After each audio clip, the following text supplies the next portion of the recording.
12 dreams for the Red Queen under crown of stone. 8 voracious beasts born from 8 restless nights. 4 nails piercing the flesh of the sinner. 1 prayer for the summoned, called by this song. 'Tis perhaps the countdown to oblivion for the once proud city of London. 'Tis perchance her inhabitants' last dance alone to face death and pestilence.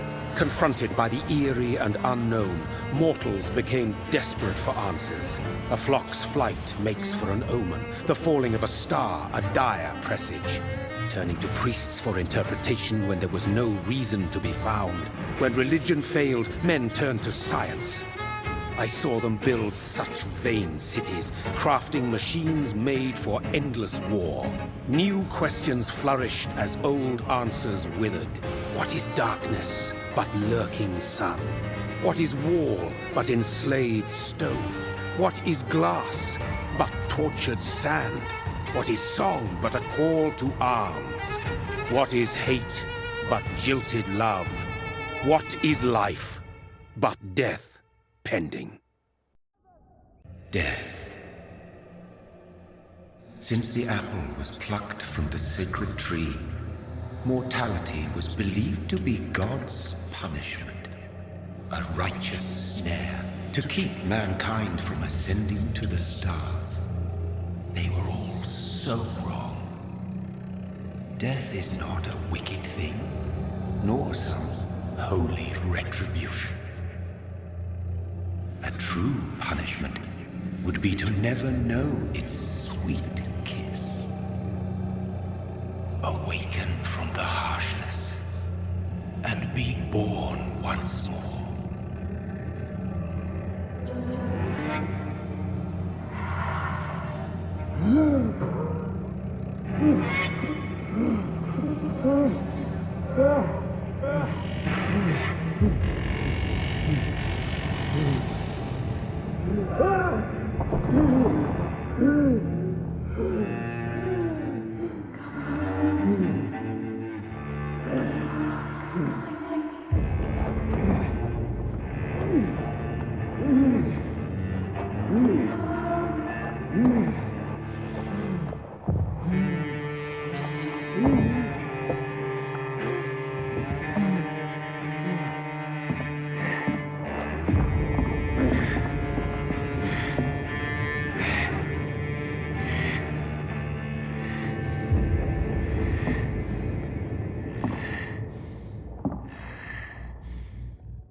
Thirsty. So thirsty.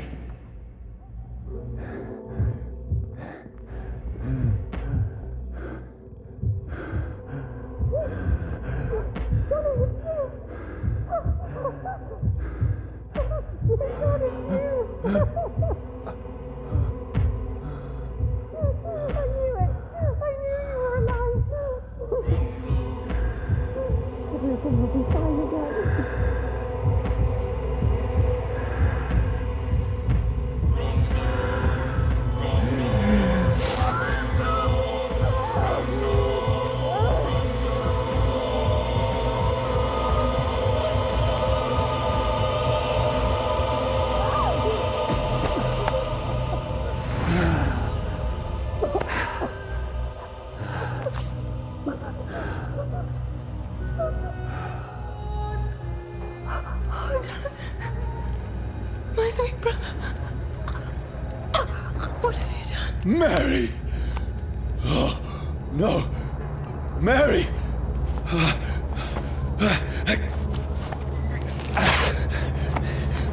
Hold on! Please, hold on! Oh, God. Oh, no. Mary. Mary. No. No. No. This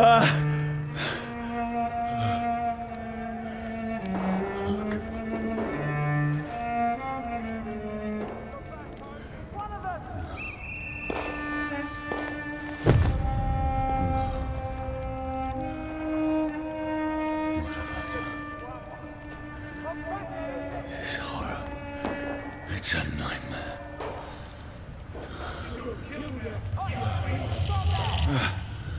No! Please, a moment, let me explain!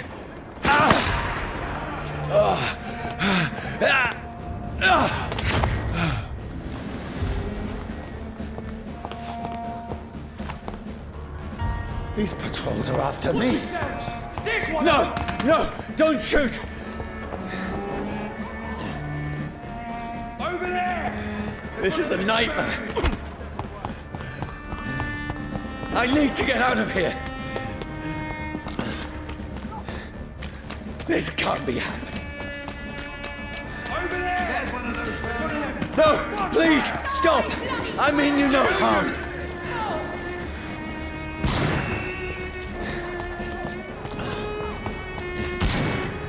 What's going on? Oh, Mary. What have I done? What's all this about? Shit, where'd it go? Now, I can defend myself. Kill that thing! Over there! Fuck! Who are you? Stay back!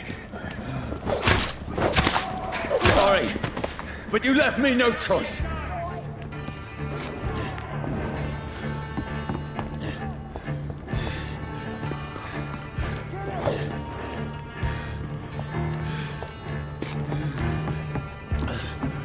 Who are you?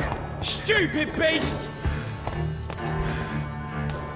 Doesn't like fire, does it?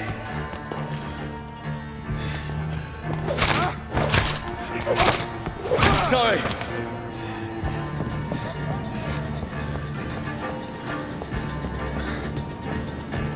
Easy does it, boys. No, please, stop! Stay alive.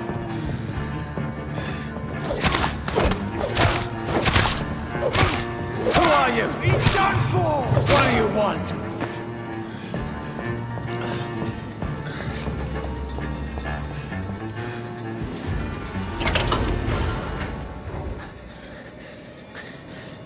I mean you no harm. I need help. Die, you fucking leech! Please, listen to me. I can't make any sense of this. Shut up, beast! Who are you? What is this all about? What in God's name? I'll do the rest of the job. Just leave me.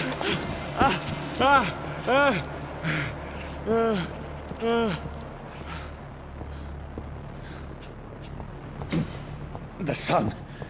It feels like it's burning me to the bone. I need to find somewhere to hide. Over there! Right now! One of them. Let me go!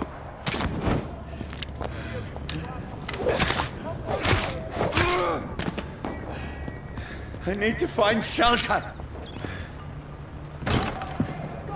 Is anybody there? What is this place?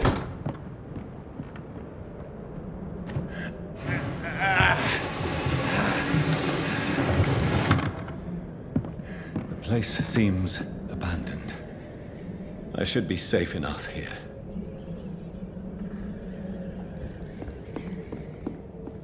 The sun is high. I cannot leave now.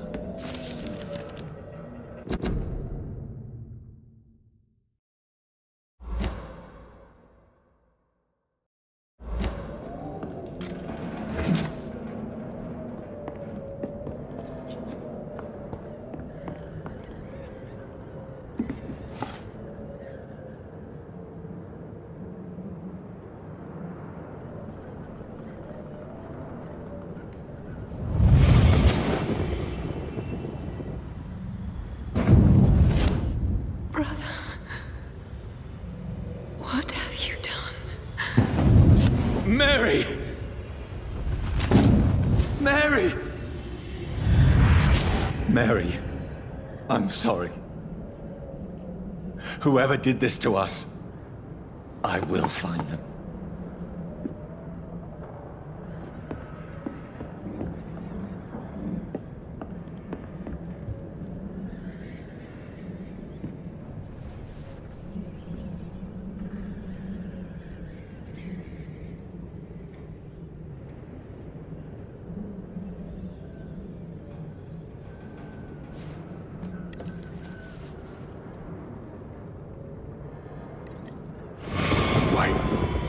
This one's dressed up fancy.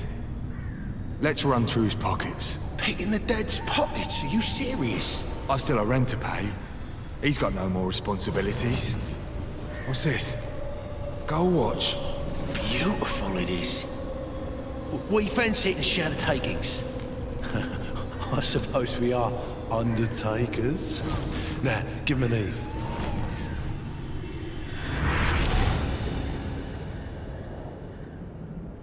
That's impossible.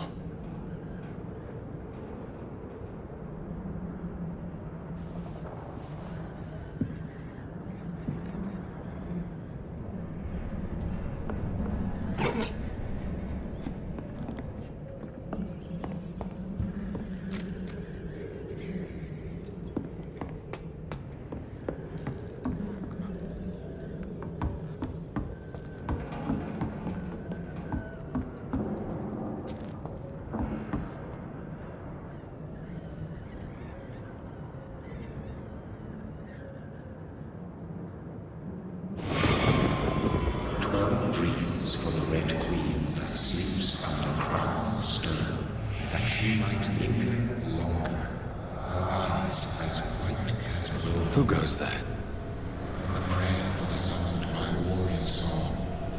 A child born from darkness must take scent of his path. Who's there? Are you referring to me?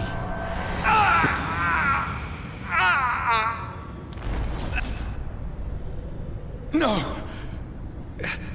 No! I still have so much to accomplish.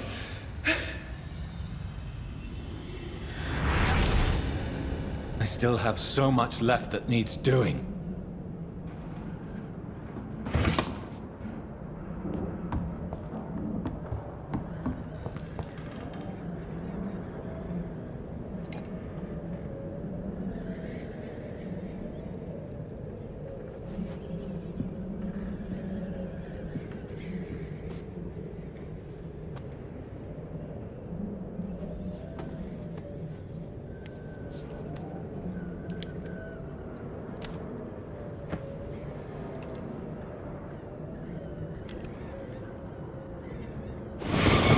Johnny, this one's lost. We need to leave. And now! No! There's time. I can save him. That's the enemy coming! The orders are to evacuate the hospital! Done. He'll live. And now what? We fight. Killing is a hell of a lot easier than healing.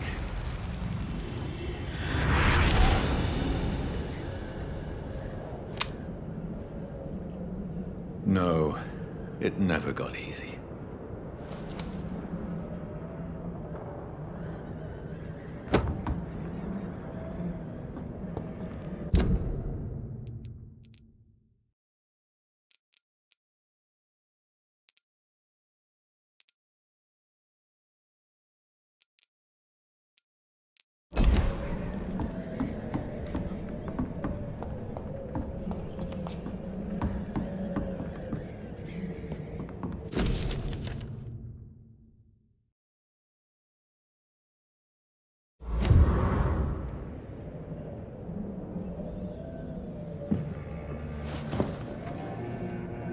This makes no sense. None of it. No sense at all.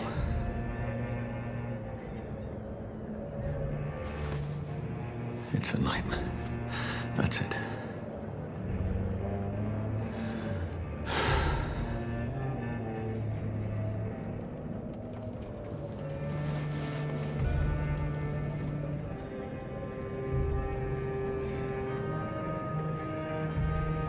So be it.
This is absolute madness.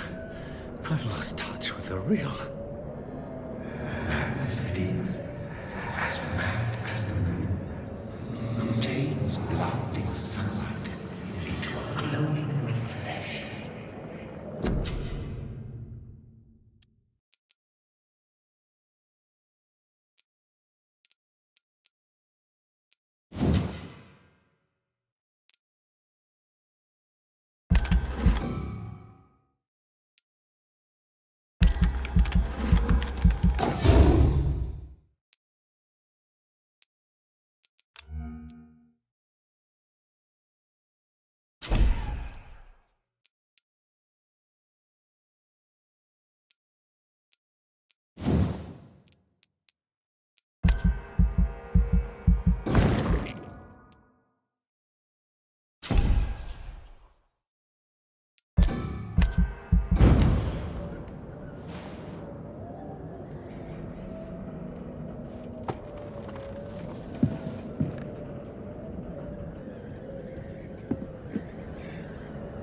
Voice in my head.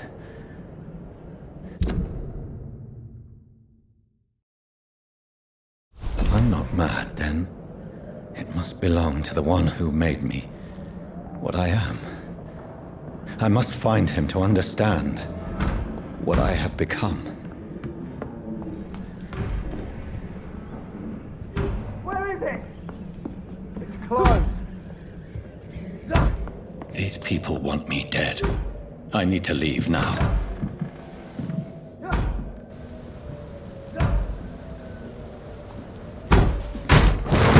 Here's the leech.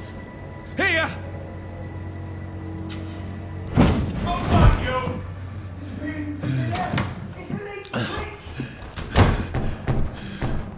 My head's spinning.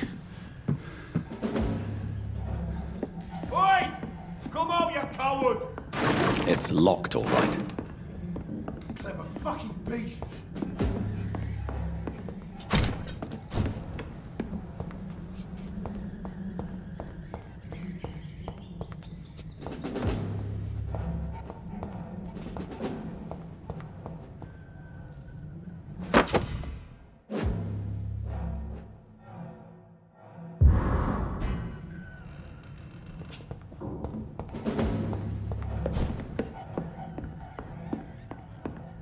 It's locked.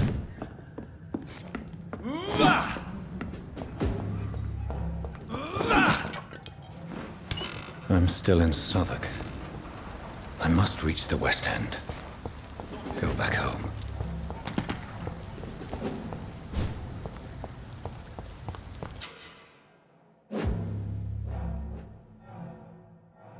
Die, vermin!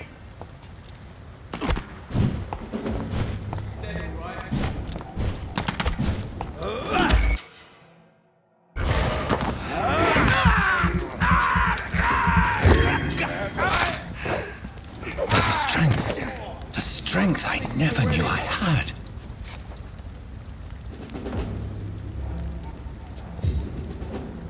Over there! This shouldn't be possible.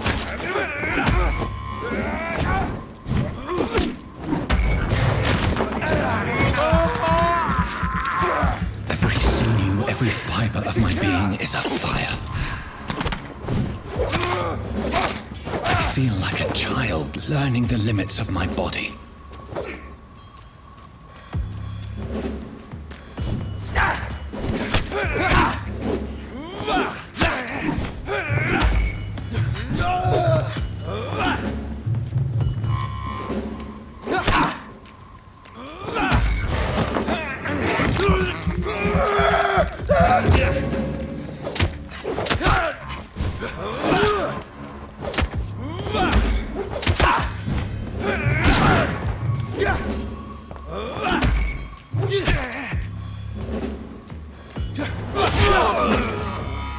My strength, my reflexes. I'm not human anymore.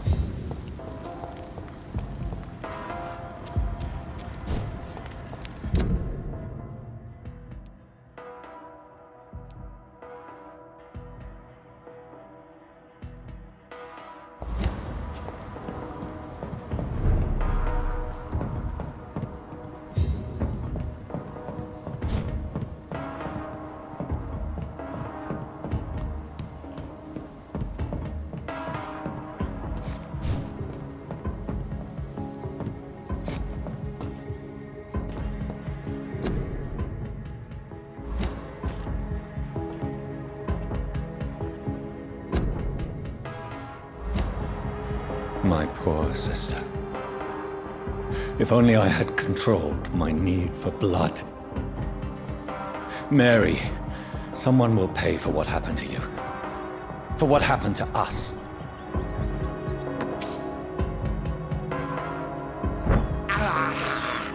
This is despicable.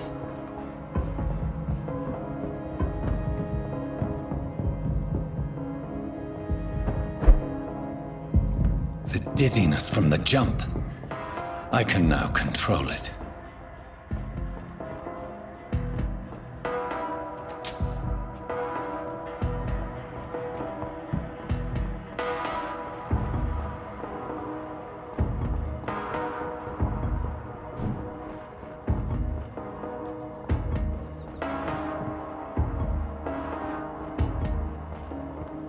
What will London have to say to me? I've so many questions unanswered.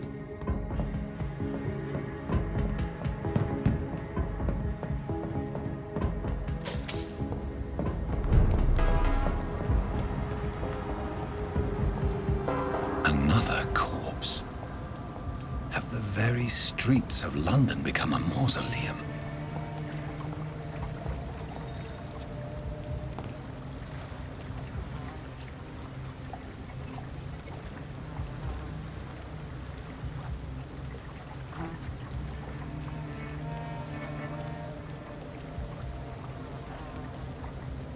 The man has been drained of all blood, but I can still smell the scent of it. I follow the scent's trail. Perhaps it will lead me to my assailant. Fresh blood. The smell is so strong.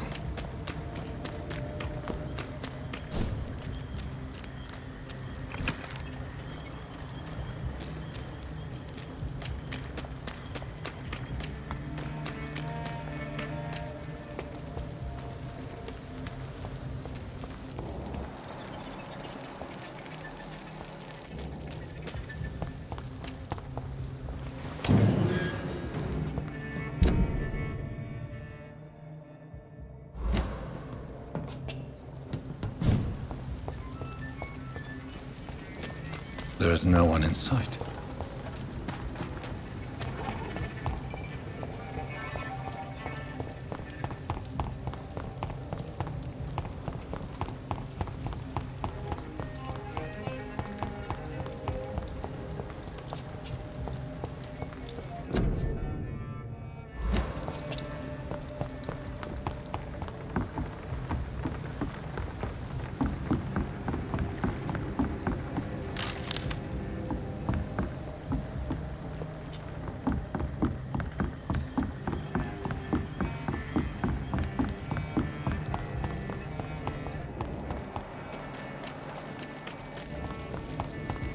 Where has everyone gone?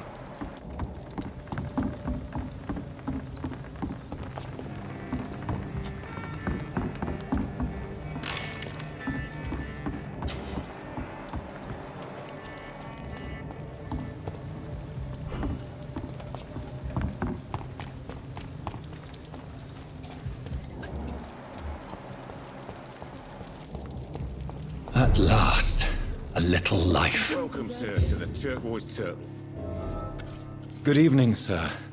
I wondered if I could ask for your help. Wow, you look like you need a drink. Yes. I apologize for my outfit. It's been a long night.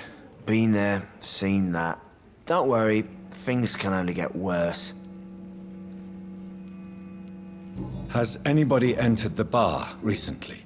Can't say. Sorry. I spent the night making love to that gorgeous bottle, see? This is important, sir. Are you sure no one has come in here in the last few hours? I don't know and I don't care. This is a free country. People still have the right to come and go, don't they? I'll leave you to your bottle, then. Are they stupid or something? I've never even been to My them. God, sir, you look like Jonah's whale just spat you out of hell. Can I get you a drink? No, thank you. I'm not thirsty. Well, grab a chair and get some rest. This is going to be another long night. I'm looking for someone who might have passed through here recently. Wondered if you might help. It's been quiet tonight. The only other person I've seen went straight up to his room. Thought it was kind of rude, actually. You mean he's still here? Well, yeah. He paid for the entire week. I need to meet this man. I have questions. Just climb the stairs and knock on the first door. I heard him open his window, so I guess he's still awake. And, Yes? no funny business. You hear me? This is a respectable establishment.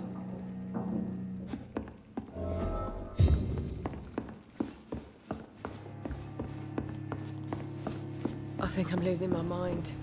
Damn it. I should just run as far away from this place as I can.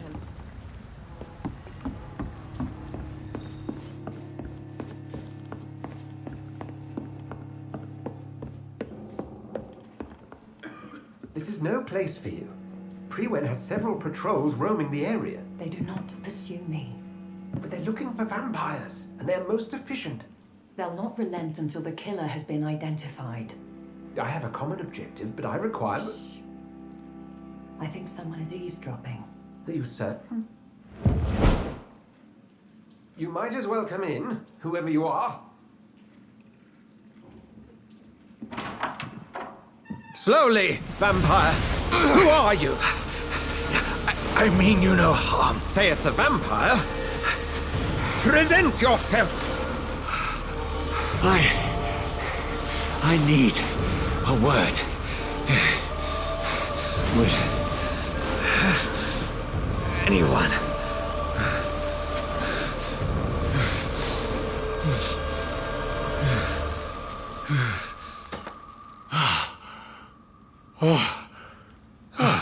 Well, that's something I can do for you.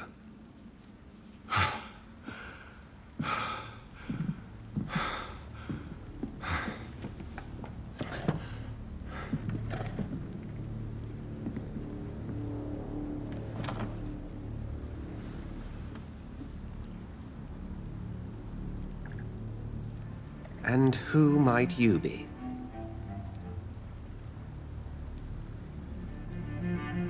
I'm not sure that I know anymore. Might I at least learn the reason of your presence? That's none of your concern. Sir, you have entered my room in the middle of the night, pale as a corpse and shaking like a tree. So please, indulge me. Someone is molesting people. In fact, killing them. Biting them. The calling card of a vampire. Like you. I've been hunted down in the streets and attacked. I'm a victim here, too. I believe you. Then if you are not a vampire, who or what are you? Dr. Edgar Swansea of the Brotherhood of St. Paul. I'm performing an independent investigation here in an attempt to understand precisely what is going on. Then help me find the culprit. I may. If you'll first tell me why you opened this door. I followed a trail. The scent of blood from a recent victim. It led me here. You thought I was your aggressor. That explains a great deal. We're both chasing the same shadow. A shadow, indeed. Yet I heard his voice in my head. There was a moment I believed I was mad. You should let me handle this affair. You've no idea what you're up against. No. I will find the monster. He is mine. How will you do any better than I? But then let me ask you this. What are your intentions if you find the killer? I will at last have the answers to my questions. Then I can only wish you good hunting. And pray we shall meet again.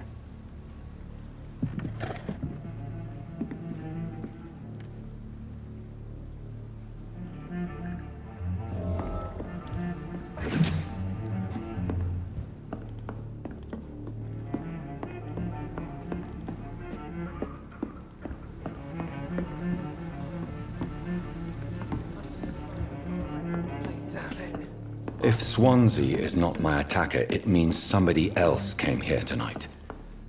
Someone must know something.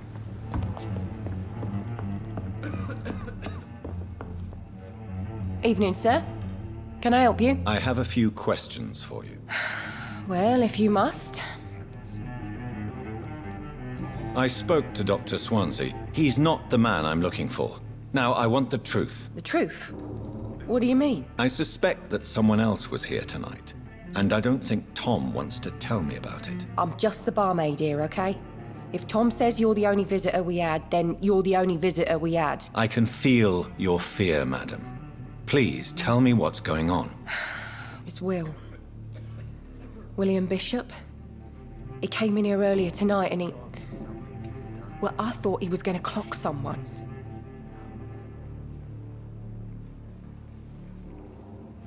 Tell me about this William Bishop. Will was a sailor who worked at the cannon factory before he lost that job.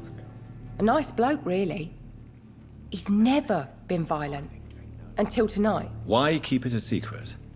Why not tell me about it? Tom's nothing if not loyal.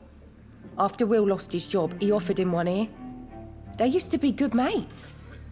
But recently, well... Will started to get very aggressive. I see. Thank you for your candor. I'll be sure to talk to Tom.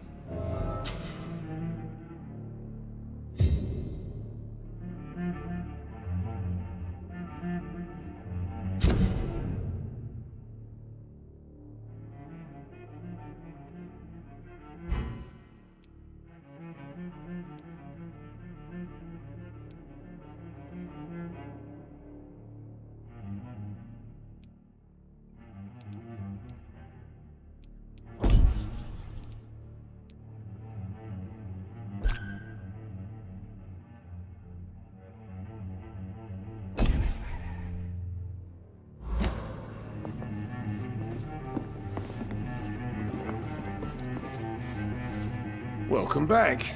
Did you find what you were after? I can't say I have. Are you sure no one else came into your bar before I arrived? Hey, I told you, you were the only other stranger I've had. Tom, talk to me about the visit from your old friend, William. Yes, Will came by tonight, but he's not my friend anymore. I need to find him. It's a matter of urgency. Do you know where he is? You could try his boat. It's up by the North Pier. He sleeps there when he's too drunk to get home. Please describe him to me. What'd you expect? He's a tall, sick bastard with a bad rash and torn old clothes. William used to be strong. Now he's a mess. Thank you, Tom. If you see him, tell him I don't want him back here unless he cleans up his act, okay? Are they stupid or something? I will get to the bottom of this intrigue. What's been done to me, to this city.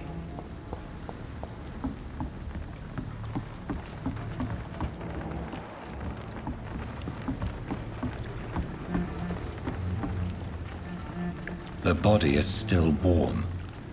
This man has just been drained of blood. What's this? Some sort of note.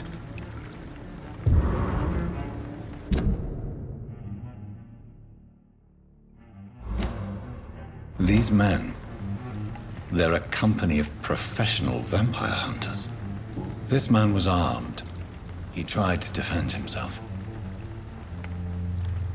This corpse has been dried of its blood, just like the previous victim.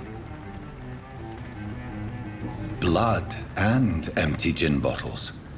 This Bishop fellow is something of a heavy drinker. There are blood splats on the other side of the canal. I must reach that barge.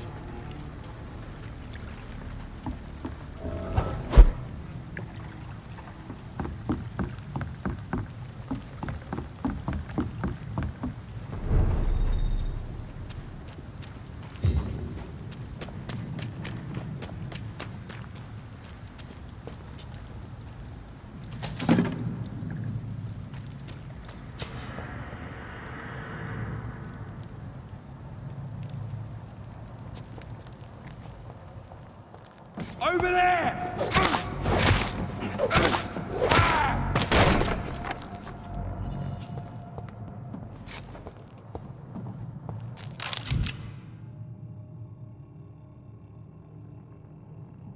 Ammunition crate. Good. I may need a lot of bullets. I feel like I'm back on the front line again.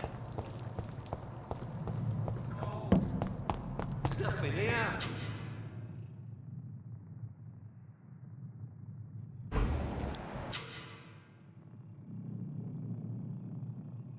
Let's head back to a warm fire. Shut that foolish mouth of yours. You ever know McCullum to be wrong about anything? Right. No time I can remember. But I've only been part of the Guard 3 weeks to the day. All the more reason to shut it, Mr. Billy. If the man says a bloodsucker's dug in here, you've got one job, and that's to find it. And find it fast. It's fair enough, Tom. But why do they hide where it's so damn cold? Best be on your way home. Over there! There's one of them vermin!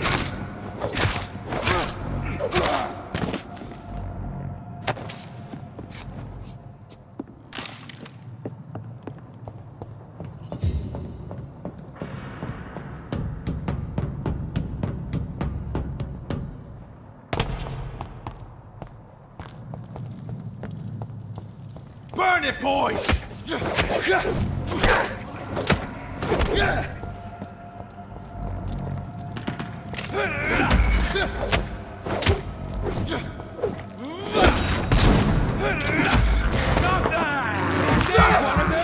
Watch yourselves! Oh, Christ! No!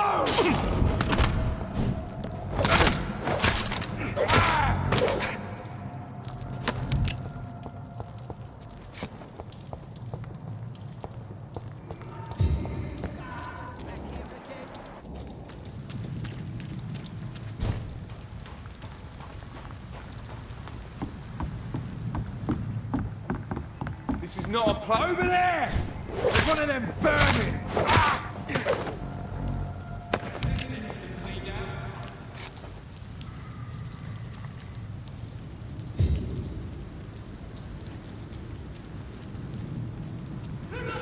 Come to us!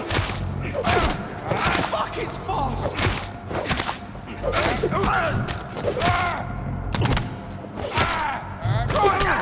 He's dead!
Fresh blood.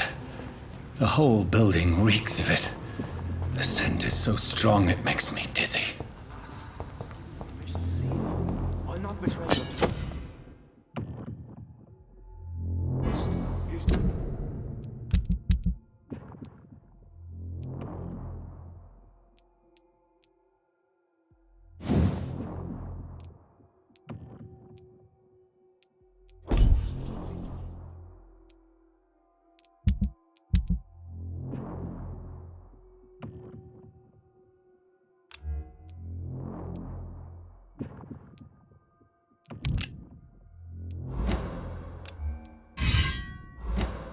First, you see, I need a drink. I'm so thirsty. Leave me, William. As one we shall This overcome. place reeks of bloodshed. I had a drink outside tonight already and it didn't... This creature is bedeviled. I must put it down.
William, please. Stop. William was an honorable man. I could have saved him. Mr. Hampton, are you in there? I knew him well, another lost soul, a kindred spirit. Sir, listen to the sound of my voice. I'm a doctor. You're suffering from shock. I must return to my flock. They'll stray without me.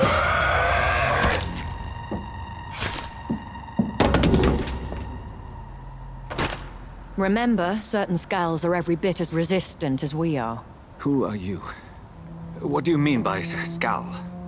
You truly are a newborn. I should have realized. Wait.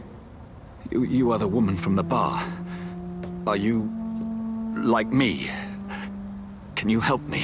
I believe, sir, I already have.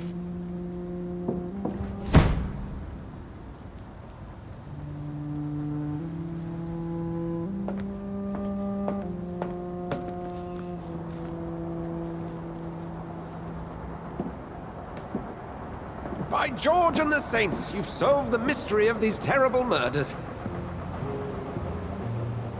Patience, good fellows, I've come to offer help. Just give me a moment to secure my boat. We can leave this awful place.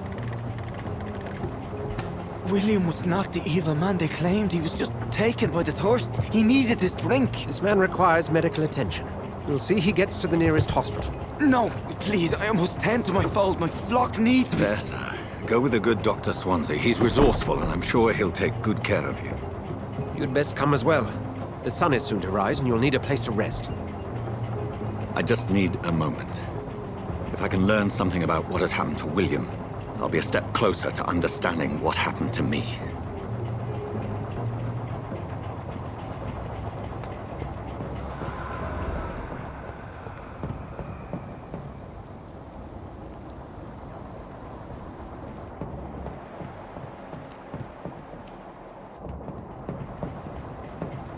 This poor creature can't be my maker. Could it be some subspecies of vampire? I must find a place to analyze the blood.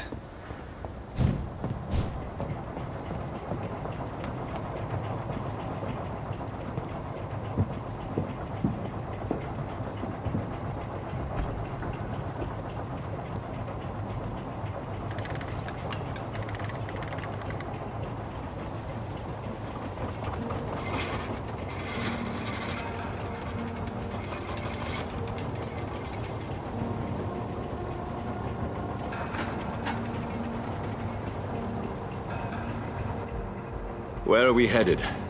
We're on our way to the Pembroke Hospital. It's just across the canal. They'll have a bed for poor Mr. Hampton. William was... What manner of creature was he? Predator, prey, villain, and victim.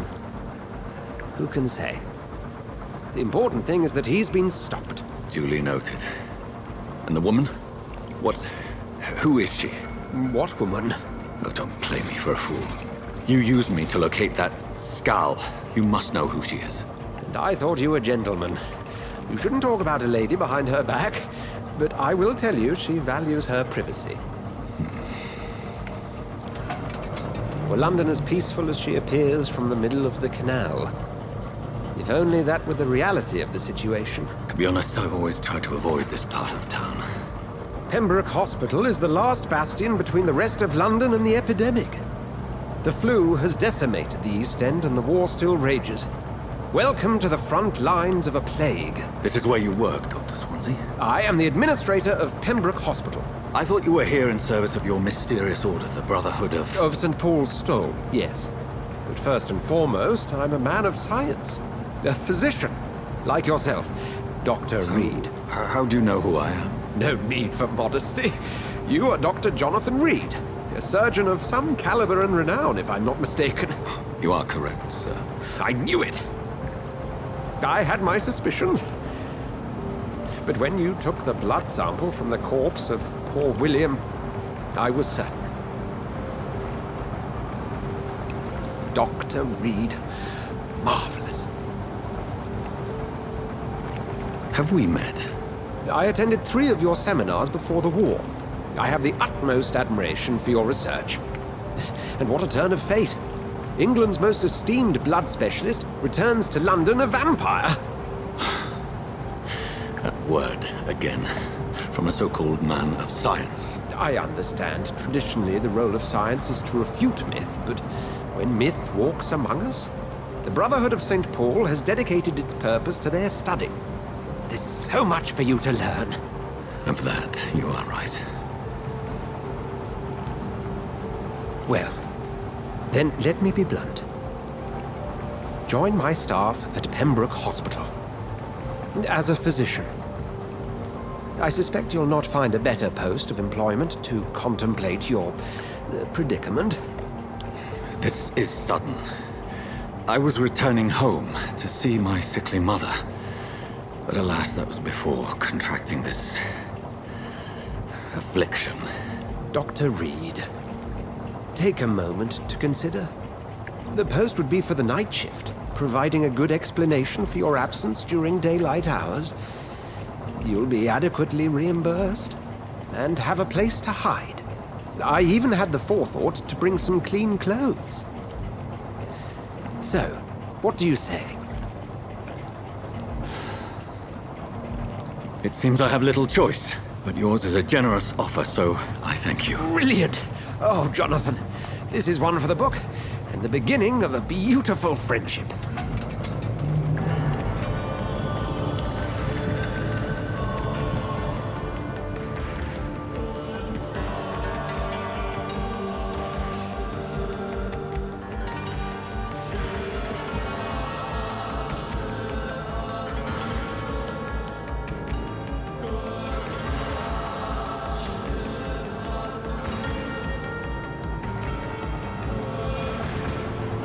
Dr. Swansea, thank goodness. I was beginning to be concerned.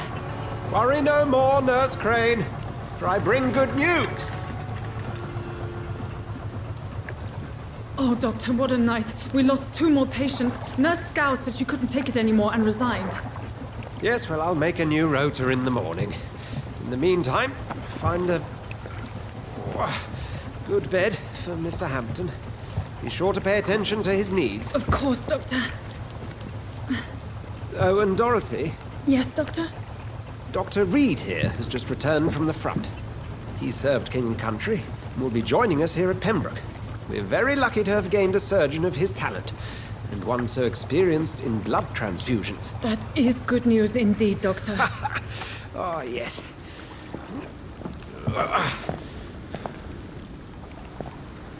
Here at Pembroke, it's not what we have, but what we haven't.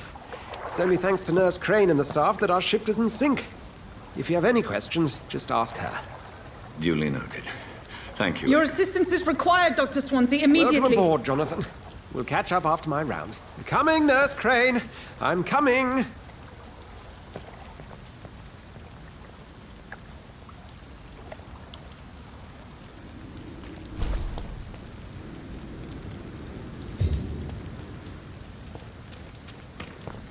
Come on, you bastard. You can do better than that. It's my turn.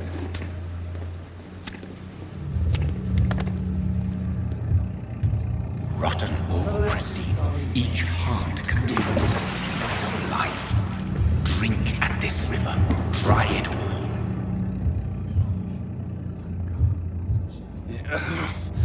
Oh, come on, you bastard. I won't bite. Sir, please. You've lost too much blood. Calm yourself. You think I didn't notice? Stop your staring and get me to an hospital, you arse!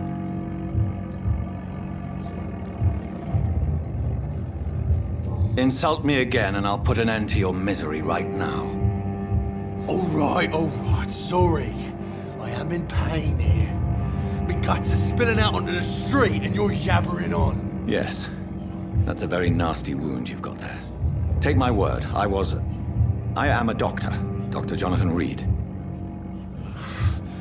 Name's Clay Cox.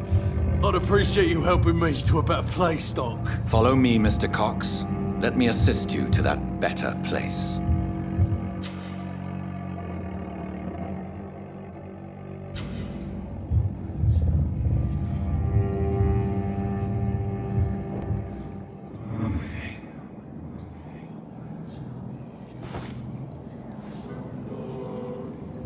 Bring this fading light into the shadows. Dance with him the dance of life and death.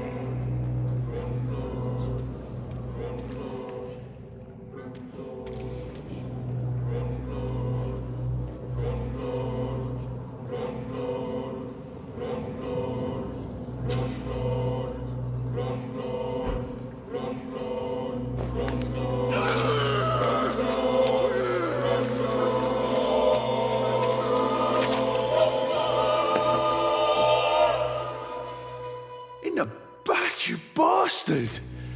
Didn't have the guts to fight me. Fuck you. I'll kill you. I'll kill you.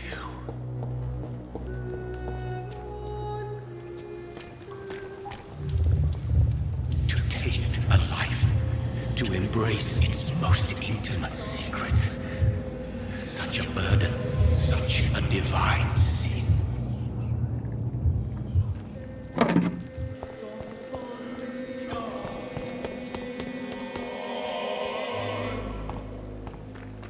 Come on, I don't have on... Doctor, where have you been? I've little time to play hide and seek with new staff members, no matter how illustrious they may be. I apologize, nurse. I needed some time to myself. This has been the longest and strangest night of my life. You delivered poor Mr. Hampton from a terrible fate. The means to that end should be of little concern, Doctor. Thank you, nurse. What can I do for you? Dr. Swansea insisted we provide you a quiet office. You'll find it on the second floor with your name on the door. Thank you. Nurse Crane, isn't it? Yes, Dorothy Crane. Welcome to Pembroke Hospital, Dr. Reid. Your office has been prepared. Thank you, Nurse Crane.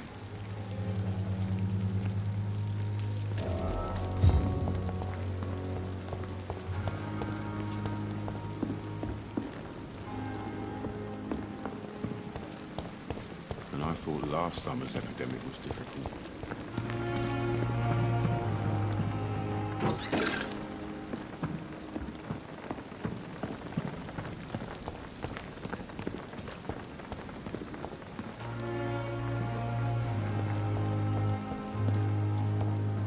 Dr. Swansea is right. This place seems perfect to conduct my research.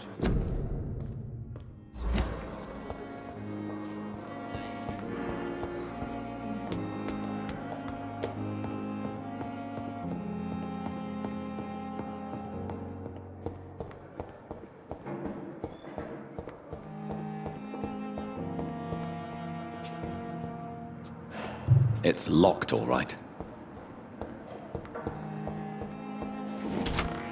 This must be the place. It's definitely away from prying eyes. Relegated to the shadows. A kingdom of my own. At least I won't be sleeping in a coffin.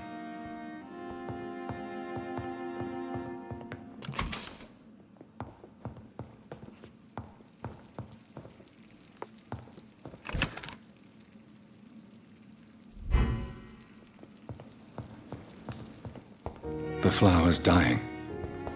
It needs water.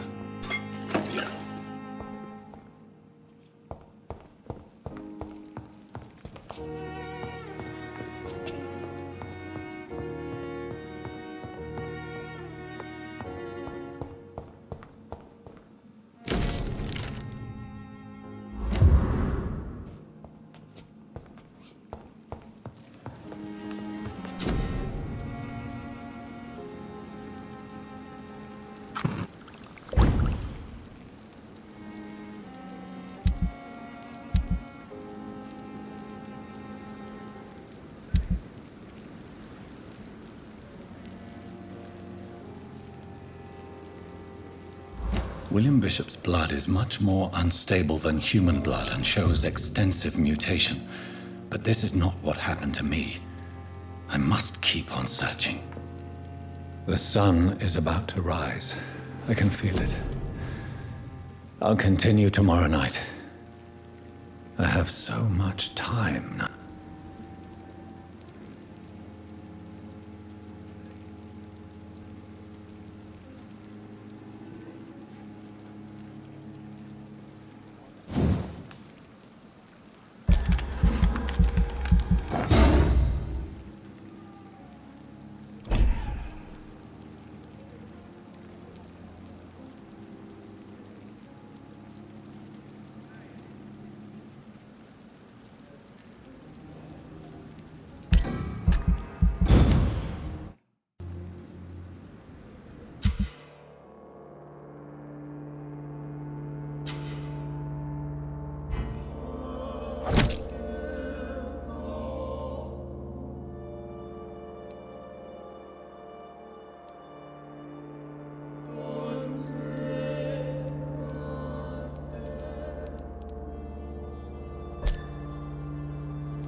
If I'm to stay here until my research is complete, I'd better learn to hide my true nature from the mortals.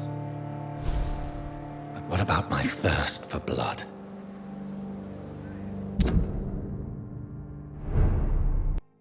I not want to make wait, Doctor. I've patients to attend.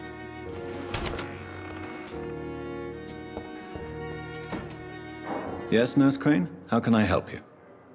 I'm so sorry. I know Dr. Swansea wanted you to rest, but we have somewhat of a crisis. A crisis, you say? Our supply of antiseptics is nearly depleted. I was hoping there was another box up here, but...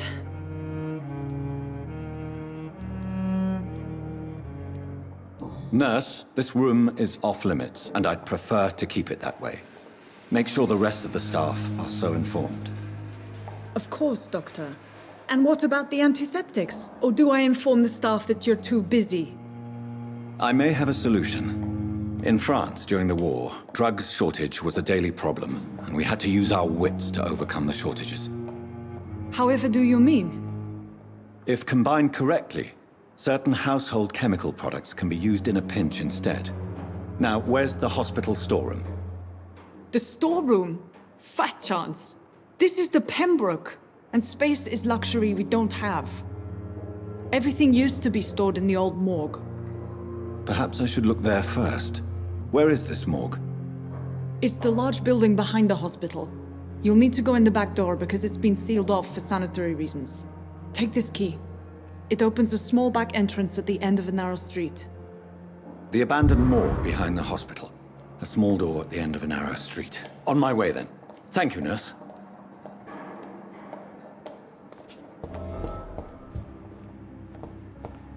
It's locked.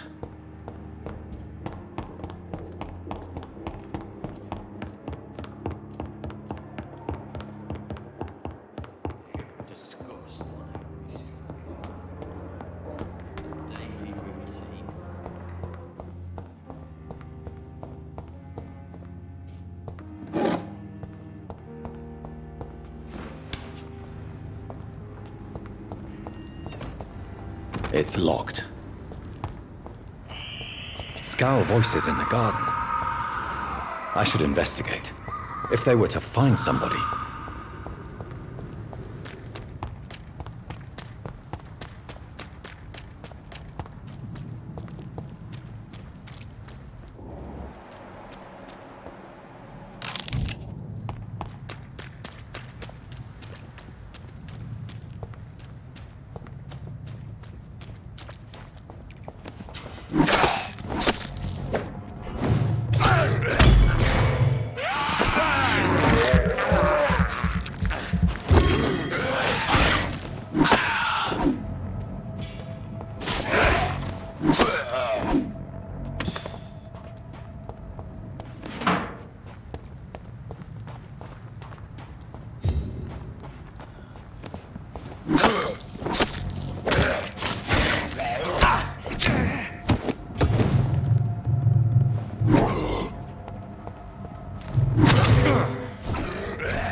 I cannot enter.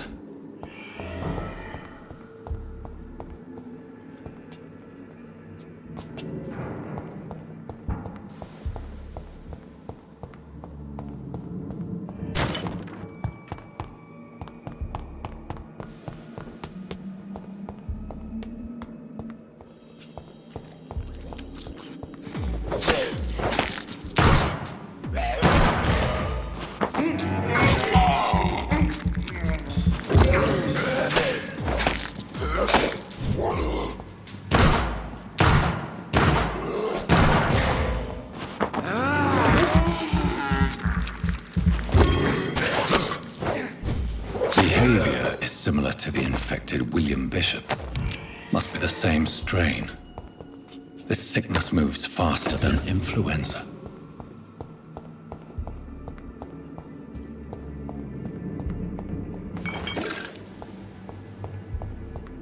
It's locked, all right.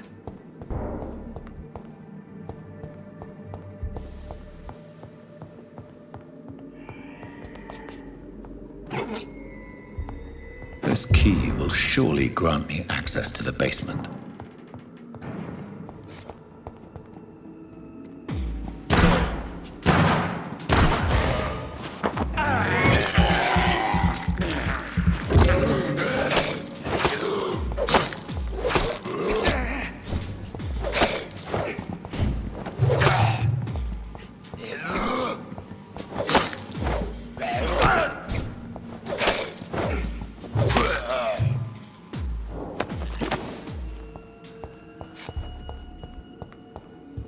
I cannot enter.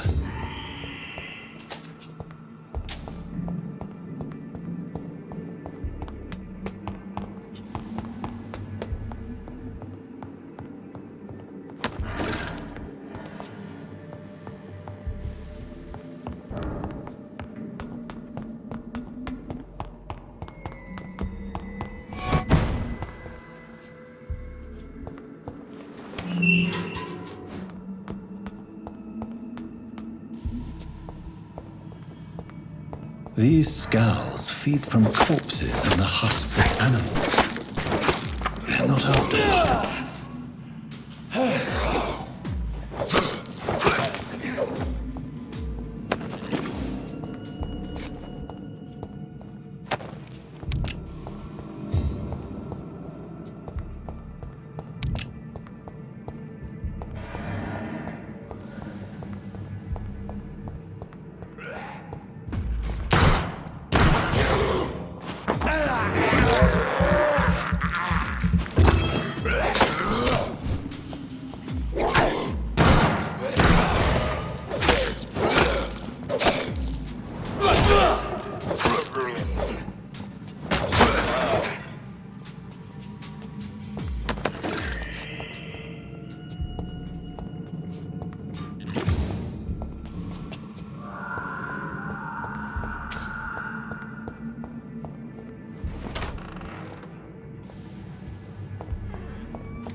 It's locked, all right.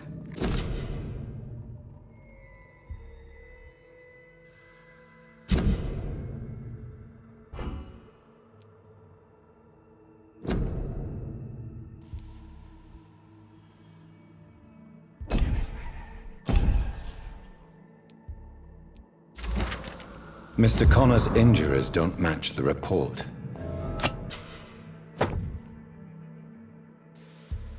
I'd better look into this.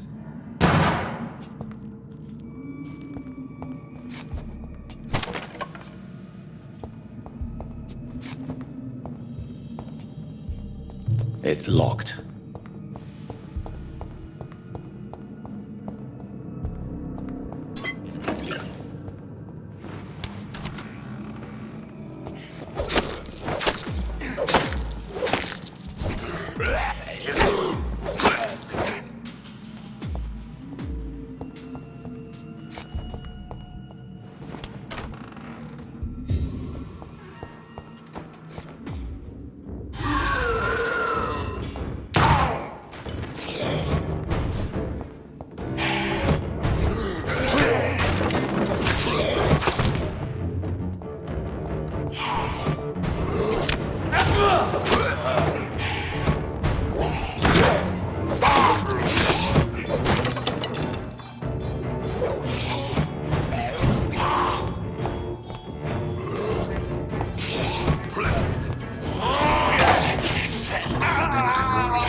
These scowls can be so ferocious.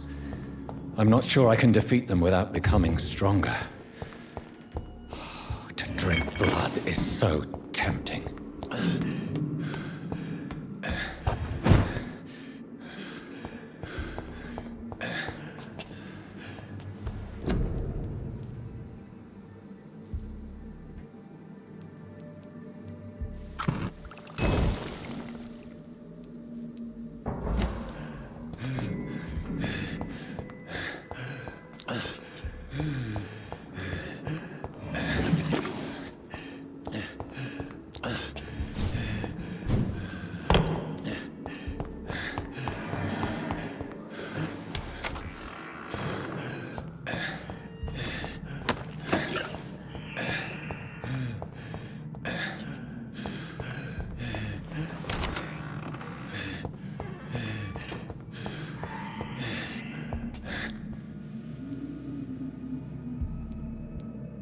Multiple abrasions and scarring on the arms and legs.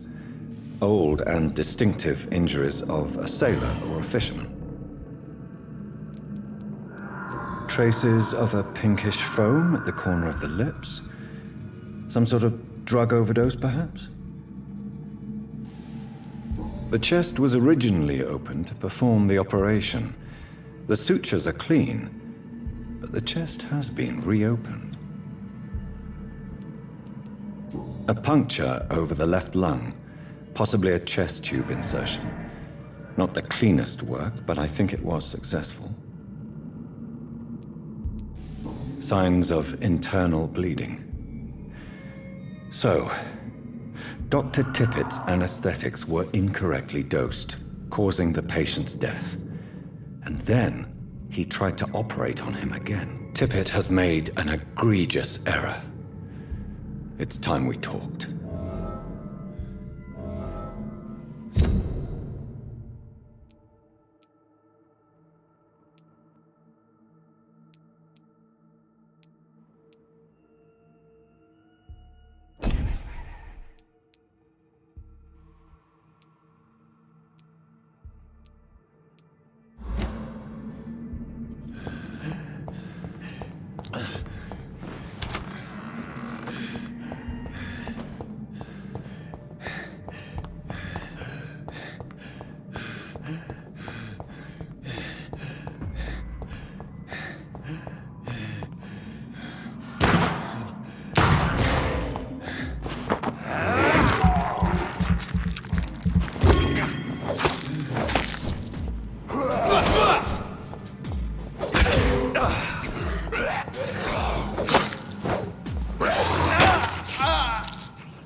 It's locked, all right.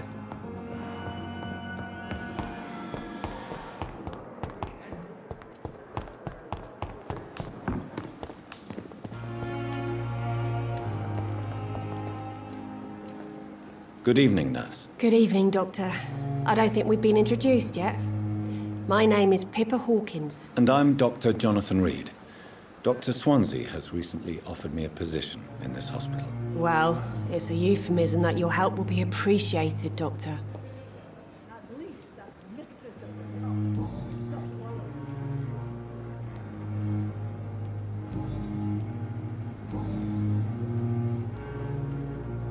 How is the Pembroke staff coping with the epidemic? Well, not well.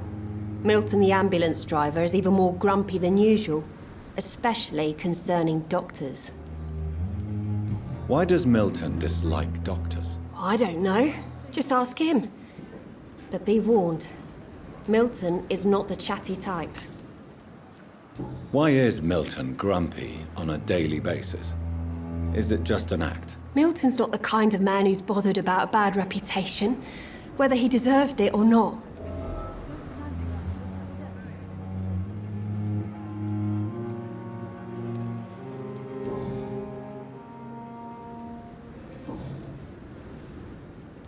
Goodbye, Nurse Hawkins.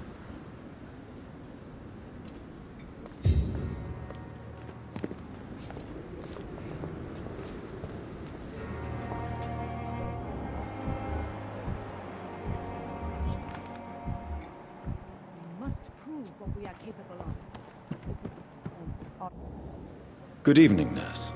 I'm Dr. Jonathan Reid, the new surgeon here. Dr. Swansea has already told us about you, sir. Did he really? All members of staff have already read about your new blood transfusion technique. I see. Well, I'm a little surprised. You must know, blood transfusions are Dr. Swansea's primary subject of research. Tell me what Dr. Tippett did. I know his mistake caused a patient's death. If I had not covered up his error, Dr. Tippett would have been fired from this hospital. I could not let that happen. You can't allow your emotions to dictate your conduct concerning patients, Nurse Brannigan. Look around you, Dr. Reid. Do you really think we can afford to lose a brilliant practitioner like Dr. Tippett in our situation? Perhaps you did it with the best intentions, Nurse Brannigan, but you took a great risk. Must I remind you that a man died? You mean you've never made a mistake? Never covered your tracks? Come on, Doctor. I wasn't born yesterday. Goodbye, nurse.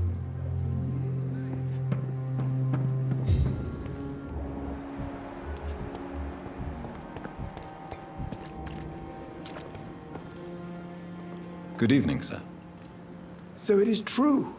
The famous Dr. Reid has joined us. I can't think of any better news during these terrible times. Do we know each other?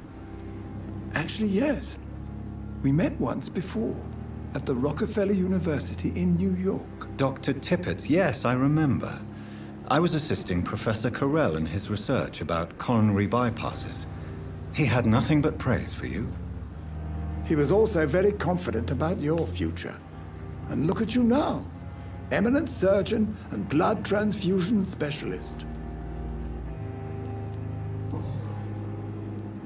Corcoran, I want you to tell me about Mr. Connor. How did he die? What happened? He was my patient. He died because of my mistake. That's the blunt truth. Who was this patient? I don't know. Some sick man from the docks, maybe a fisherman. I had no time to talk with him.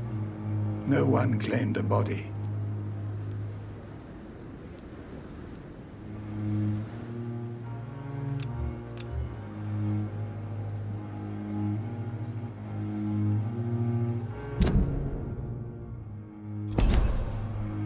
What was the nature of the mistake? It was a twofold error. My diagnosis was wrong, and the administered dosage was too strong. Why not stop practicing? Are you mad? I killed that man, I admit it, and it won't happen again. I have saved so many lives since then.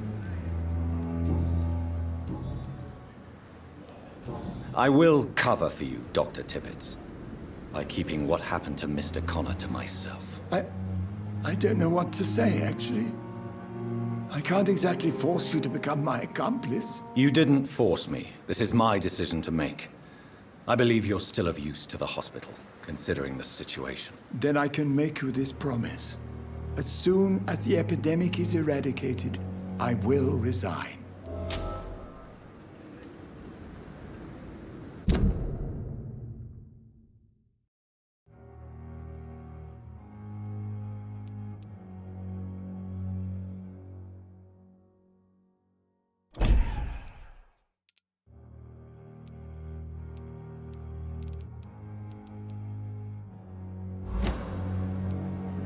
Goodbye, Dr. Tibbets.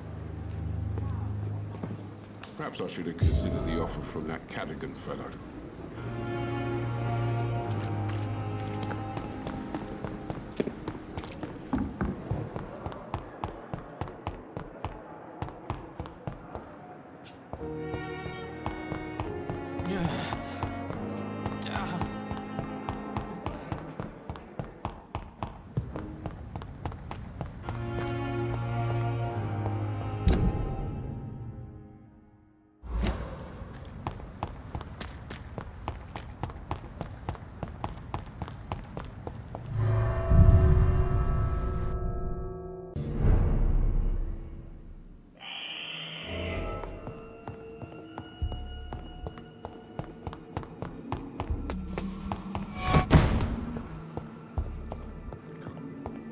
Balls of Mars. Fortifiers.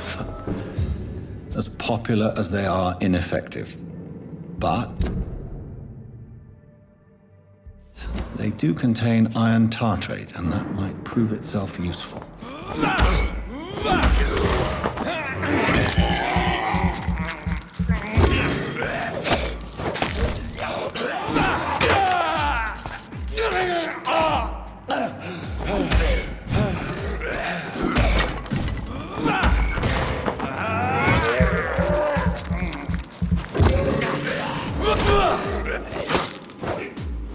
Behavior is similar to the infected William Bishop.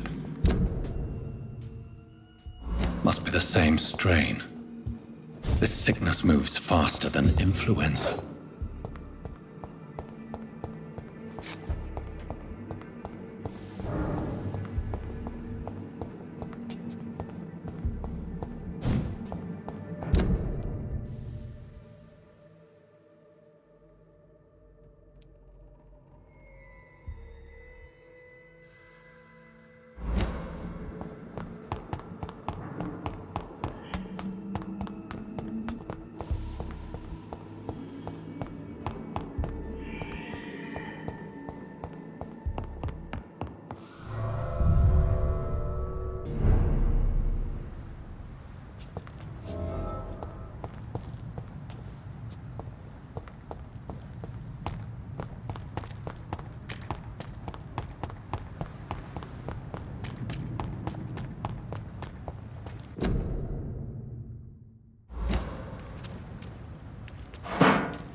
Good evening, Nurse Hawkins. Goodbye, Nurse.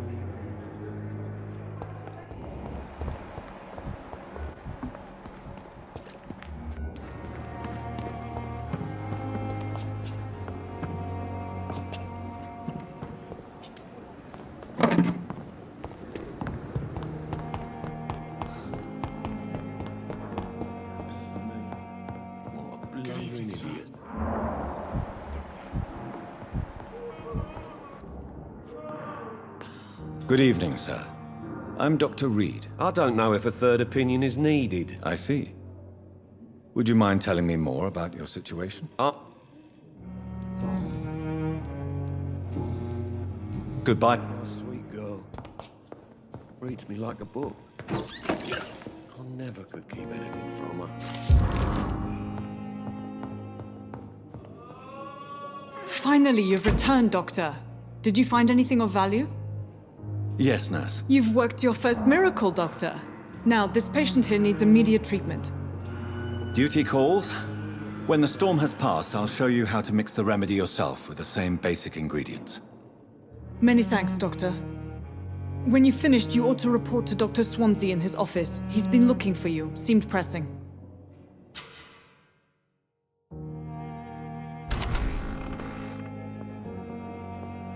You always knew the words to calm the children, Helen. As for me, what a blundering idiot. And in the circumstances, I'm willing to give you the benefit of the doubt. Good evening, madam. It's my son who needs you, sir. I'm Beatrice Goswick, mother of Mortimer Goswick. Goodbye, Mrs. Goswick. I'm all right. Don't waste your time. Good evening. I'm Dr. Reid. No. Really? I don't want to talk. My throat hurts too much. I suppose that this pain is the reason you're here. Is someone taking care of you? Yes. And no. Could you at least tell me your name, sir? Tell me about yourself, Mr. Goswick. I have to go now, sir. I'm all right. Don't waste your time with me. You always knew the words to calm the children.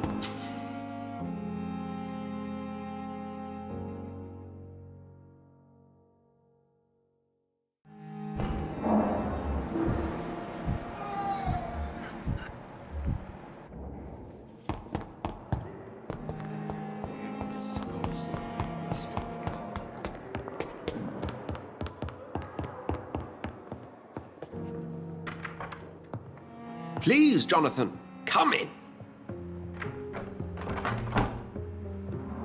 Fascinating, is it not? In the last decade, so many mysteries have been brought to light with our microscopes.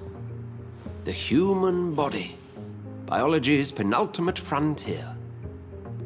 The more we explore its boundaries, the less we're able to trace a clear line between life and death. You, my friend, have a foot in both countries. The view must be vertiginous. It's at least as vertiginous as chatting about vampires with you, I would say. This must be all so new to you. This area of town, the hospital, a brand new life. How stimulating it must be. I wish I could share your enthusiasm, Dr. Swansea. But my condition defies scientific categorization. Undead? Unalive? Immortality defies logic. I cannot express my thrill at this serendipitous turn of events. The world's most eminent specialist in blood transfusions, a vampire. One might say a gift from heaven. I'm a dead man. I was murdered. Now I'm a murderer. Tell me how this is a gift. Forgive me. I've been an admirer of your work for a long time, and now you are so much more than a brilliant physician. And please, call me Edgar. I'm not some doe-eyed student, Edgar. I understand we both have something to gain from this relationship. Very well. I have a task for you, Jonathan. Something that will require all your newfound skills. Please, go on. The Pembroke only survives through the generosity of our benefactors. Unfortunately, our main donor has found herself in a bit of a bind. Now, if you could help her out... A spokesman or politician is what you need. That's not my calling. And until I come to understand what has happened to me, I require discretion. Discretion is in order, Jonathan. Lady Ashbury has recently received rather indelicate correspondence that, if revealed, would jeopardize her position. And you would like me to eradicate this threat? By the stole, of course not. I would just like you to pay her a visit. Her ladyship is certainly near the tents outside, tending the sick. You can't miss her. Look for someone impossibly delicate. Accepted. I'll see what kind of trouble Lady Ashbury is in.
The flu took my dear wife, Emily.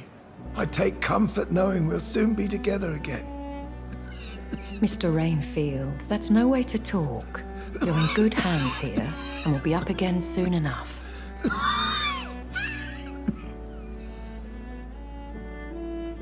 Now do me a kindness and get some sleep.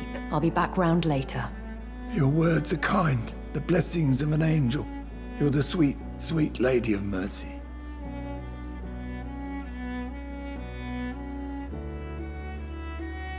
Good evening, Dr. Reid. It's a pleasure to see you again. You seem surprised. Dr. Swansea has brought me up to speed concerning your recent appointment to Pembroke Hospital. You're a the lady who saved me that night, before vanishing into thin air. I remember you from the pub with Dr. Swansea. Indeed. Allow me to introduce myself formally this time. My name is Lady Ashbury. I remember you well, in spite of the brevity of our encounter. Apologies. You've taken me by surprise. I'm very happy to see you. The pleasure is mine, Doctor. I hope you're more disposed to answer my questions now. You must have countless questions, but our rather urgent matter first. Swansea has explained. My cover, if you prefer, has been compromised. Dr. Swansea has commissioned me to be your agent in this matter. You could start by explaining what's amiss. These past insufferable weeks, I've been the victim of extortion. I've made a first payment, but the blackmailer grows greedy. I must refuse his most recent demands. Please continue. Every detail is essential. I'm your man. My embarrassment in this matter is eclipsed only by my shame at having put the hospital at risk. The threat from our anonymous scoundrel is clear. A list of dates. My visits coinciding with the dates of suspicious patient deaths due to massive blood loss. I'll take care of it. Do you know where I should start? If that was the case, I'd settle the matter myself. You could talk to our local gossip, Harriet Jones. Not a pin drops here without her hearing about it. I'll meet that woman now. My life, as others know, is in your hands, Dr. Reid. I'm sure of your discretion, but I do fear your powers of persuasion will be put to the test. When this is resolved, I'll be your obligé. I'll answer all questions in regards of your condition. Pembroke is so lucky to have Dr. Reid, you know. I met him in New York once. If only there were more of us. Less resignation.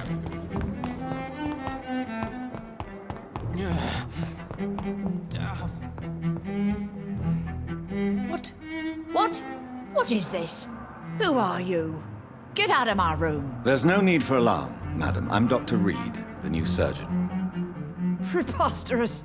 Dr. Reid, you say? I don't want some bumbling intern. Where's Dr. Swansea? Dr. Swansea is quite busy, and I need you to help me get acclimated. I have many questions. How brave. Threatening an old defenseless woman. You know how long I've been a patient here? You've picked the wrong fight. I'm Harriet Jones. Harriet Jones? Indeed. I've been meaning to have a chat with you. You know what goes on here better than any other patient, I gather. Oh, better than any patient, nurse or doctor. I've seen so many vile undertakings. I heard there have been some despicable goings-on. Was there a case of blackmail? Blackmail? Wait. You're investigating something. This isn't a social call. One of I assure you, madam, this is not an investigation into a possible medical error. Debauchery, then? Nurses Crane, Hawkins, Brannigans, whores, all of them. They can't keep their legs shut. I've seen them scratching slutty sores. Really? Well, if you have irrefutable proof, I'll not have the staff behaving in such a manner here. This is your business, Doctor, not mine. But I swear one of the nurses is cavorting with some man on hospital hours. Thank you for your time, Miss Jones. You've given me something to go on. See you on the next round.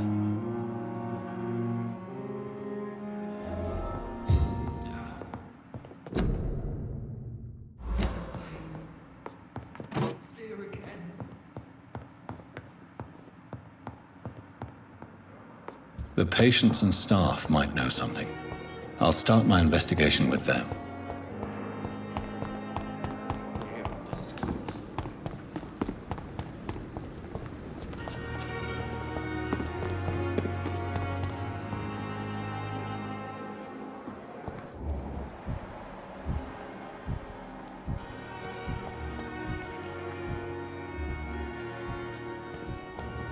Another night.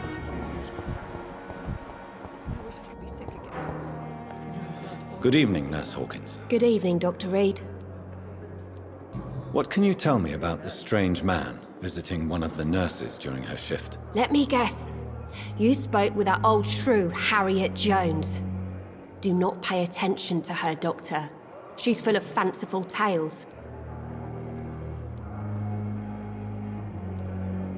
No matter how you feel about her, Miss Jones deserves our help. Who says I don't care for her? Hate is what keeps that old crone alive. She could have been telling the truth about the mysterious man. That old witch will end up in hell soon enough. Who cares if a nurse finds some happiness where she can? What can you tell me about the strange man visiting one of the nurses during her shift? Let me guess. You spoke with that old shrew, Harriet Jones.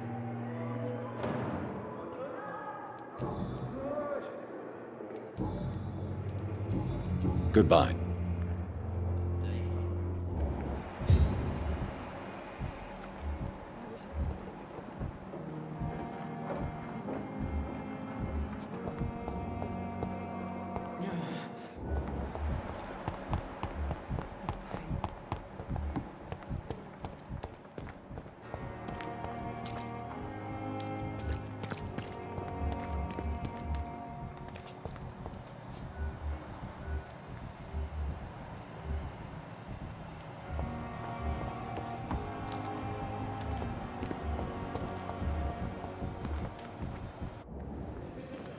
Good evening, Nurse Brannigan. Good evening, Doctor.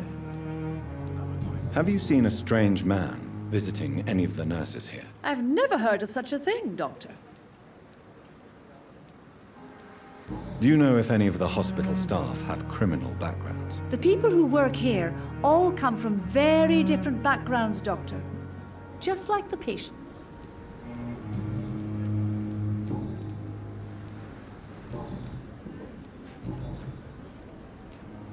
Goodbye, nurse.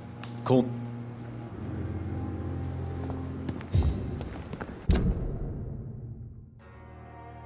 Perhaps I should have considered the offer from that Callaghan fellow.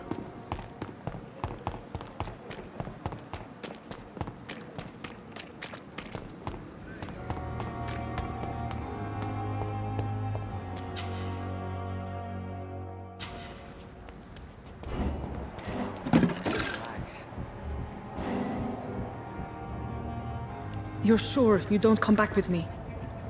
Nah, I have to see someone at the hospital. Be careful. You look so bad they may keep you as a patient. Fuck 'em. I don't like hospitals. Or doctors. Well then, when you go back to Whitechapel, you may find this useful. What is it? A pass for a free medical exam by the best nurse available. Just read it. I don't read well, but thank you, I guess.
This man has been savagely attacked and dragged to the floor.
What sort of creature is this?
Left of him. Not a lot to check.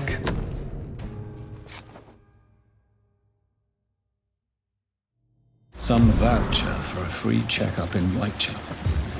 What is Nurse Crane up to? I really must find her.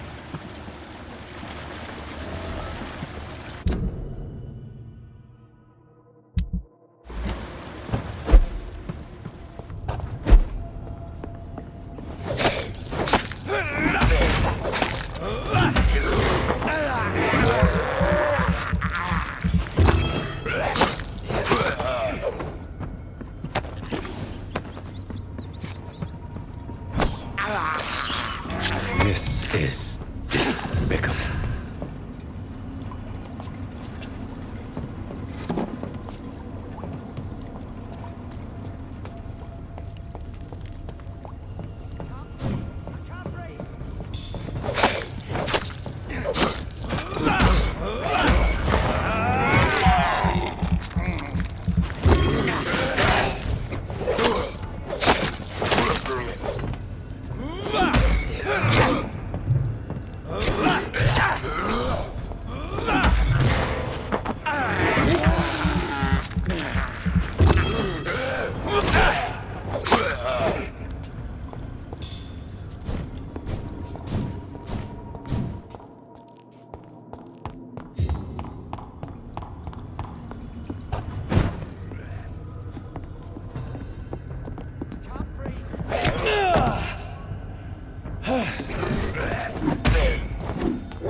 increasing every night.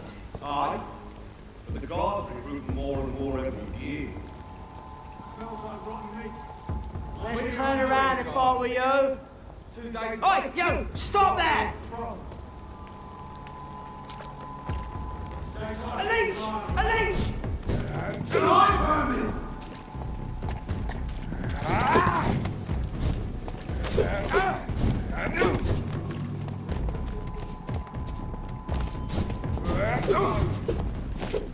You're mine!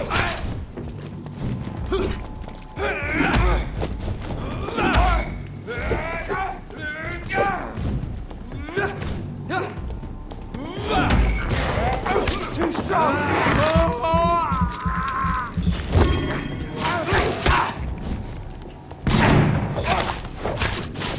We have to stop it!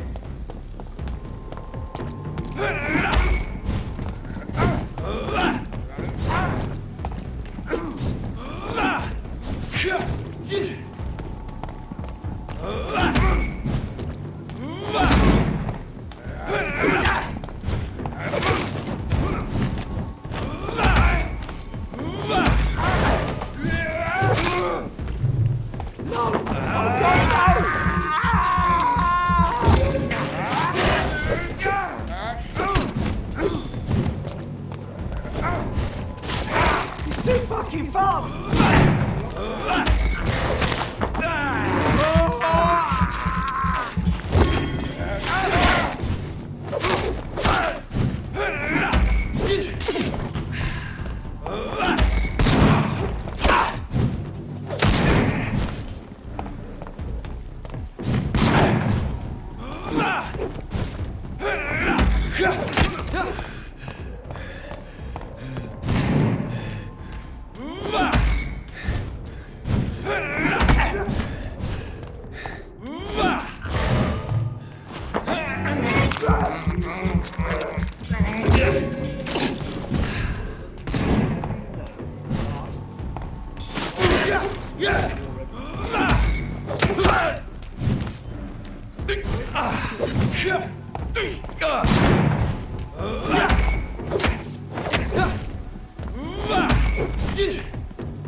Whitechapel.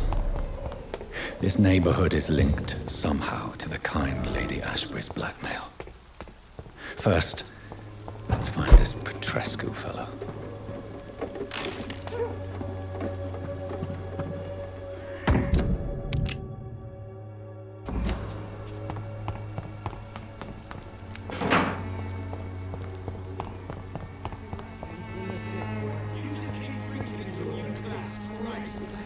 Fuck you all! Fuck it all! Stop it now, Albert, stop it!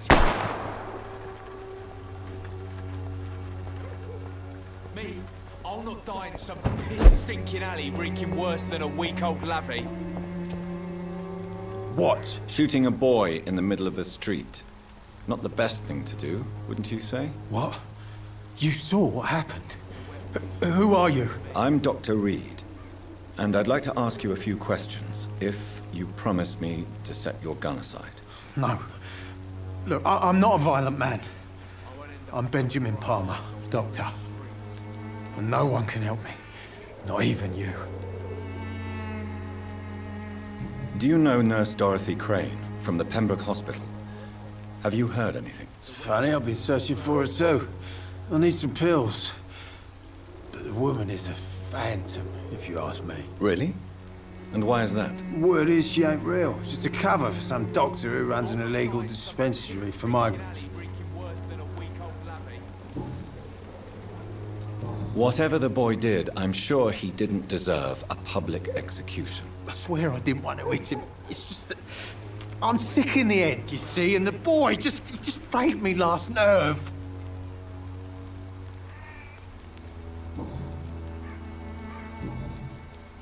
What can you tell me about this place? Nothing to say, really. You don't have anywhere to go? No family that would welcome you? Not since the death of my wife, Albert's mother. She was sick, you see. Long before the flu and all this shit. You mean you used to have a better life? Yeah, I had a wife, a home, and a job. I even used to have a name. And now I'm just Ben. Ben the Tramp. Perhaps you could focus for a moment and tell me your troubles. I'm sick, broke, and my son just stole my pills. Everything's coming up roses.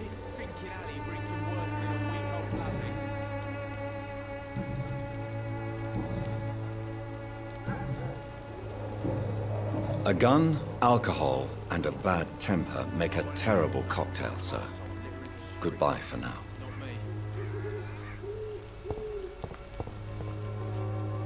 Are you all right? The bastard hit the wall next to me.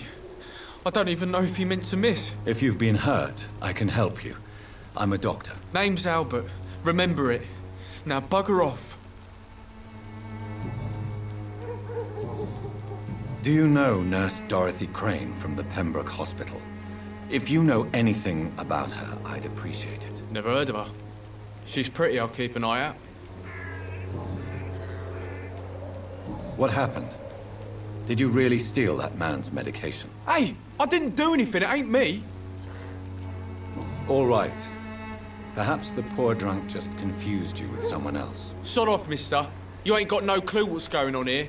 Bastard was a soldier in the war, so now he's got the right to shoot me. It's true. I'm not familiar with this part of town. Perhaps you could help me. I said sod off. Go find yourself another guide.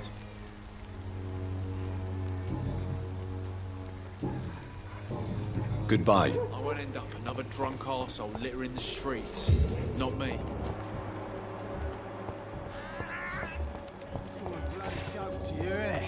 Stealing drugs from the sick and so... Good evening, Benjamin. Can I help you? I'm afraid not, Mr. Reid. What is it, Benjamin? It was the war, wasn't it? Your nerves are shot, aren't they? I need some answers, Private. From one soldier to another. The doctors called me a liar. A coward. Put me in a straitjacket, locked me up. Finally, they sent me back to the front lines with a handful of tablets. What about those we left behind, face down in the mud? You want to change places with them? You cannot waste your chance at life this way. It's not that simple. I wouldn't have expected you to understand. I don't even know why I spoke to you in the first place.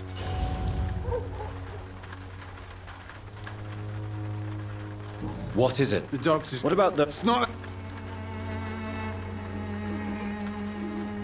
Whatever... I swear... A gun, alcohol...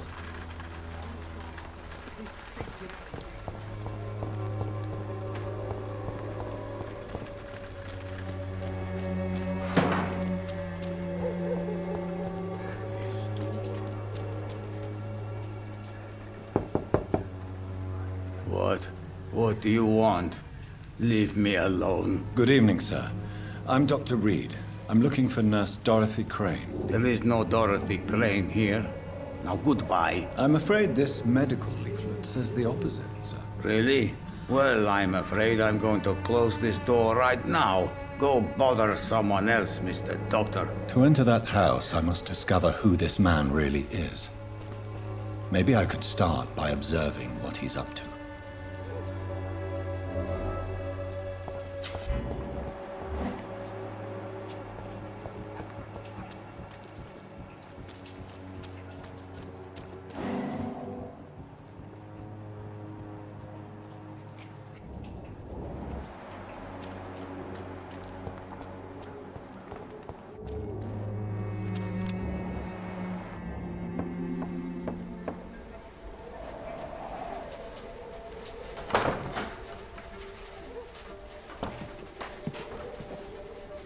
A strange man was at the door with a pass for our medical facility. I refused him entry. Darius, how could you know he didn't need our help? His clothes were too finely tailored to be for Whitechapel. Perhaps just a friend of that stray poet who is always about. Richard Nethercott? No, not of the same cloth, this man. I suspect some machination from that journalist. Clayton Darby. Is he still asking questions? Yes. I saw him drifting around St. Mary's Church. I swear he is tracking me just downwind.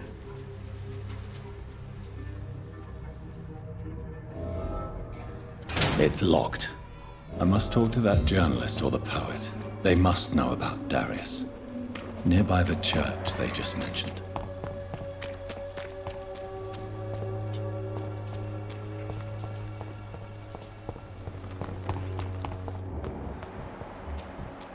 Cheap price, good quality. Come on, take a look. Don't be afraid.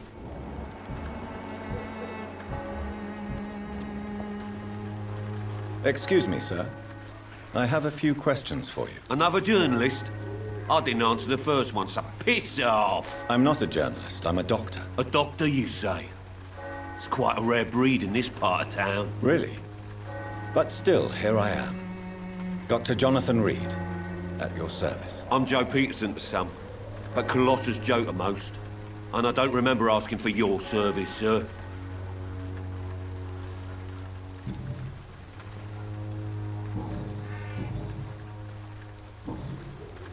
Have you heard of a nurse named Dorothy Crane? She's a colleague of mine, and is supposed to live around here. Dorothy Crane? Yeah, I know her.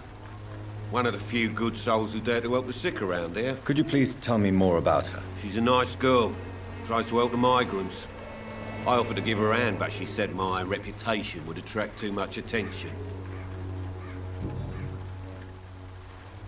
May I ask what you do around here? I do whatever I want, and sometimes even more. Now sod off.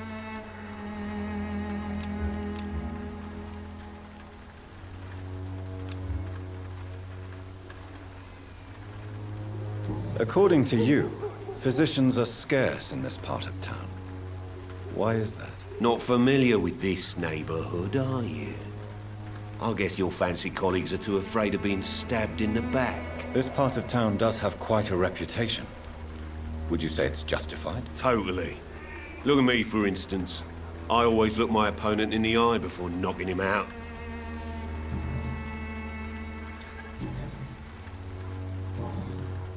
Goodbye, Mr. Peterson.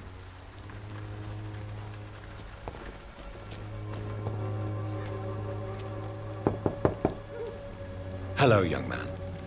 I'm Dr. Reid, and I would like to ask you a few questions. May I enter, please? Sorry, no, sir. My father does not like people entering our house, you see. Your father is worried about you, boy. He asked me to look for you. So my father actually worries about me then? Okay then. Come on in. I'm Harry, by the way. Even my dreams are soaked with gloom.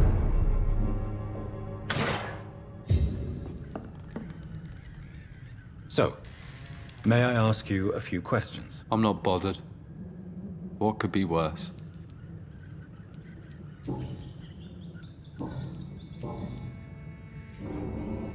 How do you feel? I'm fine. I mean, it's not easy every day, but I'm fine. I'm just tired of being sick all the time. If only I could be tough, like... Well, you know. Speaking of which, what can you tell me about your father? My father is an idiot who makes idiot things. That's all I have to say. Forgive my bluntness, young man, but you don't seem happy living in Whitechapel. Why should I? I never wanted to come here in the first place. It was my father's decision. And look around you. Does this look like a nice place to live?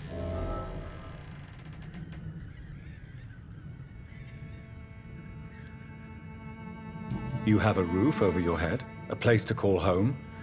Many people here are not as lucky, you know. That's exactly what my father says.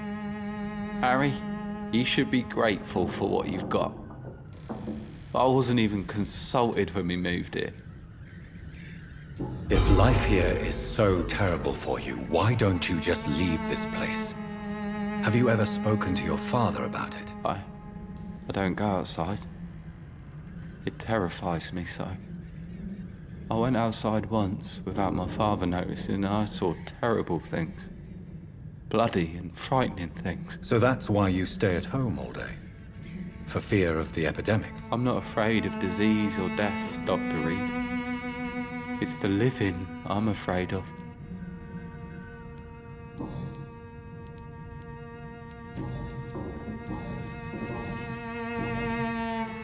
Do you know Nurse Dorothy Crane from the Pembroke Hospital? I'd like to know more about her. Yes, I know her. She came here to examine me when I was very sick. She said I should go out more. Goodbye, young man. Is there only pain and suffering in this world?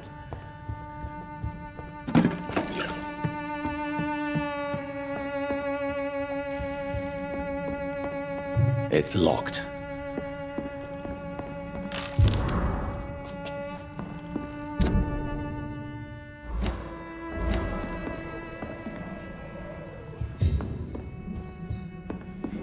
Dreams are soaked with gloom.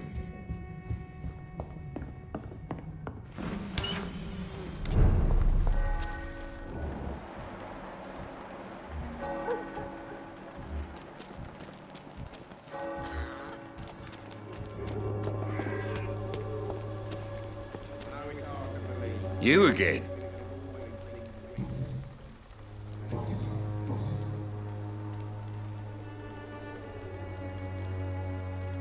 Why do you keep on working for the gang, Joe? You know it doesn't suit you. It's true, I hate this job. And I know I made some bad choices, but I'm a wet boot boy now, and people won't forget it. You could leave tomorrow. Start another life in another town. That's easy for you to say, Doctor. We are poor. My son's weak, and there's no way he'll endure another disappointment.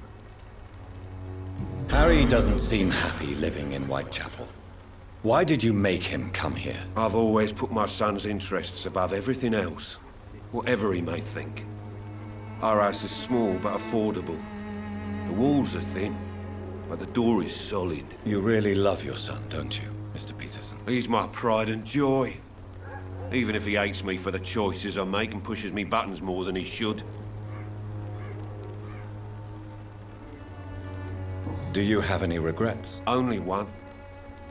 Not to have my beloved wife by my side. She died when Harry was little. My sweet Jane. She gave the boy confidence. Since the criminal nature of your job means you could be arrested, are you not afraid of what would happen to your boy if you were? No one will ever take my son away from me. If that ever occurred, I'd hunt the bastard down and rip off his head with my bare hands.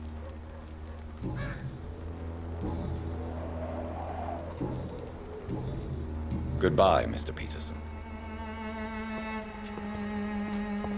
I know it's hard to believe, but this district has always been wretched.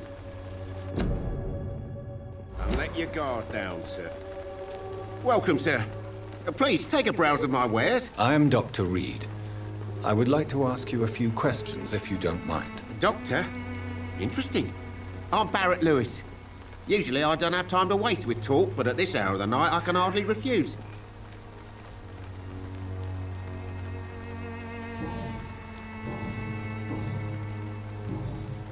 Right then. Show me...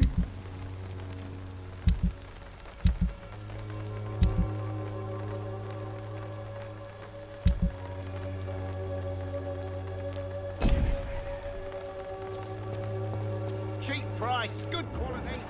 Come on, have a look, don't be afraid. Excuse me, sir. Are you familiar with this part of town? Name's Clayton Darby, reporter. Sorry, I'm new to Whitechapel. But perhaps you could help me since you're a journalist. My name is Jonathan Reid. Dr. Reid, the famous surgeon. I'll gladly help if I'm able, sir. I heard you're investigating an underground medical dispensary in Whitechapel. What do you know about it? Not much, I'm afraid. They are wary of strangers, and I'm not really an acquaintance of theirs. Why do you care? I'm a doctor, Mr. Darby. I care about everything involving public health and this epidemic. Are you sure you're not just concerned about the repercussions that a scandal involving a certain Nurse Crane from the Pembroke Hospital would bring? Without a doubt, you are a damn fine journalist, Mr. Darby. What do you know of her accomplice, a man named Darius? I don't know much about the man. He's very cautious, never goes out, doesn't seem to have any friends or family. He never goes out? No. A few days ago, he unexpectedly did. I followed him, but it was just a ruse to keep me away from his house. Really? How do you know? He went to the nearest mailbox, but just before posting his letter, he ripped it up and threw it away. I still have questions about that Darius fellow. I don't know much about the man. He's very cautious, never goes out, doesn't seem to have any friends or family. He has no relatives at all? No, except for that strange man, a poet named Richard Nethercott, who sometimes comes by. Darius would never let him in. Where can I find this Mr. Nethercott? He spends most of his time lurking around Whitechapel, talking to himself or declaring verses. These days, you can usually find him behind the church. Goodbye, Mr. Darby. Farewell.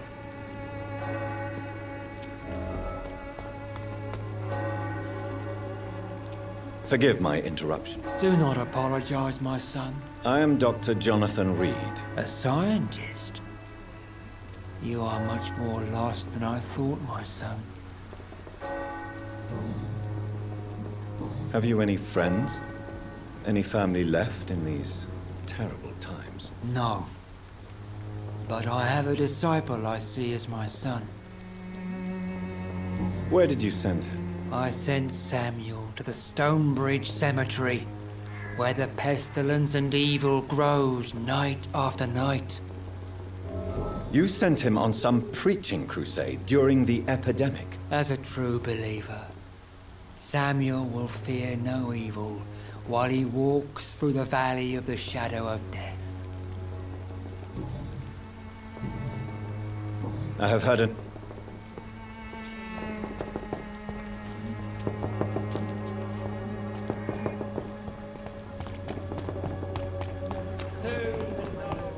Would you like me to...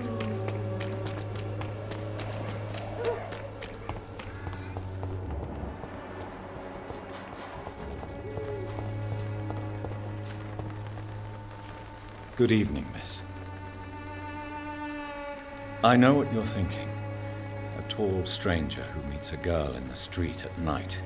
It reeks of the penny dreadfuls. But I mean you no harm, truly.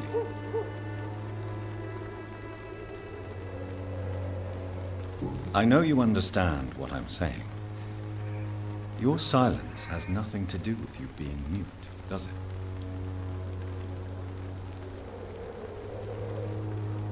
Very well. Goodbye, then.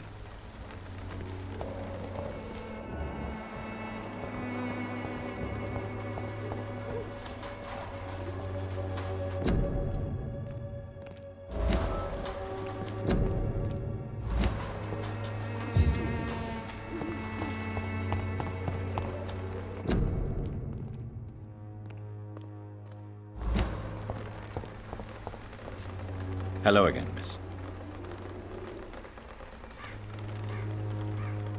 Melia, I know you work for Dorothy Crane. Please tell me about her secret dispensary. A stubborn and mute comrade. Nurse Crane and Darius Petrescu have been clever. Very well. Goodbye, then.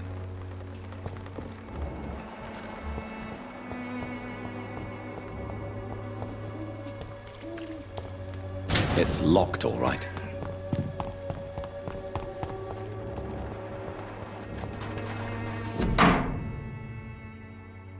The content of Darius' letter to his children could give me more leverage to enter.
I cannot enter.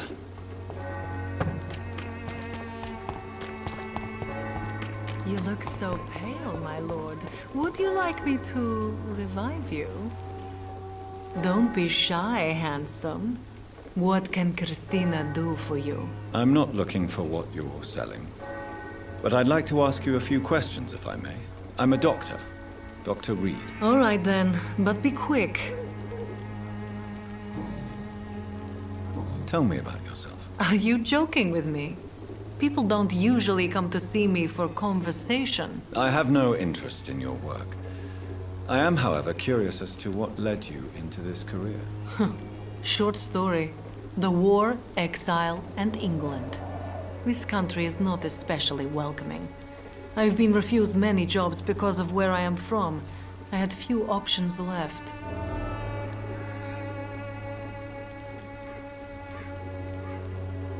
I'm sure you could have found another job, perhaps less lucrative. Maybe you should try again. And when exactly was the last time you looked for a job? Or worried about the rent, or what, or when you were going to eat?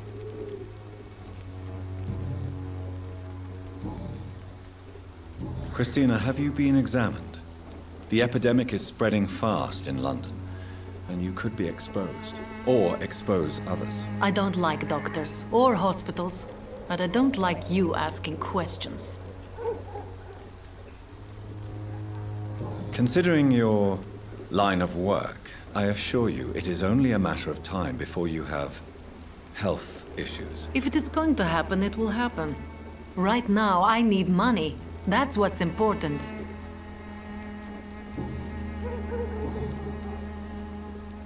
Do you know Nurse Dorothy Crane from the Pembroke Hospital? Anything you can tell me about her would be helpful. I don't know her, but I know her name is Dorothea Crăciunescu. She came from Romania like me and many others. You seem to respect her. Dorothea helps the sick people of Whitechapel. Everyone should respect that. Goodbye, miss.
Good evening, sir. I'm Dr. Reid. Please be my guest. Although I may not be the best informant regarding this part of town, my words speak about that which the eyes cannot see. Really? Are you an artist of some kind? I'm a poet, sir. Richard Nethercott, at your service. May I ask you a few questions about the district? Extraordinary part of town, is it not? I'll be glad to help you, if I can. What can you tell me about an old man called Darius? Darius Petrescu? Yes, I know him. At first, I thought he was only a small publisher. I invited him to publish my work, but his reaction was pretty clear. Not interested in your talent? Darius is an old political activist who takes delight in printing tracts and lampoons. Those communist activities only require mediocre writing skills. I'm looking for Dorothy Crane, a nurse who lives in this vicinity. Dorothy Crane. Oh, I love the name. The Crane of Whitechapel. Sounds very mysterious. But, sorry, no, never heard of her.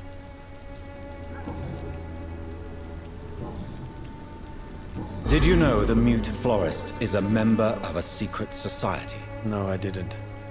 But I thank you for this information, sir.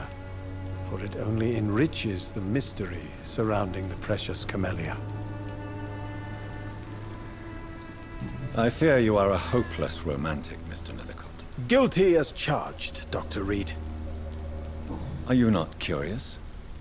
Is there not more you wish to know? That girl has not an ounce of malice in her. Whatever she may be hiding, it's certain to be for the benefit of most, if not all. Tell me, Mr. Nethercott, why seek inspiration in Whitechapel? The place is not beautiful per se, but how to explain it? Stirring and challenging. In what way, exactly? The struggle by gaslight. The barren smiles and the arid hunger under the rain. If you say so. Such vibrant antagonism and vivid paradox. The stripped humanity raged across each street. Vivid, of course, yes. And what about the poignant distress? Oh yes, the poignant distress. You see what I mean, don't you? That's what I want to write about, and that's what Whitechapel is made of. Do you not think it a little morbid? On the contrary, sir.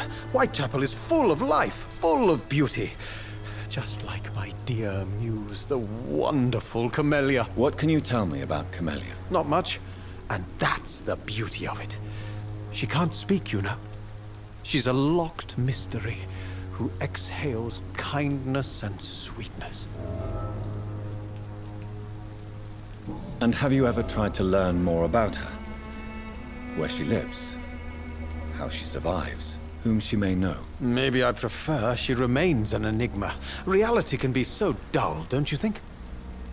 Perhaps you're just afraid to find out the truth about your muse. One day, perhaps, I'll ask her to come with me.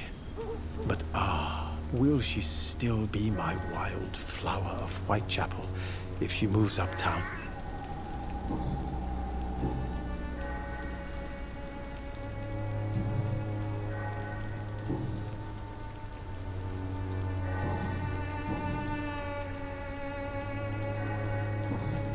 I'll leave you. Darius is a bit less of a mystery now. It should not be that difficult to incite him to let me in.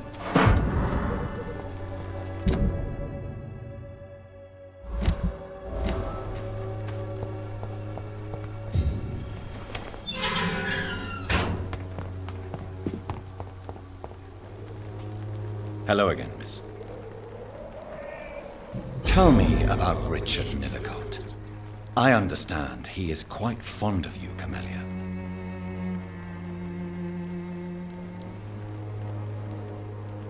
Very well. Goodbye, then.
It's locked.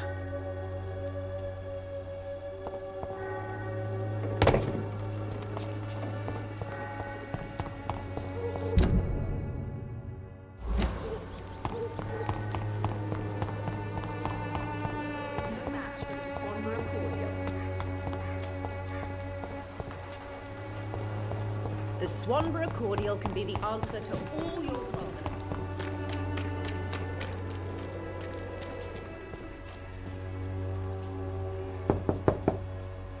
Mr. Petrescu, just 1 minute, please. You again?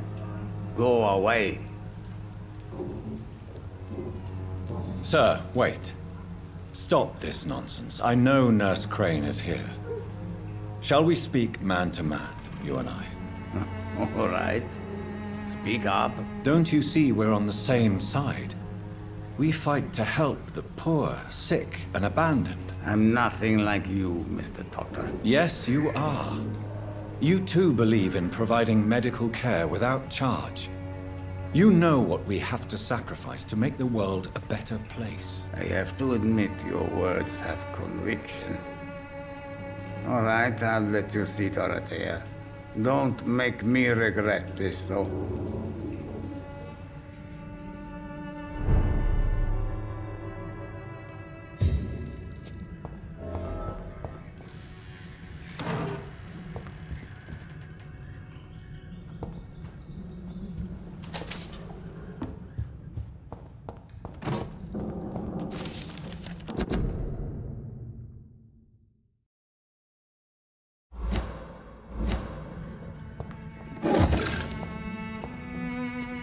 It's locked, all right.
I need help!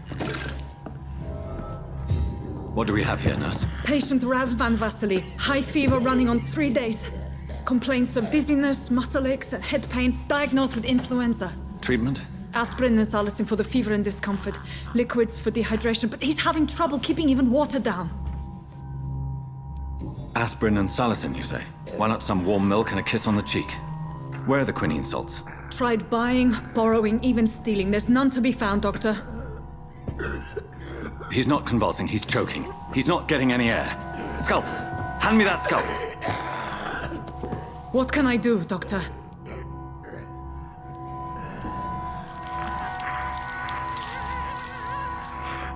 I need to perform a tracheostomy. Short pipe. That rubber tube will do. We're going to cut a passage for air through the neck. Yes, Doctor. He's breathing again, but he's coughing up blood. Internal hemorrhaging. I need to make another incision into the chest cavity to drain the fluids from the lung. Prepare another tube. A thoracostomy? Doctor, we've nothing to fight the infection. We need an aseptic environment. Right then, Nurse Crane. What do you suggest we do? I've no idea. I'm not the doctor. Time is of the essence. We need to perform a thoracic drain. Yes, Doctor.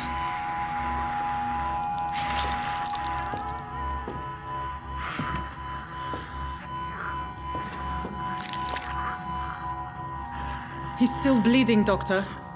I'm losing his pulse. The drain must have punctured the intercostal artery. There's too much blood. Are you all right, Doctor? I can't see.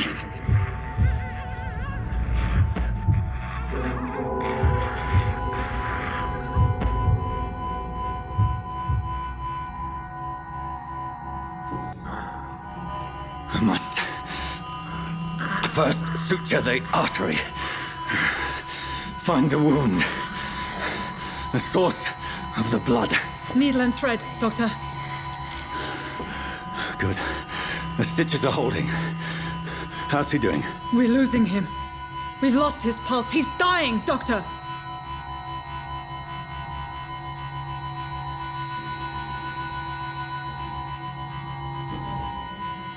Cardiac massage, now.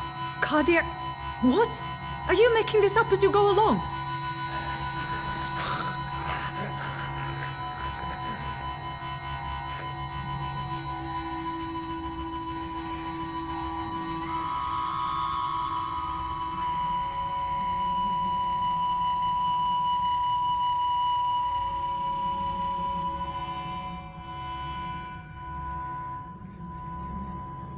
We've lost the pulse. He's gone, Doctor. Nurse, we did everything we could. Truly? Everything you could.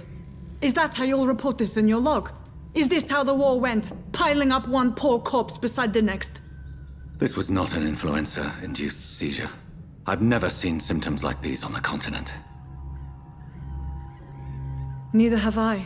But the previous symptoms leading up to this attack were the same, indistinguishable from the epidemic. No. There was something more vile in these reactions. Something primitive.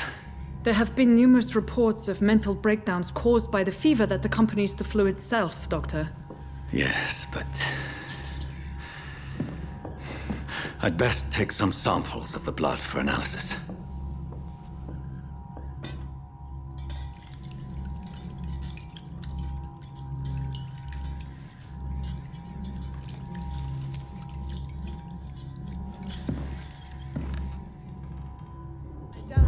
To test my bedside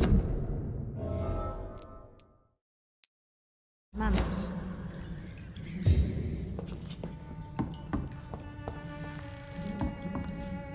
It's locked. To what do I owe this courtesy? I suspect it was more than intuition alone that led you to us. So, how might I be of service, Dr. Reid?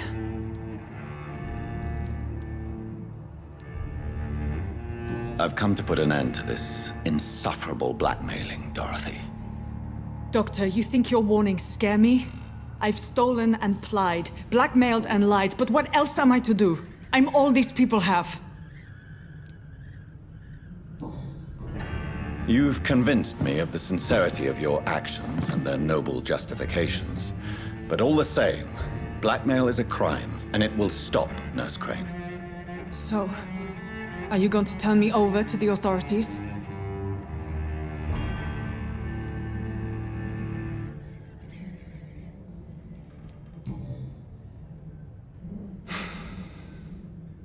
No. Your place is here. Jailing you would be an even greater crime. So, here is my proposition. I'll look the other way on your little enterprise. In exchange, you will resign from the Pembroke Hospital and provide me with medical supplies when the need arises. Dr. Reid! That sounds like a business proposition.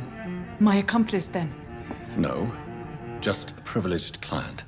My research may require the occasional rare piece of equipment or ingredient.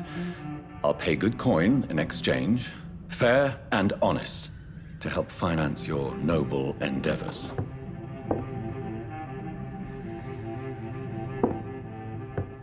We have ourselves a deal, Doctor. Good customers are always welcome. Yes, Nurse Crane. We have a deal.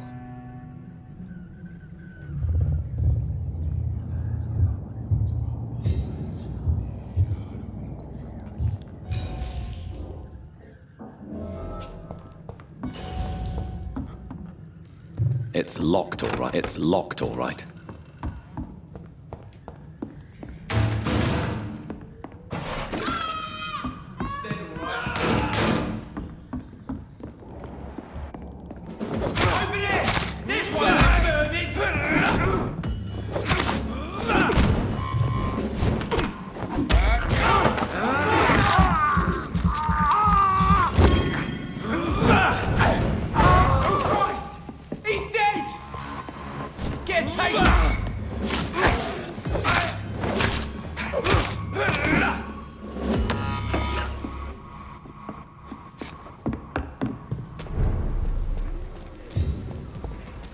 This is no place for you, sir.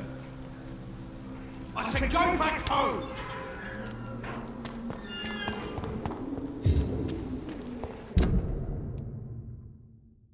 When science fails you, this elixir will give you faith again.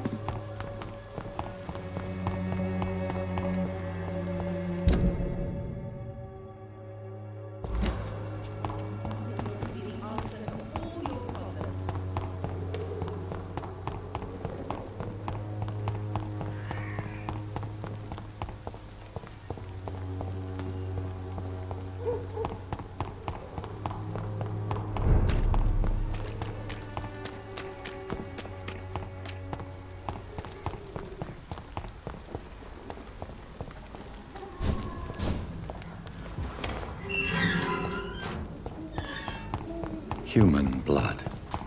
Whoever left these marks did so deliberately. Kill it, boy!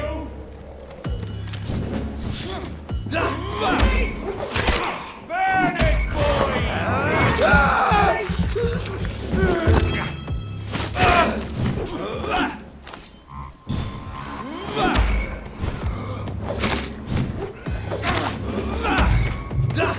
Cross the meat, boy!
I would ask you to avert your eyes, sir.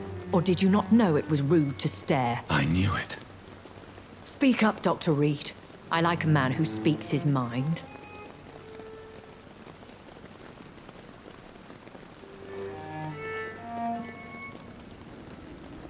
You killed him. He trusted you. And you killed him. Spare me your sarcasm, Jonathan. You are but newly born in this world. We are vampires. We live by leeching the blood from weaker prey. We are Darwin's next chapter. His cynical and perhaps ultimate expression. The situation is somewhat awkward nonetheless. I have not been observed sustaining myself for many decades. I have to say I'm a trifle embarrassed. Anyway, I have concluded my inquiries concerning your blackmailer. I see. Please excuse my agitated state. Under normal circumstances, I wouldn't let anyone see me in this condition. I must confess I have not put an end to the blackmail, my lady. Unfortunately, I could not bring myself to do it. I'm so disappointed in you, Jonathan. I didn't expect this from you. Lady Ashbury, you yourself admitted how ridiculous the sum of money was. I can assure you it was all used for charitable ends. Well, you are full of surprises, aren't you, Jonathan? All right, say I trust you, but you will still pay the ransom. That is only fair.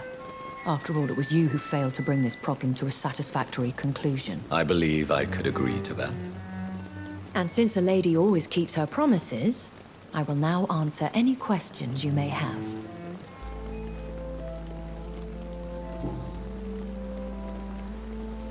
I know this is beyond the pale, but may I inquire your age? Really?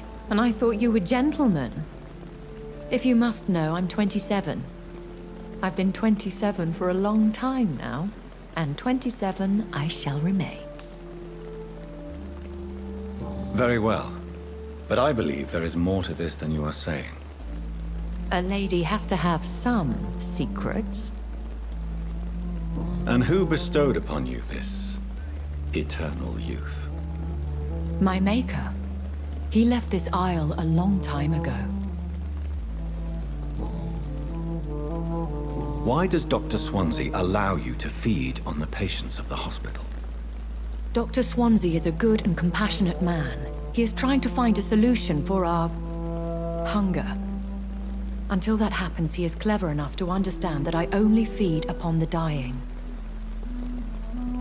And no one suspected you of the murders? As you well know, suspicion has recently fallen on me of killing for pleasure. But you have my word, Jonathan. I take no pleasure in taking a life. What do you know about this Brotherhood of St. Paul's Stole? The Brotherhood is well known amongst London vampire society. As long as our kind is discreet, and as long as they do not interfere, we have come to a mutual understanding. Why did you save me in the canning factory? I could hardly stand by and watch such a promising young blood as yourself be torn to shreds by some gutter scowl. What type of vampire is a Scar? Not a true vampire. The deformed offspring of lesser vampires. It is a shame these creatures run wild, slaves to their baser instincts. William Bishop wasn't the vampire that created me then? No, Jonathan. Whatever their strength and demeanor, Scowls are the progeny of careless vampires. It cannot be the other way round.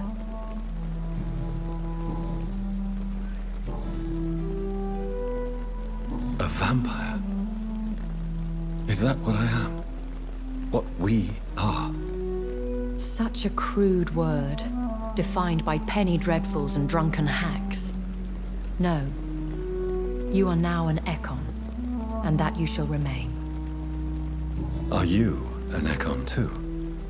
Yes, I am. We are the closest thing to what man refers to as vampires. Forget what you think you know about us. So we are Ekons. How can I identify us amongst other vampires? How to put it? All Ekon are vampires. But all vampires are not Ekon. We are but a branch of the immortal tree. I've been hearing a voice talking in my head. Is this some kind of insanity? It feels like the voice of the vampire that created me. Hush. Tell no one this. It would be unwise to talk of such things amongst British immortals. Speak no more of your maker. Excuse my forwardness, but... are you my maker? Me? Goodness, no. Only a foolish immortal would create a progeny without taking precaution, and I'm no fool. How could this cause offense? Only the powerful immortals can mentally call to their progeny. No vampire or hunter will sleep easy, knowing that an unidentified elder is stalking the streets of London. I don't understand. Why was I created and then left for dead? That is a question only the one who made you can answer. It's not normal practice. I doubt even if you find him, he will answer you, considering how cruelly he treated you. I'd like to avoid creating another vampire by mistake anyway. Tell me, how is it done? The process is dangerous. It could even kill your potential progeny. If you did decide to sire an offspring, they must drink of your blood, Jonathan. So me being a vampire could have been a mistake? I very much doubt it, Jonathan. Contrary to the legends, it is not as simple to make another vampire by just biting someone.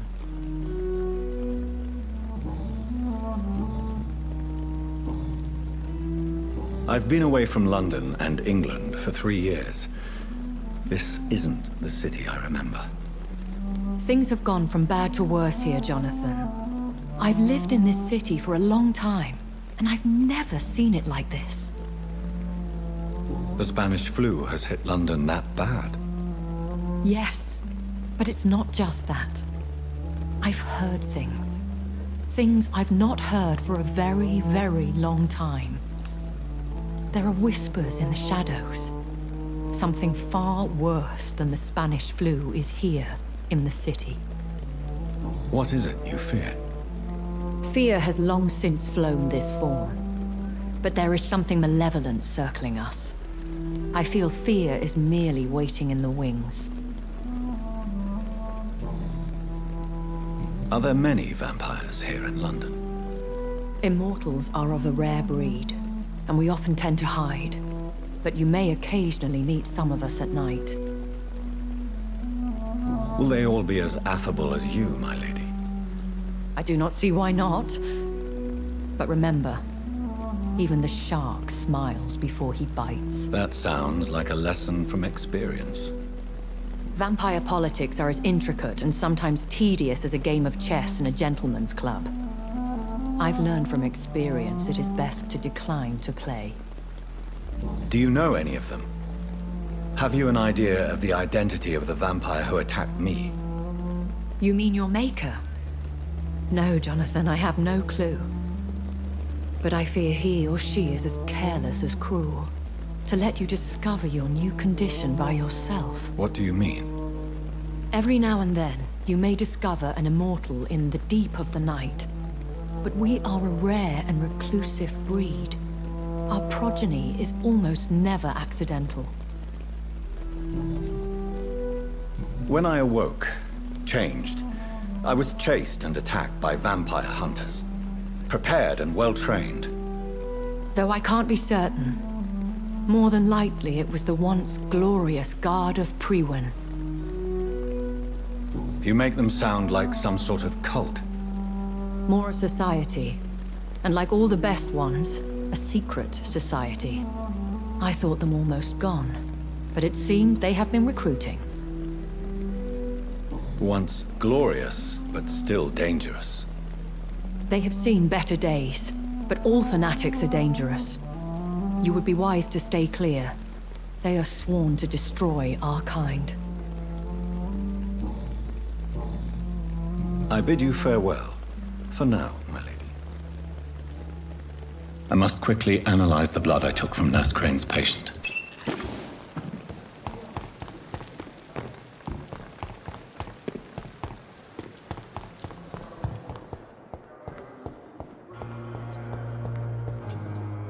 Good evening, Nurse. Good evening.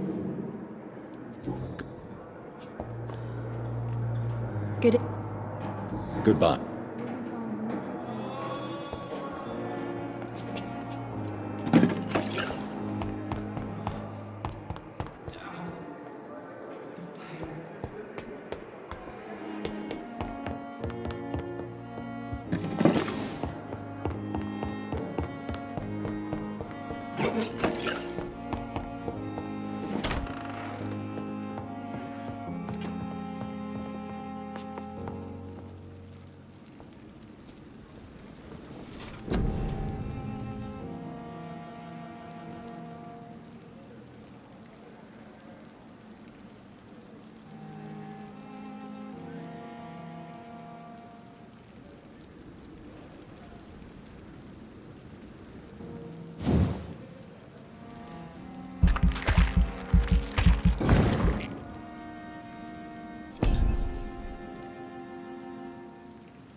Razvan Vasily was infected by Spanish flu, but also has the highly unstable blood of the Scowls.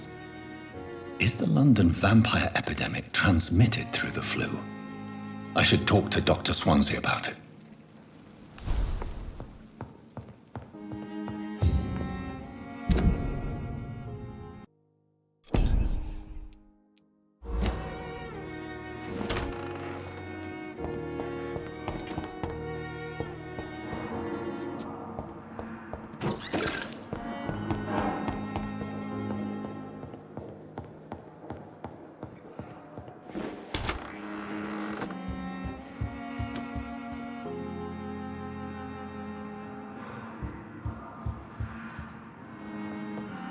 Evening, Edgar.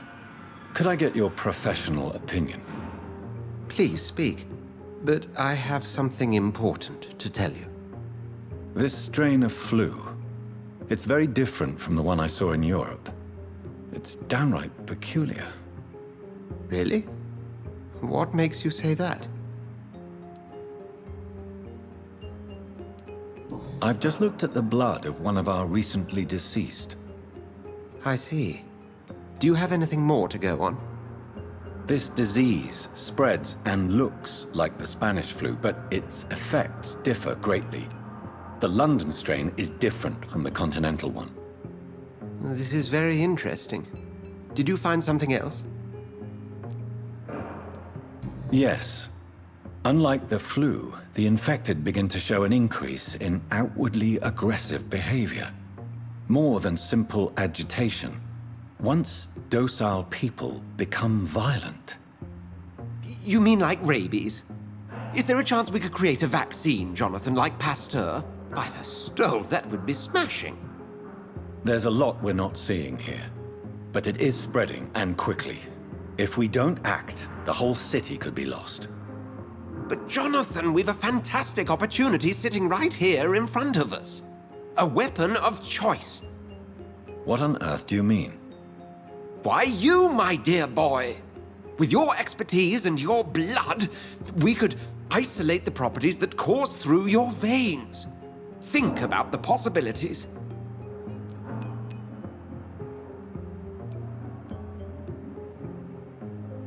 But the risk of infection using vampire blood could compound the situation. I know, but your blood now carries remarkable regenerative properties.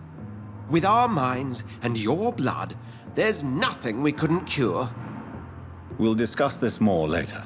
Thank you for your time. No, thank you, Jonathan. But as I said, I needed to talk to you. I have some rather bad news. Yes? I'm afraid it's your sister. My sister? She's to be buried this evening at Whitechapel Cemetery. Your mother published the obituary this morning. I see. I'm sorry, Jonathan. Please accept my condolences.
Dear sister, I don't know if I have the strength.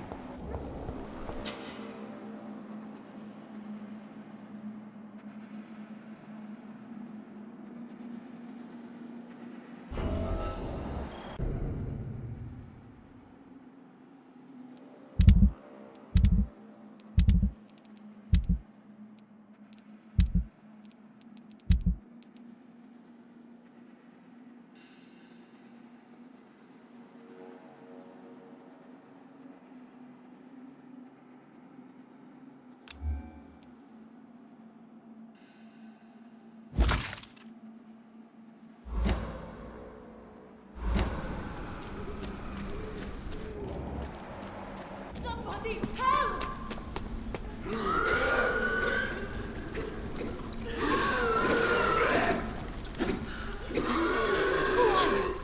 What do you want?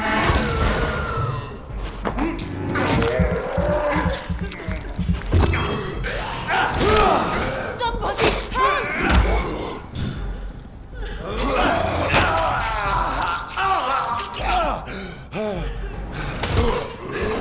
Who are you? What do you want?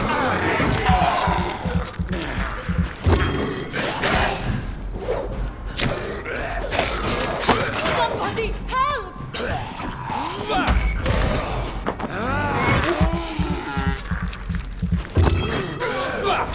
What do you want?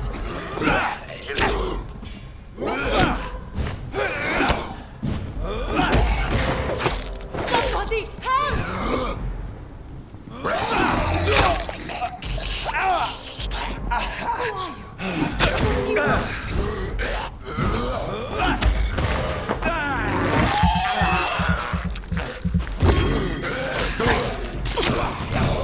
Somebody help!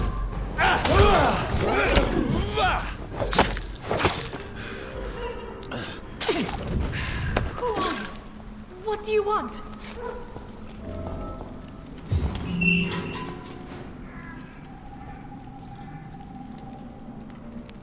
Are you all right, miss?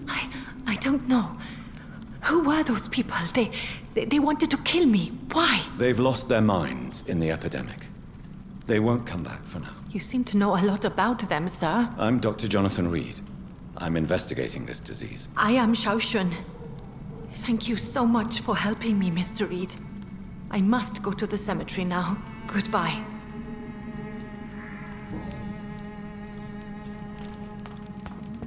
Carnage. This man's far too old to be Samuel. No. By the look of his clothes, this man's a docker. Samuel isn't here. I had better follow the blood trail.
As I feared, Samuel no longer preaches the good word.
Since I can't reveal myself to my mother now, I must find a discreet spot to attend the ceremony. Mother, why have you come here? This is proving far worse than I imagined.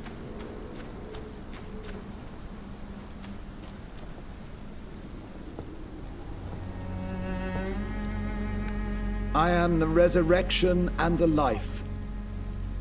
He that believeth in me, though he were dead, yet shall he live. And whosoever liveth and believeth in me shall never die. We commend unto thy hands of mercy, most merciful Father, the soul of our sister departed, and we commit her body to the ground. Earth to earth, ashes to ashes, dust to dust.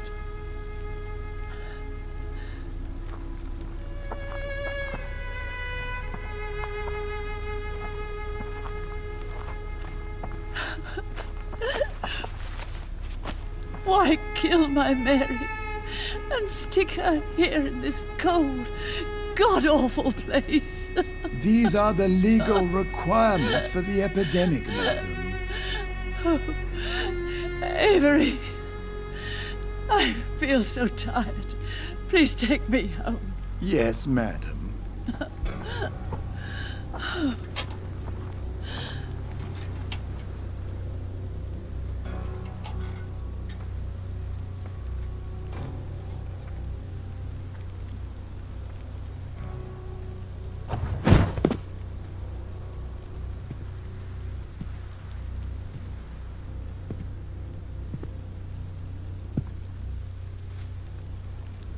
Oh, Mary. What have I done?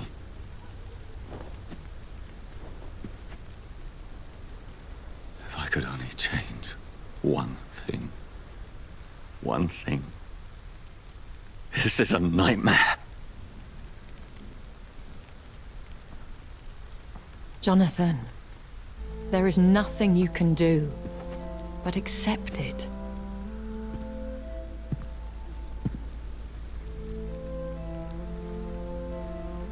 What brings you here? I thought you could use the company. I am so sorry for your loss, Jonathan. She was a good person. Vibrant, full of life.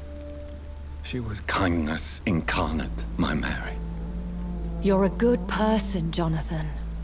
And a young Ekon. A newborn cast into the night without so much as a candle to guide your way. She had been scouring the most dangerous parts of London in search of me. And it led to her death. Jonathan, don't. I still hear her last thoughts. They echo in my head. Her mind shattered, and it haunts me. Jonathan, stop. Listen carefully. You must come to terms with this. You must learn to live with what happened.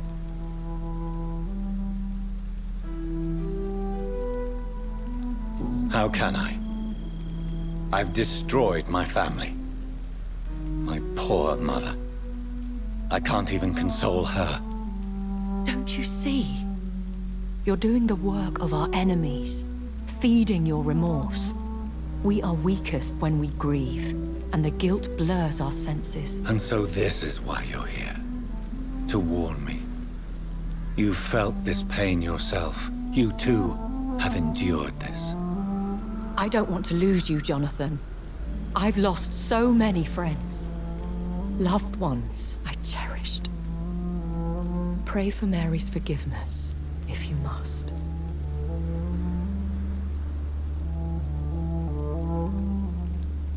You may be right. Of course. I've stared upon this world for centuries, and time has taught me to deal with guilt, if not erase it. What should I do then? St. Mary's Church is not far from here. Go there and make your peace. Find the solace you need. My lady wants me to confess. No, Jonathan. It's you who wants to confess, I think.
safe here for a gentleman.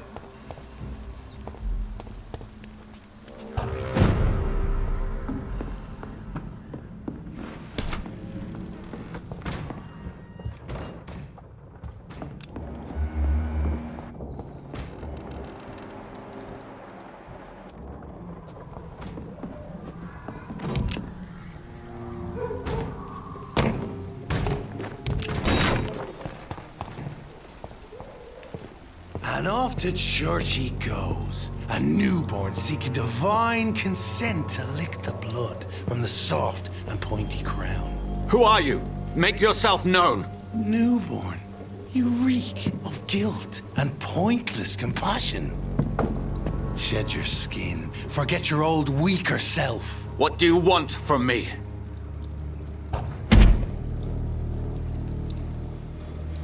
Ascalon does not approve of lone wolves who bring unwanted eyes to our pastures. So your name is Ascalon?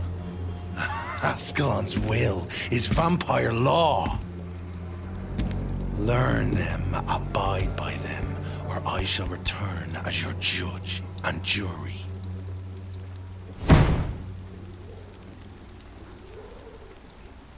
These immortals try my patience with their plans and unsolicited counsel. Best run along home, sir.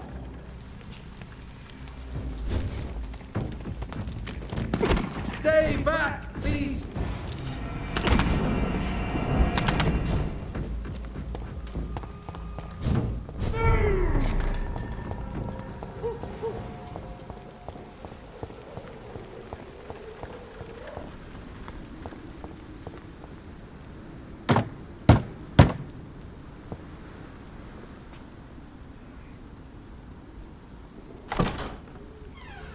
Yes? What is it that you want? I'm sorry to disturb you at such a late hour. No worries, my son. I'm still quite awake, having just returned from a funeral. Yes, I know.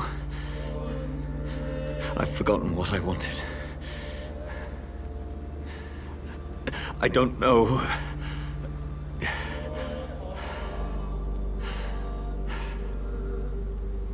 May I help you, child?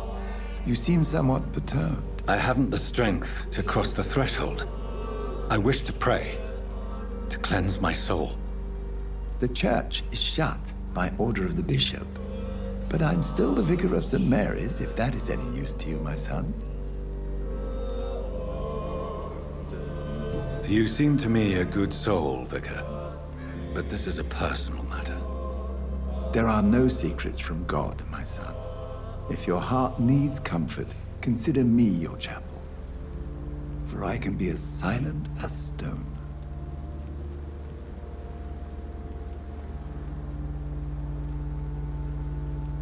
I've words for one departed. They're not for living ears to hear. Your eyes burn with rage, yet I see the pain that lies beyond. I am here to lighten the burden of all God's creatures. Whatever you tell me is between us and the Lord. Very well, priest, as you seem quite adamant. Open your heart, my son. Tell me what burdens you. With whom do you wish to speak? She was my sister.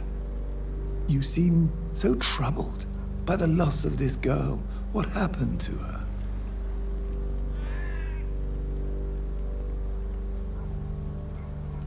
She was murdered. I see. And how are you feeling, my son? She died because of me. How do you think I feel?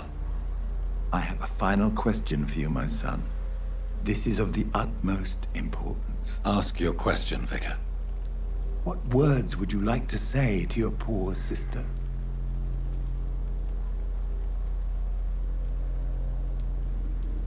I killed you. There's no excuse.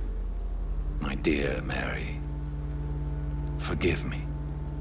You have been heard, my son, and your burden will lighten if your words are sincere. Go in peace now, and live your life in the way she would have wanted.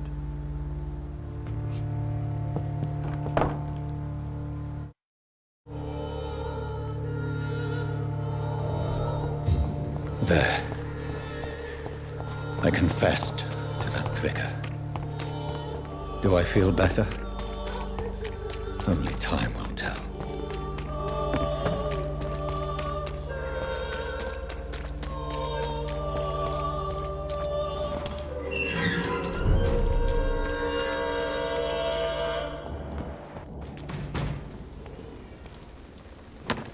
This is no place for a gentleman. Over there! There's one of them vermin!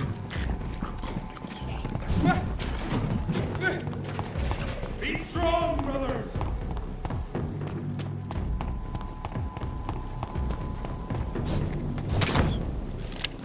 Die, vermin!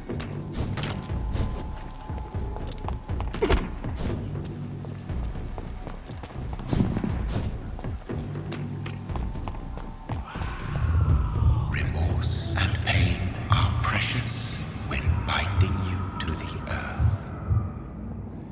You. I remember you.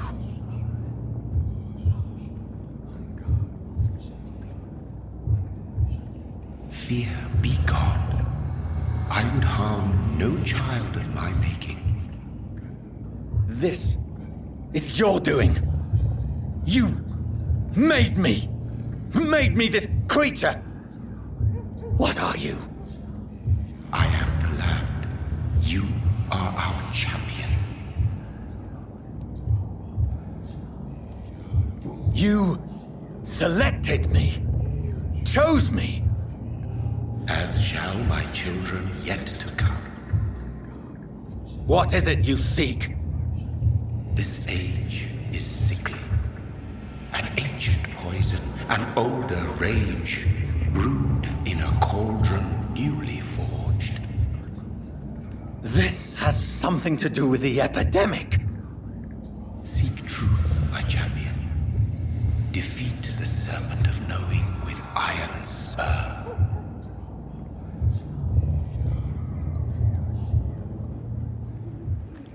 I've had enough of others making decisions for me, pretending to know how I should feel or behave.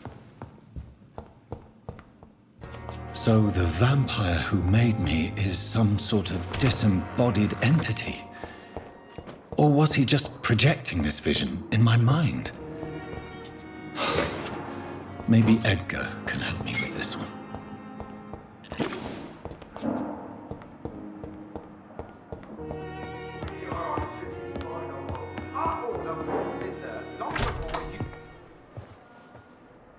God protect us.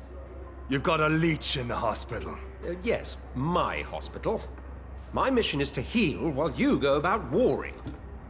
You've set the table for a snake. I wonder why there's venom in your food. I'm growing tired of your song. You're a woodsman, McCallum, not a doctor. Return to your hunt. Remember, I've a good nose for machinations. I can flare the scent at a mile. You can't hide from the god. Leave him, Jonathan. This is sacred ground. Neutral territory. And I just had the carpet cleaned.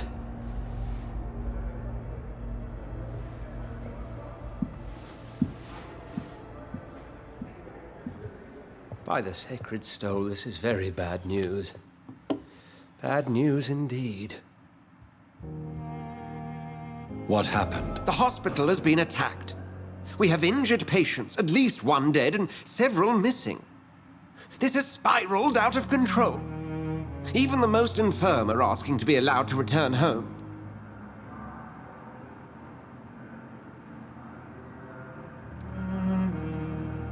We cannot have the people lose faith in this institution. This hospital is their only hope. Of course, you're right.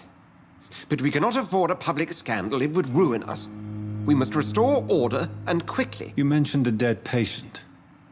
Who is he? She, Jonathan. She was Miss Harriet Jones. I found her room like a slaughterhouse. Blood everywhere. The duty nurse is taking care of the mess. Very well. I'll help you. Jonathan, please. I can't rely on anyone else. And this concerns you as it involves vampires. Someone has taken advantage of our more liberal tendencies here. In what way?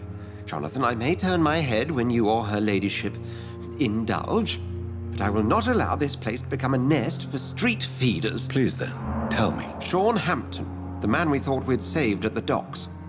It seems he was infected after all. So Hampton became more beast than man? Exactly. And now Guard of Prewen suspects the hospital of vampire activity. Do you realize what that could mean for us? Rest assured, I will protect you and your staff. McCullum is a fanatic. The Guard will stop at nothing. You don't know what they're capable of, Jonathan. Very well. Since I brought Mr. Hampton here, I will put an end to this.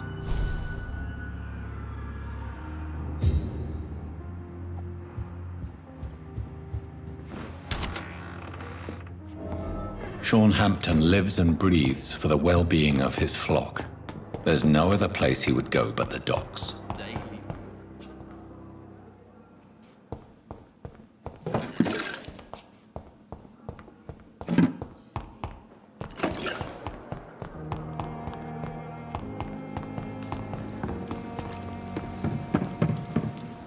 Perhaps I should have considered the offer.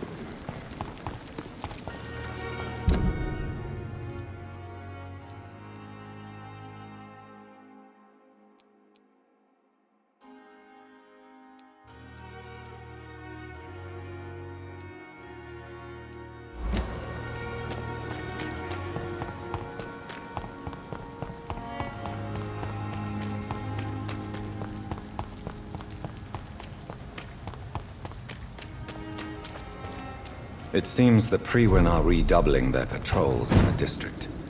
I must be more careful. Fear no evil! We do the Lord's work here!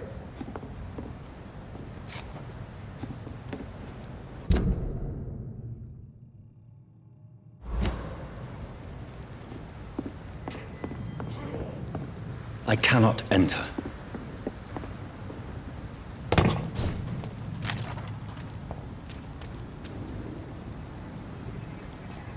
Die, vermin!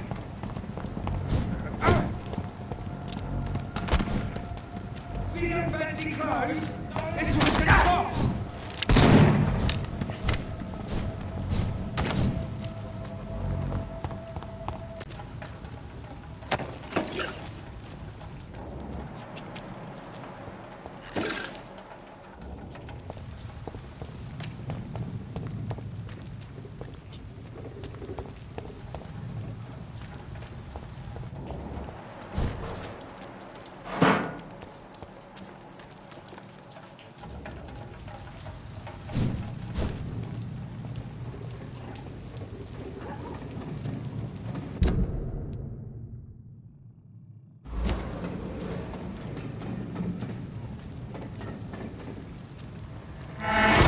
Fancy clothes! This one's a top!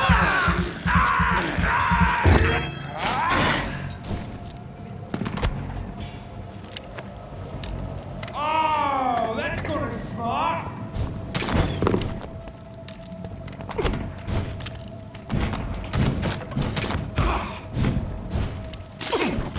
Snap it, Leech!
away, you bastard! You won't get me here! Get out! Get the fuck out, you crazy bastard! Come on!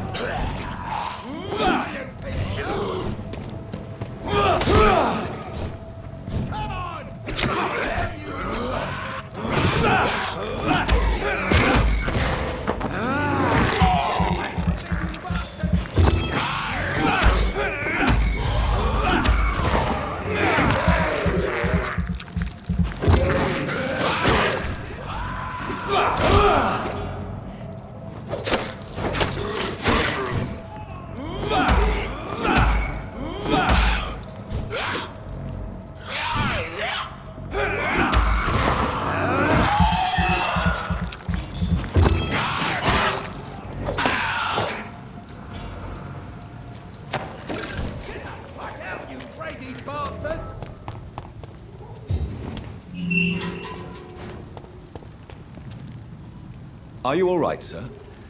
What are you doing in a place like this? I'm not sure that's any of your business. I hope you realize that staying here will put your life at great risk. Pah! I'm not afraid of these guards of Priwen, or whatever these thugs call themselves. I can still kick some respect into those youngsters. I wasn't specifically referring to them, but are you really after these men? Why? They took my boy! I've had no news since he joined that crazy gang. So I decided to come and find him myself, to get some answers. I see. But as I said, your life is at risk if you stay here. And I'm not referring to the gangs either. You should leave, sir. Well, this part of town used to be nicer, let's say. Perhaps you're right. This isn't the best way to save Andrew.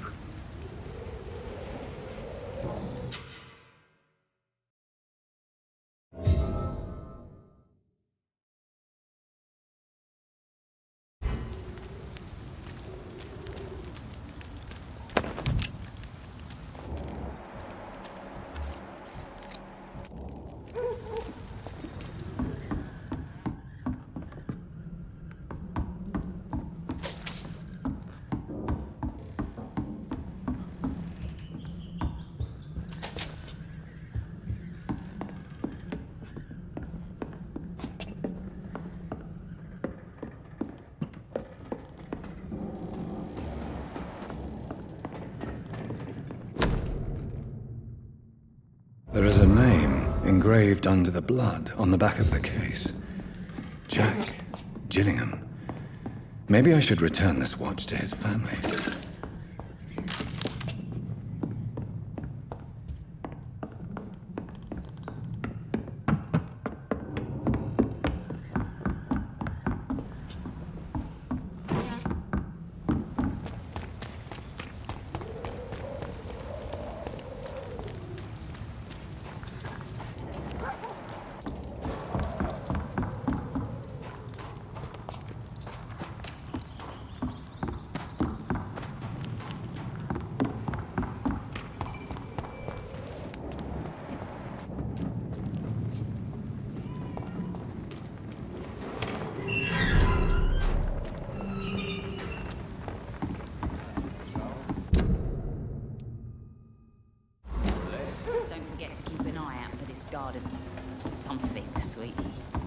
My guess is they're recruiting for some vengeance. In the meantime, the boys are waiting for well, for your orders, my sweet queen. I hope the rumors about Clay are true.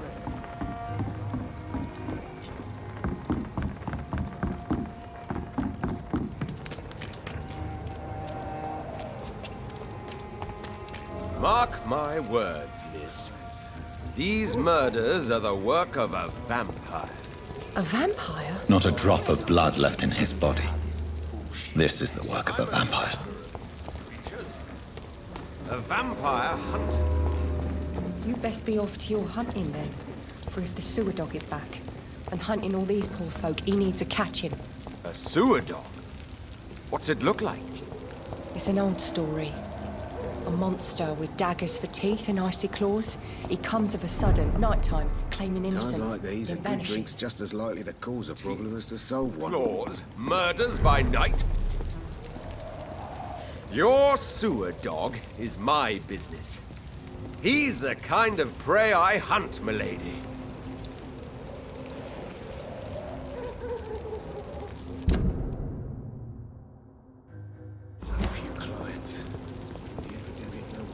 Good evening, sir.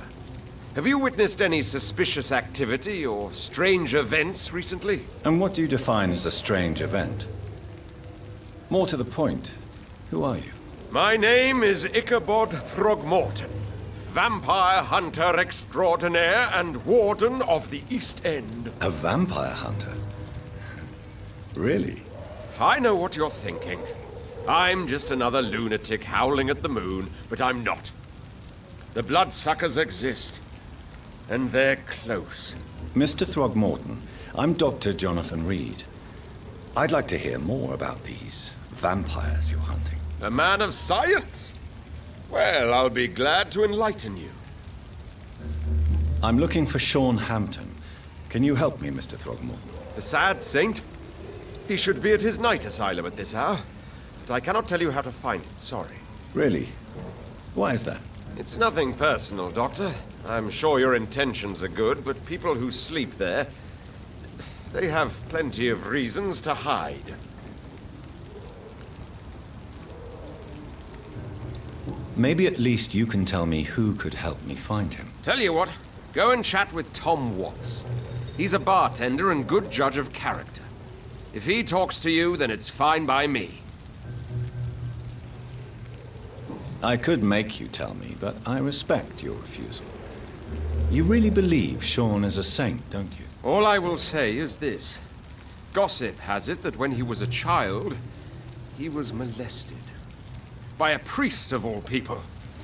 Funny thing is, though, it only strengthened his faith.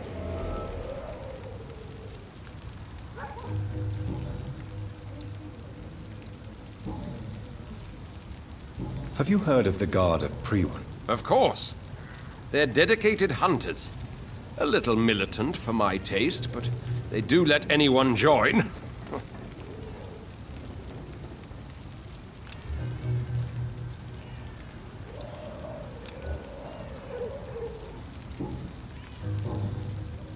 Goodbye.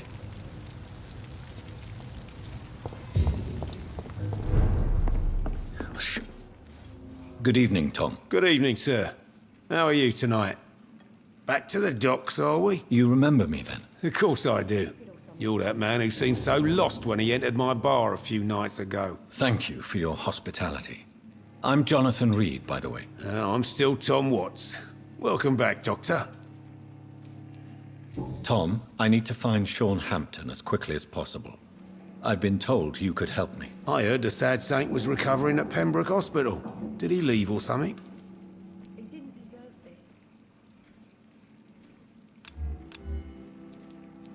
The important thing is I find him, quickly. Why not try his night asylum? He takes care of those who need a meal or a roof there. Where is it? It's in an old warehouse, northwest of here. Just follow the bank to the west and go north when you reach the end of the pier.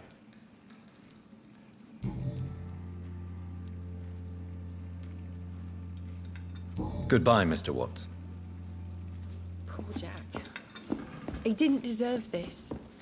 So few clients. With the epidemic, no one dares go outside.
don't think so. See them fancy clothes? This one's a send you to hell! Snap it, Reid! Kill it all you burn it, boys! Get a taste of this! Die, beast! Die, vermin!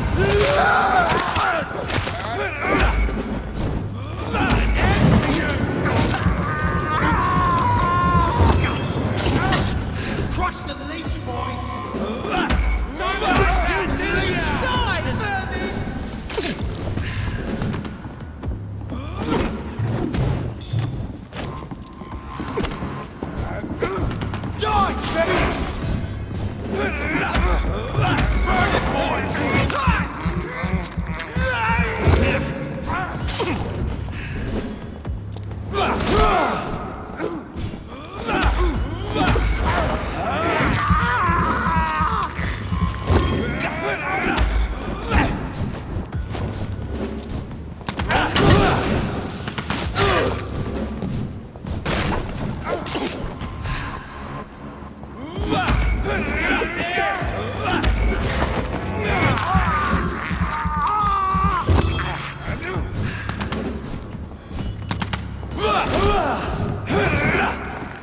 Back in the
crush the leech, boys!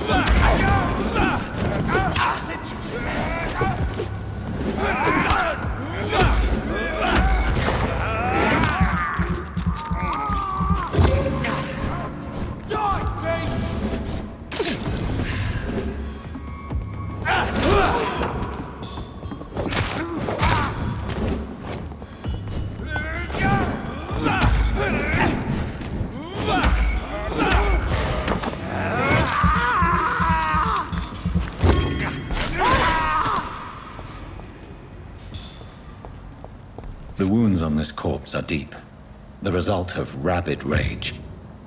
If this is Sean's doing, he's become a murderous beast.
This one's mine!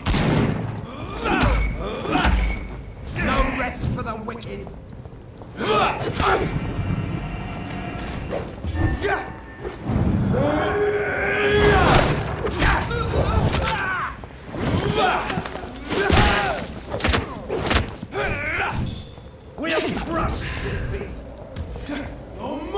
vermin!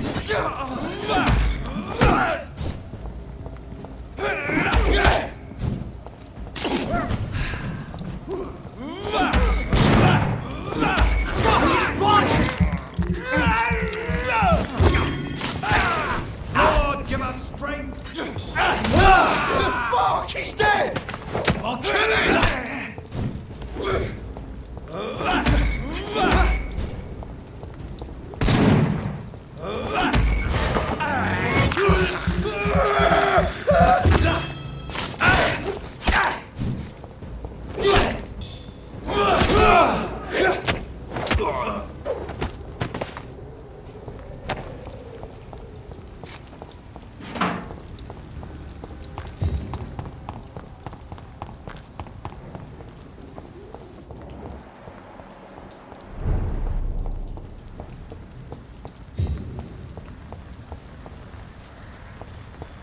I hope they'll all return to the shadows once the epidemic has passed. It's locked. It's locked.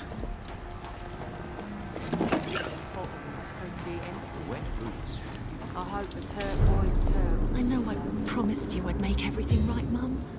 But it's not been that simple.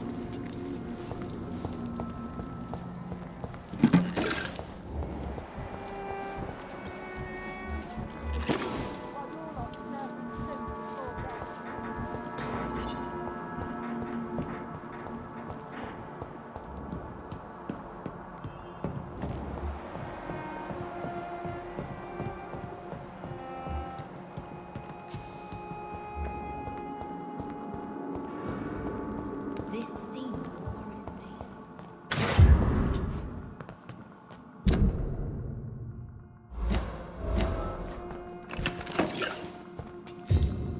Why the long face, Doctor? It looks like we both have changed a lot. I must confess, it saddens me, Sean. Put your faith in the Lord, Doctor. He has a plan for all of us. We may not always see it, but he does. Since you left Pembroke, the amount of blood that has been shed, it's hard to believe you, Sean. Ask what you will. As the Lord is my shepherd, I will not speak a lie to you. Why did you kill Miss Jones at the Pembroke Hospital? Killed old Harriet? You must be mad, Doctor. Why would I do such a thing? People have been murdered. I've seen the blood. I don't believe you can be trusted. Have a little faith, Doctor. If you will follow, I will guide you to the light. How do you plan to do that? Take this key of the old sewers. The entrance is by the riverbank, south from here. There you'll find all the proof you need. I have to see for myself. But your sense of purpose and calm gives me some relief. I'll be here when you return. If you still think I'm a threat then, well, I'll surrender myself to your judgment.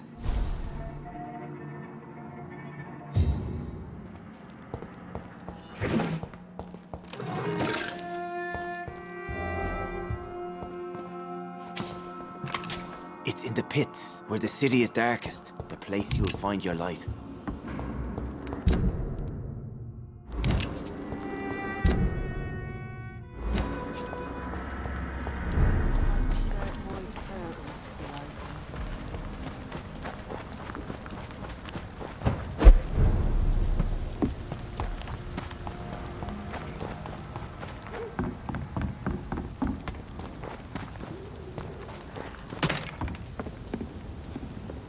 Not a safe place right now, sir. Stay away! Over there!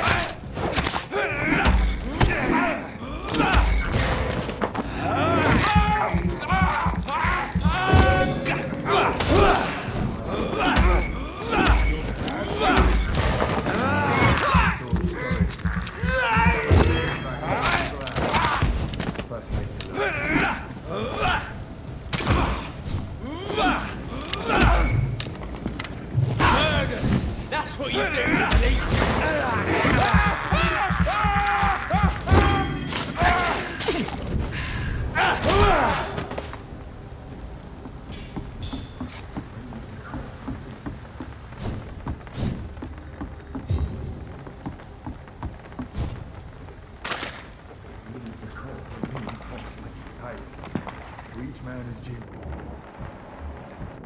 Bloody hell with that rat to be hiding in. Look lively! It's on to us!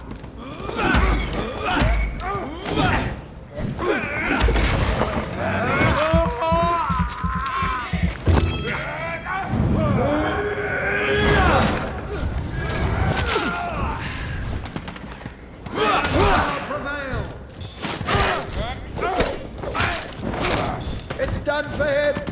Go on!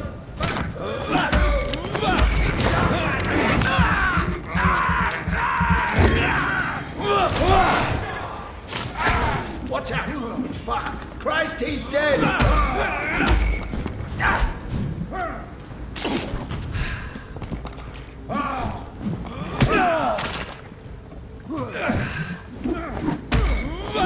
I shall fear no evil.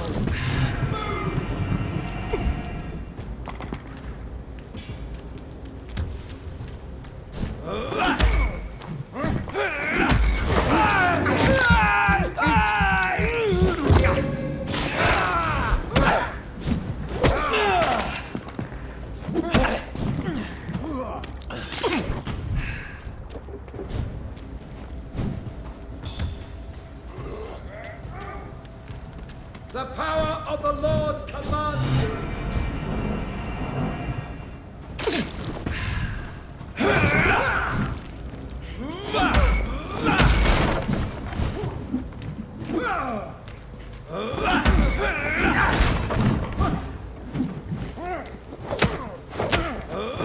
Stop, Vampyr!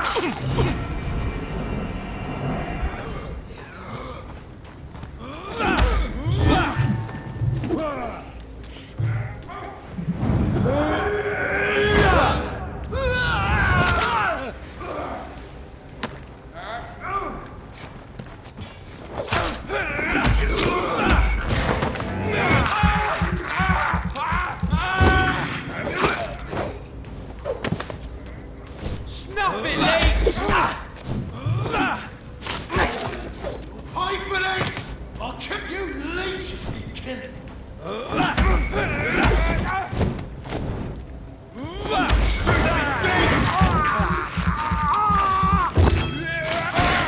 Want some of this? Pay for this! I'll send you to hell! You're mine!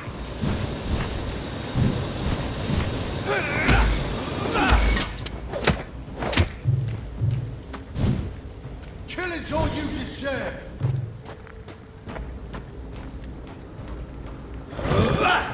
I hate leeches! Put an end to you!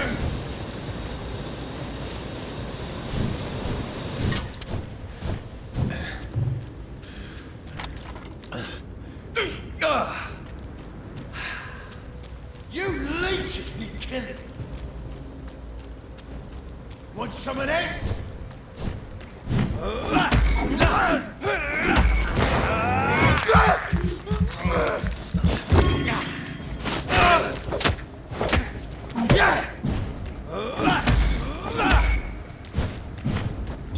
I hate leeches!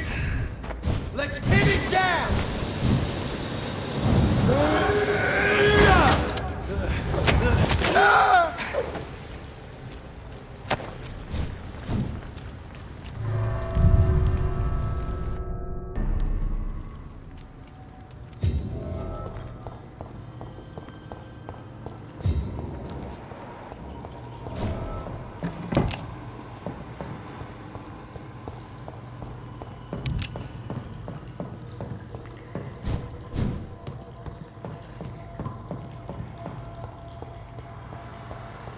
It's locked.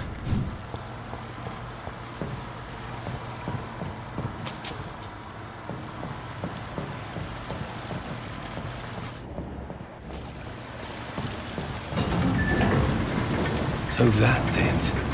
These wheels control the water level.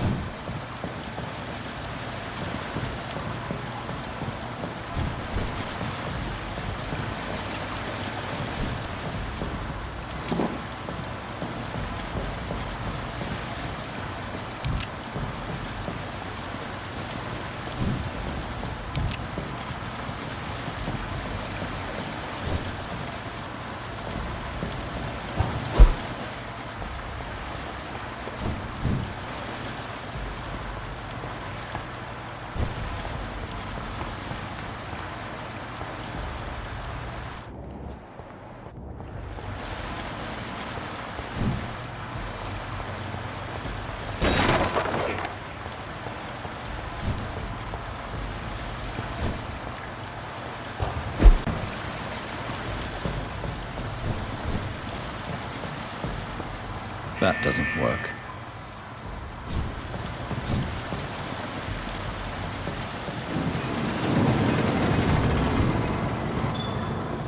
That doesn't work.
I have this thirst for blood.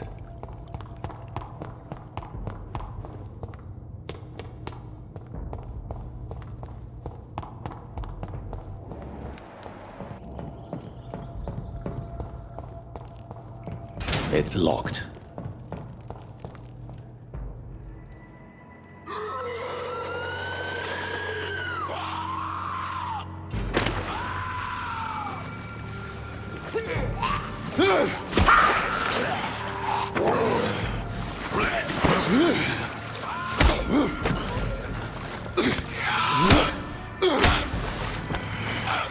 These maggots have escaped the wrath of Ascalon for too long. It is time to purge the sewers of their filth. You again! The one they call the sewer dog. Hold your tongue, newborn, or I'll crush you like a maggot. You've let the beast consume you. Finally! A touch of lucidity. Learn to respect the laws of Ascalon. My power you cannot comprehend.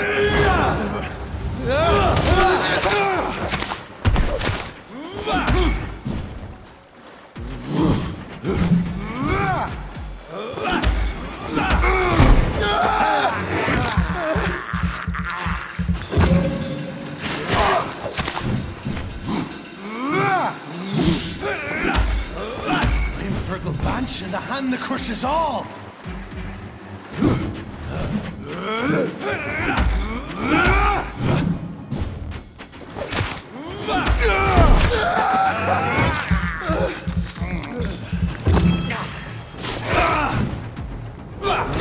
Vanished, I'll slaughter these scalds while singing your name.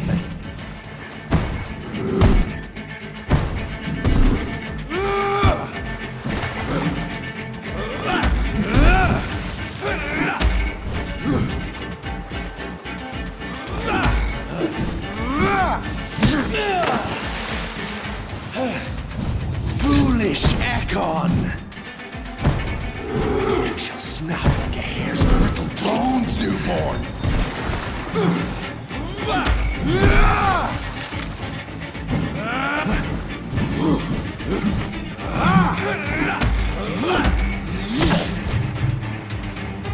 And thine shall be a fair skull to adorn my mantle! You dare challenge the dictates of Ascalon?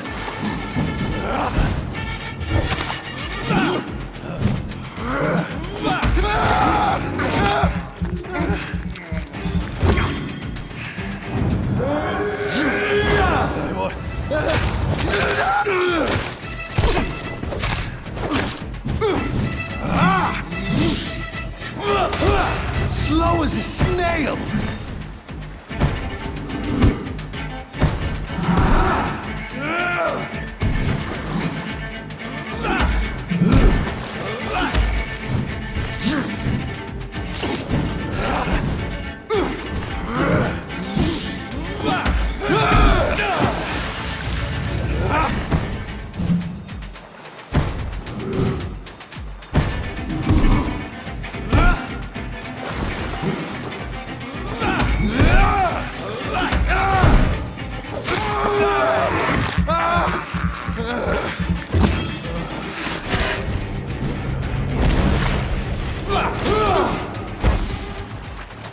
Return to your apothecary and needles. Your blood is now mine.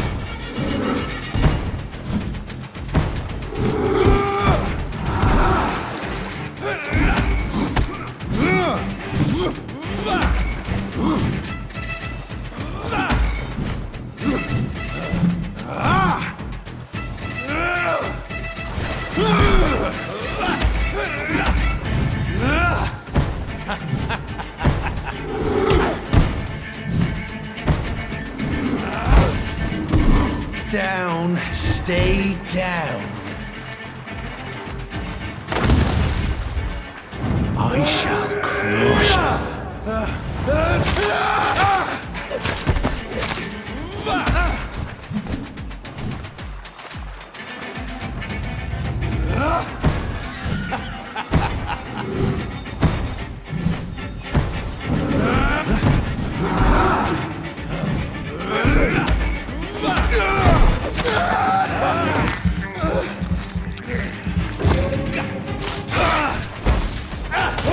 Return to your apothecary and needles. I shall crush you.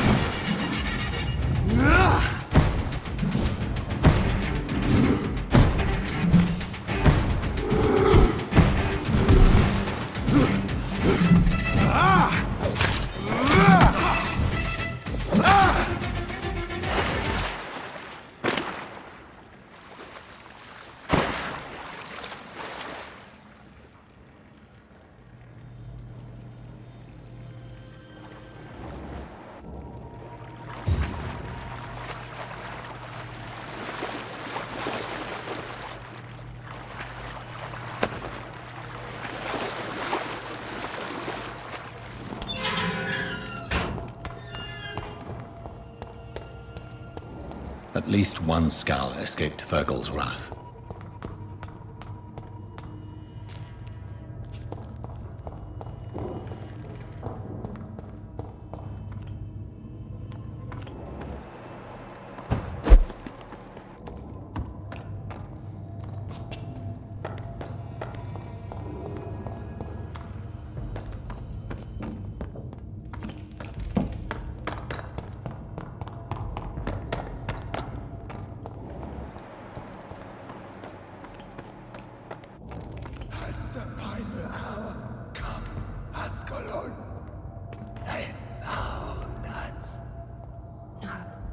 Safe we are, still. Drink now. Bless you, Bridget. This isn't the blood of a vampire, but it will quench your thirst. This is our domain, not yours. You've been warned. Wait, I saved you from this creature. That must count for something. Thank you. Now go. Go back to the streets and houses. There is no love lost between us, Vampire. But thank you. Sean Hampton sent me here. I believe he wanted me to find you. Who are you? If you must know, they call me Old Bridget. And this shelter is where we live. I'm Jonathan Reid. I'm a newborn Ekon. I'm afraid I'm not sure what's going on. I shall not bend a knee, young Ekon. But I sense your pain. Ask, and I will afford you my attention. So is it you that Sean Hampton sent me to find? Perhaps. The sad saint was always kind to us. He must trust you if he revealed our location. Sean is a Skal. All those I've encountered have been violent, crazed creatures. How can he be any different? Maybe because he is the sad saint. Or perhaps because I am Old Bridget of the Sewer Skulls. Sean killed a patient of mine. And that's just one of the murders he's being hunted for. If you refer to Harriet, she is now among us and under our protection. Harriet Jones is alive. That's it. That's the proof Sean wanted me to find. I must talk to her. No. Harriet is not alive. But you can speak to her. I must warn you, she is fragile and may not receive you warmly. I don't understand. She is filled with bile and hate. Her mind is sharp as a tack, but her body is so weak. I've never seen its like before.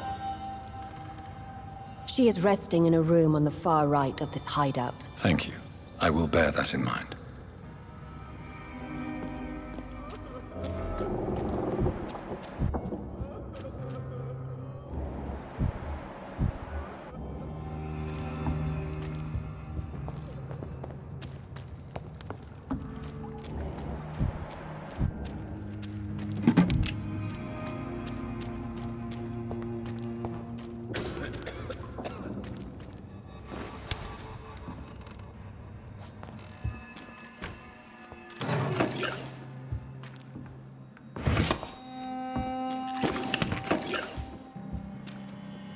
Hello, Harriet. Do you recognize me? Yes, you were from the Pembroke Hospital. The young doctor. So full of secrets. I've so many questions I need to ask you, Harriet. If you would. I love questions.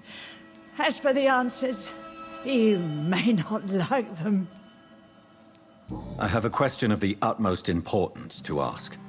Will you answer? Questions, questions, questions.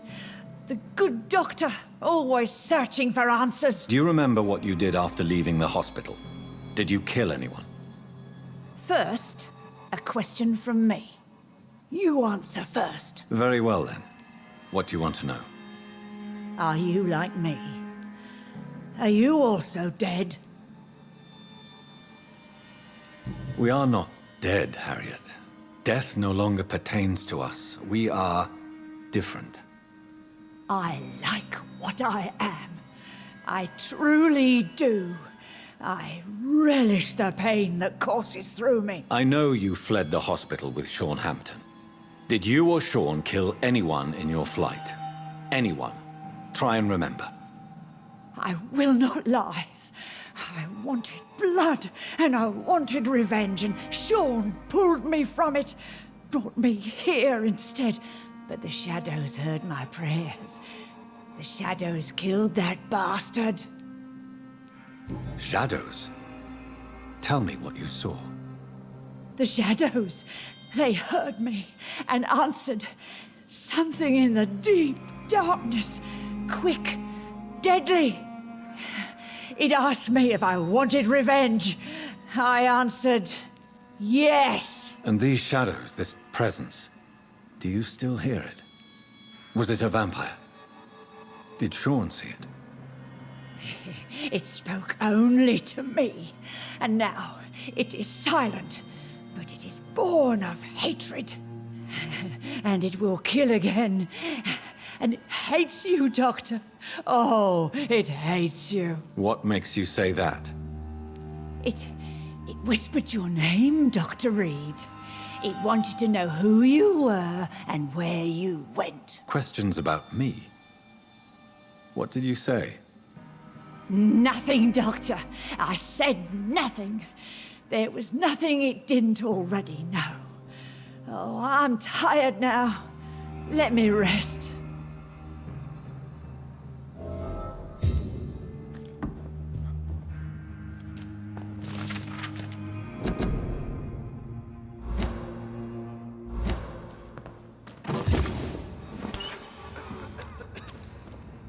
Have you found the answers you were looking for, young Ekon? There is too much left unanswered.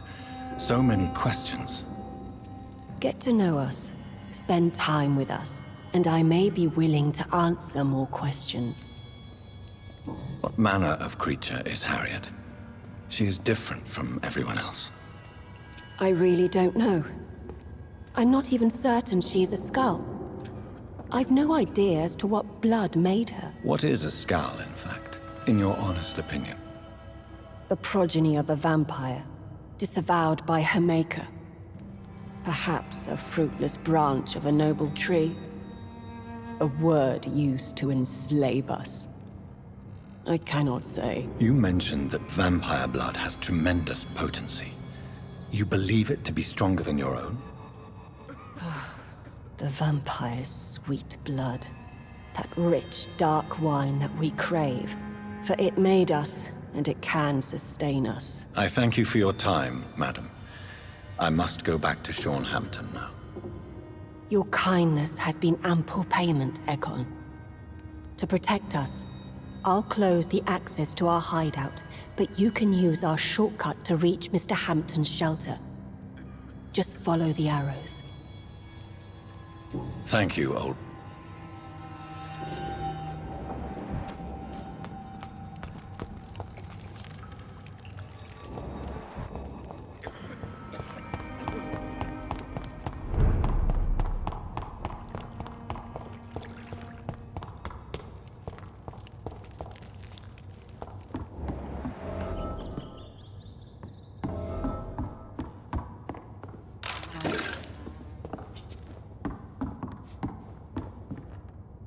Are you all right, sir? What are you doing here? I could ask you the same question. Don't you know this is a quarantine zone? I'm Dr. Jonathan Reid. I'm investigating the epidemic. You had better get to a safe place while you still can. Oh, really?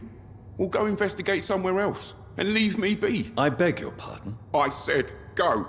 Leave me alone, sir.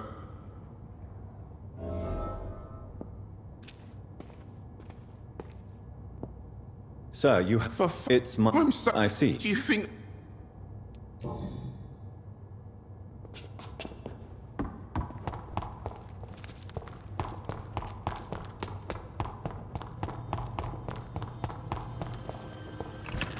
I cannot enter.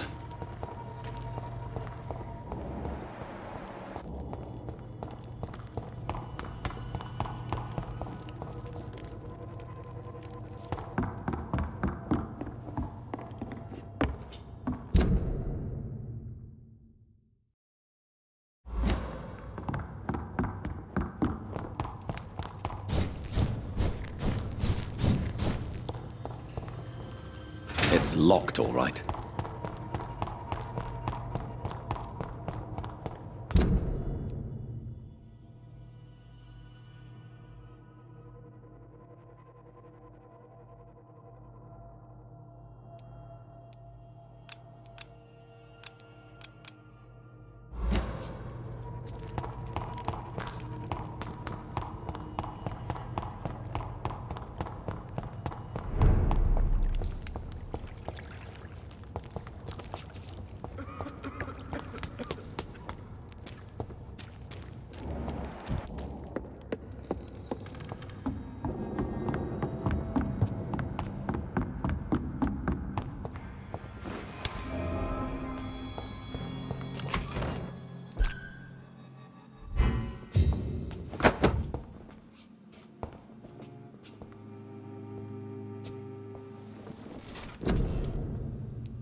I cannot enter.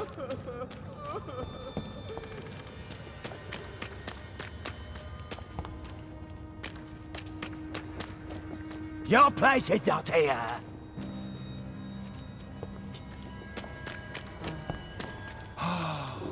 Ascalon has stood us for ages upon ages.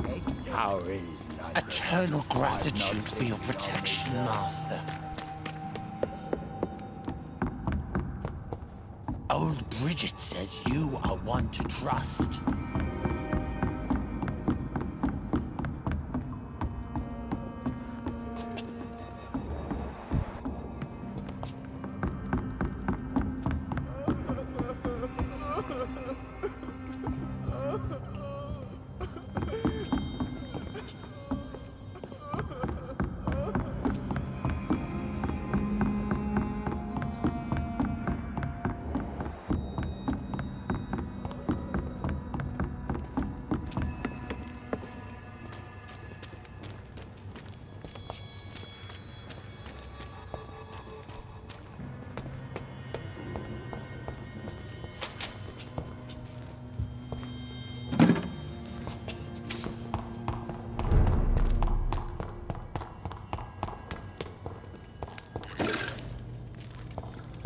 It's locked, all right.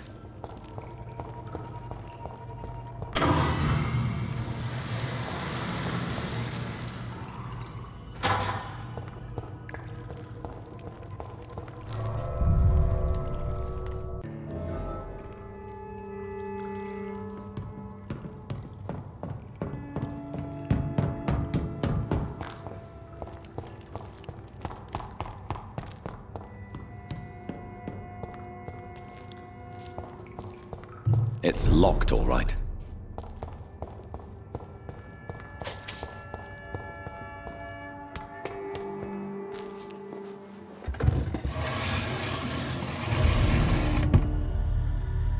Welcome back, Dr. Reid. Would you like to take communion with me now? Sean, are you eating raw flesh? It is the sacred flesh of the mortal lamb. Our Lord's bountiful transmutation for the sustenance of his believers.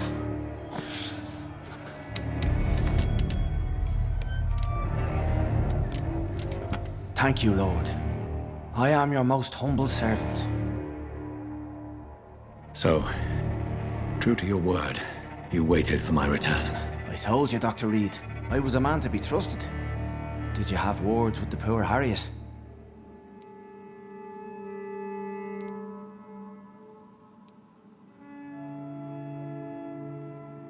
This shelter is the tip of the iceberg. You hide your game well, I'll give you that. We are God's children, Dr. Reid, one and all, and he's determined to save us. Harriet, Miss Jones, has been behaving in a most violent manner. She's going to need special attention. That's precisely the reason I brought her here. To meet old Bridget. She's the guide Harriet requires. Harriet is possessed by her hatred. You cannot let her roam free. She's dangerous. She has joined her own kind, Doctor. Old Bridget is a saint to the younger Skulls, guiding them to salvation and peaceful existence. I believe I've learned all I need to know. I'm certain you've killed no one, but one day I believe you'll cross the line. Logic is a false prophet. Faith is the only path to salvation. What do you mean? We have been blessed with God's eternity. We are the instruments of his divine will. We shall feed the hungry forever and ever. Amen.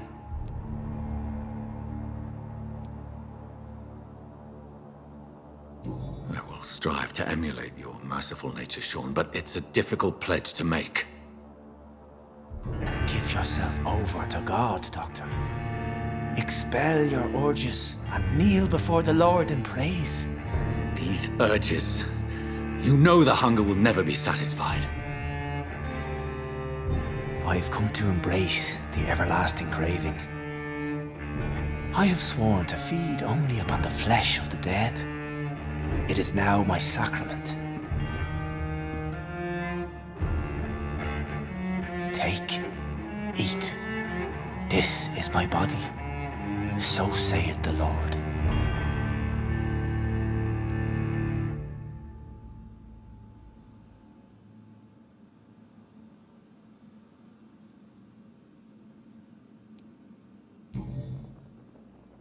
I really would like to believe your fairy tale. The good ghoul feeding upon the flesh of the dead. But I'm all out of innocence. Do you question my faith, Dr. Reid? Do you remember William? Oh, how his admiration for you was exceeded only by his hunger. May his soul rest in peace. A night will come, and you will suffer the same hunger. Someone who trusts you completely, a friend, will die never to wake. You confuse your voracious appetite with my itchy hunger. I would never kill a friend, nor an innocent. I believe you've discovered our defining difference. No! No! I did.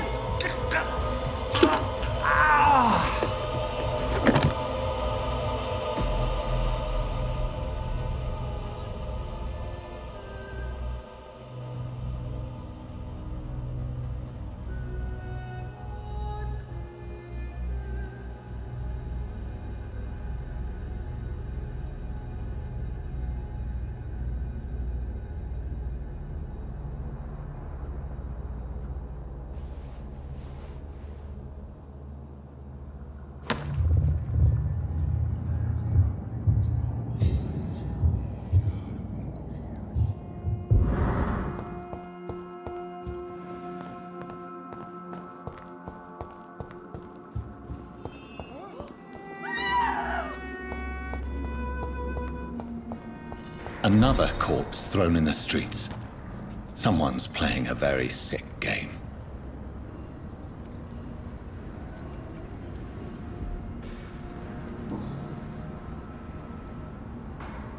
I know this brooch.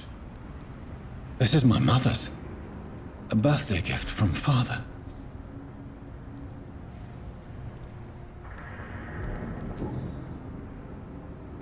"29 Pretty Orchard Street. That's near Poplar's district.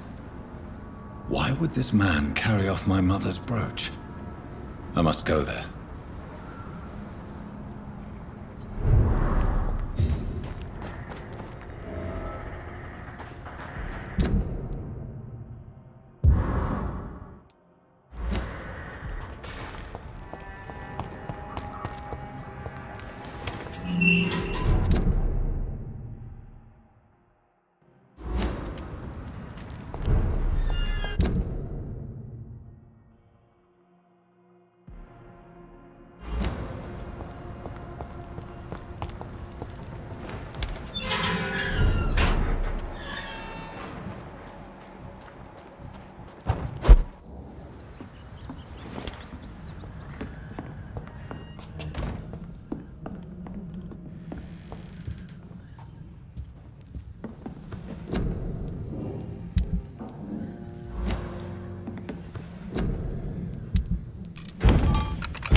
There's safer places to be than here. Are you deaf? It's a leech! Kill it! Die, beast!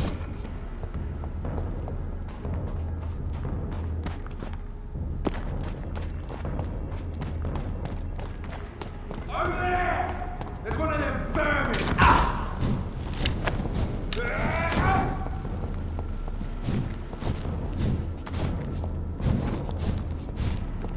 29 Pretty Orchard Street. This is it. What's in there for me? There's been a fight here. This window was shattered with violent force. Someone's been pulled through it and dragged through the street. Who could have done that?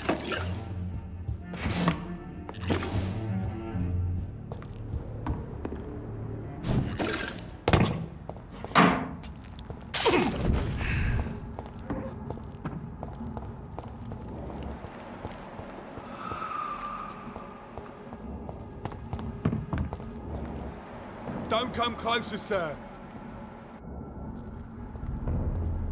Don't come closer. Look lively! It's a...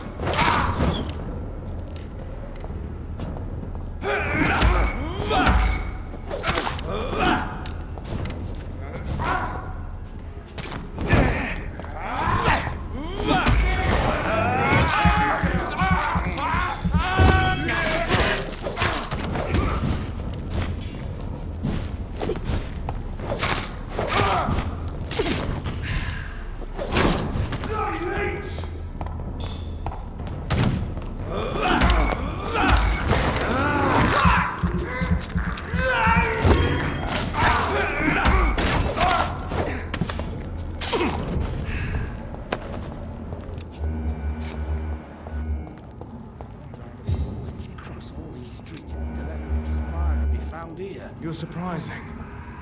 Occasionally, you make a good point. How's that? We're being misled.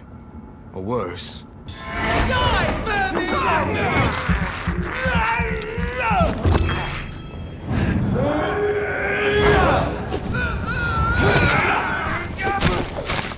Freeman shall prevail! He does it, boys! Shit, that leech! Go on! Back to the shadow!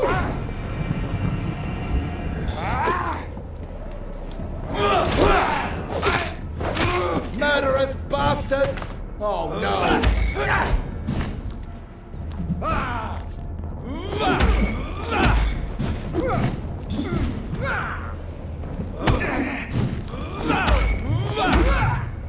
Back, demon! Back!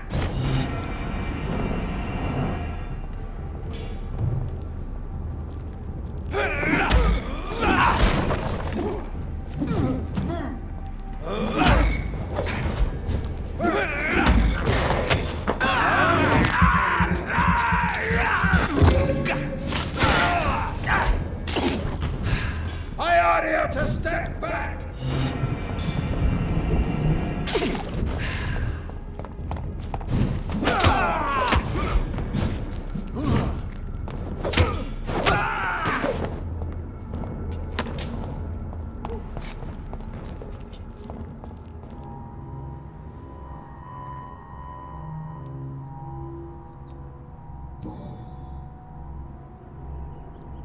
The marks on this woman's neck were made by the fangs of a vampire.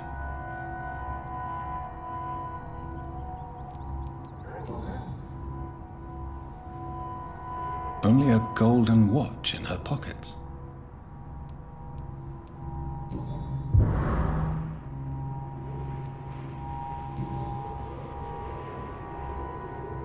This is the very flower my mother tossed on Mary's coffin. Someone is targeting my family.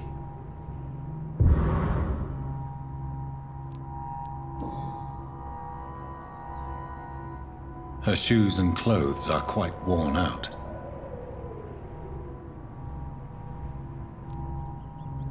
I see you.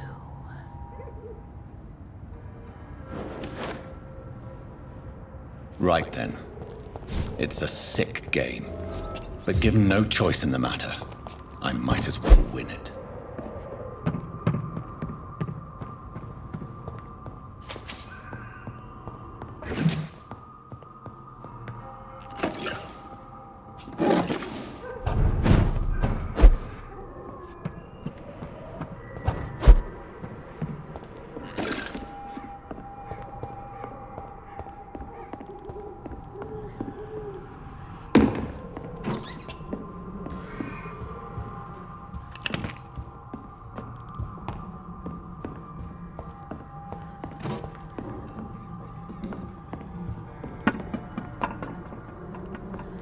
Jonathan! What was that?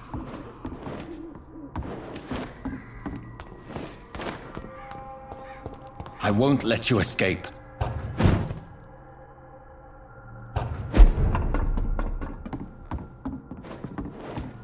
You're very fast, but I'll catch you.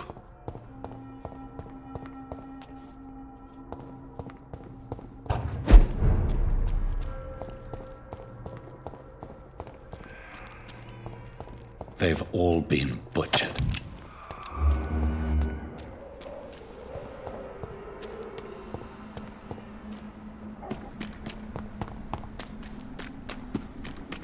I can still sense a presence.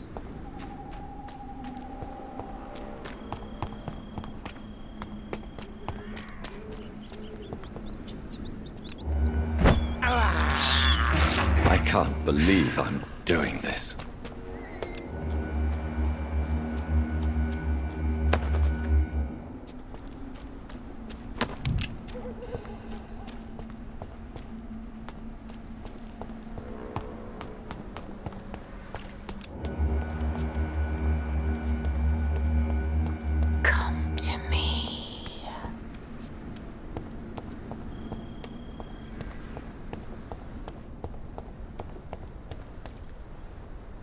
Are you all right, Miss Shun? My name is Xiao Shun.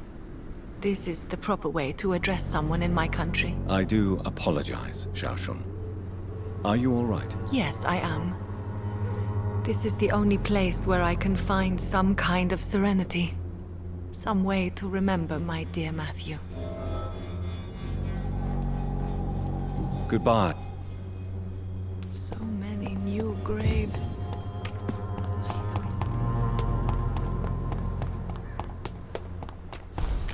Help me, please! You!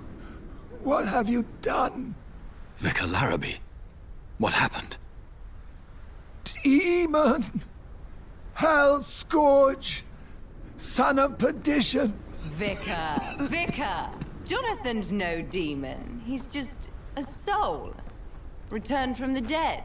Like your Christ, Vicar. Mary, is it really you? Oh, it's me, all right. Precious brother. What is Mother doing here? I'm gathering the family for a final reunion. All smiling, all dead. Thanks to the good Dr. Reid. Mary. Mother, say hello to your son. Hello, Jonathan. Mother, What do we have here, Mother? The prodigal son has lost his tongue. Our Jonathan always had the first and last word at dinner. The entertainer, the star of our show. I'm sorry. Let me explain. Shut up.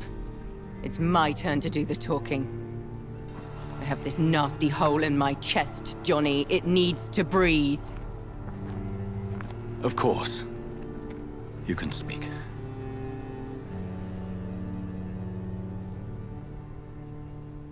My prayers went so long without an answer. My husband, killed in France. My child, carried away by the flu. My brother promising to return in his letters, then disappearing in thin air. I went from hospital to hospital.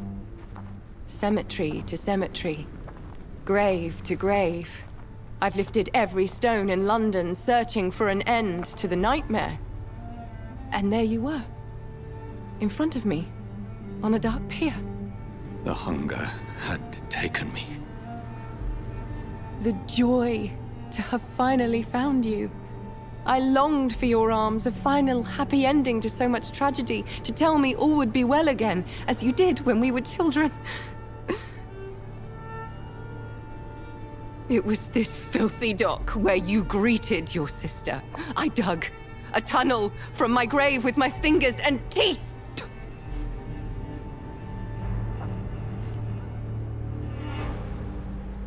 Mary, I thought I had murdered you. I tried to end myself. We've been through the same horror. We are a disease, Jonathan. A sickness that corrupts all it touches. All we kiss, and all we kill. Look at me. Admire your ilk. I'm so sorry. Apologies will not suffice. I demand reparation. I want a miracle. Are you a miracle worker, Dr. Reid? No? I'll show you mine then. The family Reid, reunited and complete, living forever in a red sea of eternal love. Time to go, Mother. Say hello to my son for me. Mary, wait. I have made friends with vital knowledge. Vampires. We are not alone, Mary. With time, we can learn to live almost as we lived before. How long? What? How long will this masquerade continue? I've been watching you. All these nights in Whitechapel, pretending you're still a doctor. You believe you're just fighting a disease. But it's you, the disease. Jonathan, you! I'm a scientist. I'll find a solution. Let our mother go, please. You're always the one to sway me to reason, Jonathan. But before, your motivations were always pure. Now you're tainted. Let her go! She has no part to play in this. Very well. Have you heard our good doctor? You can go home, Mother. Go home and rest in peace. Yes, I'll go home and rest. It's so easy to make them obey or forget. Puppets for our pleasure. I've seen you have your fun. You are mad. So that's what I am, Doctor. Mad. I was beginning to wonder. I've been hearing these voices in my head. One in particular, that of my dead brother. This is the reason I must kill you. Not for your betrayal. Not for our poisonous kiss. Not even for the lies you tell yourself. No. It's so that smooth and wicked voice will stop ringing in my ear. Mary. No, don't! Time to die, brother. And this time for good. Eat me, brother!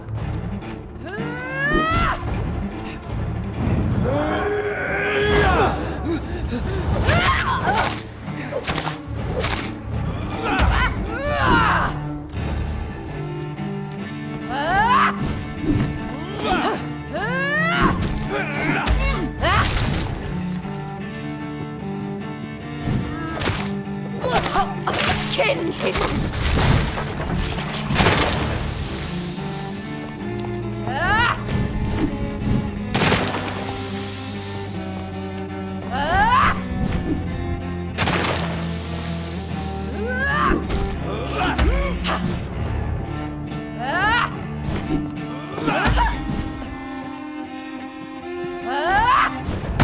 Assassin!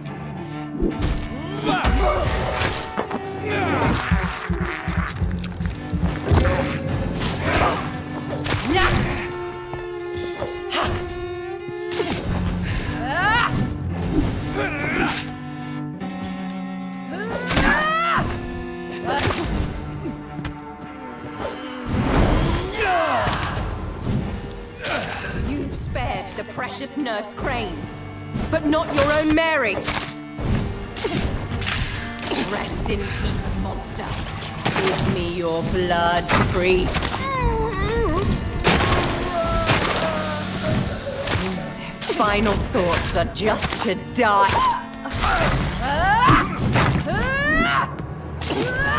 abomination!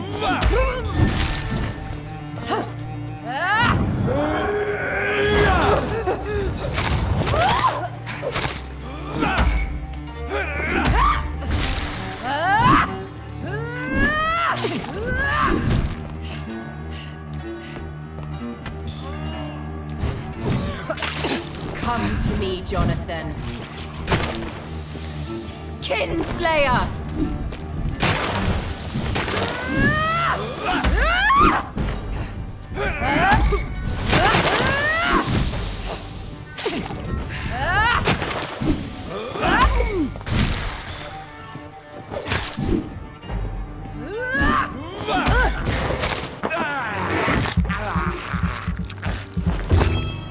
Assassin! What?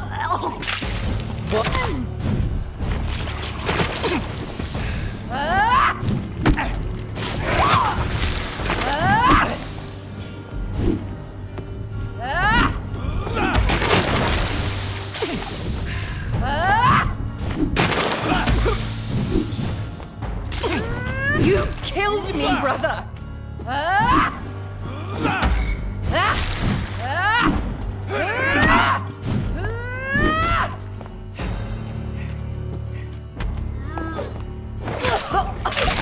Kiss me again, brother.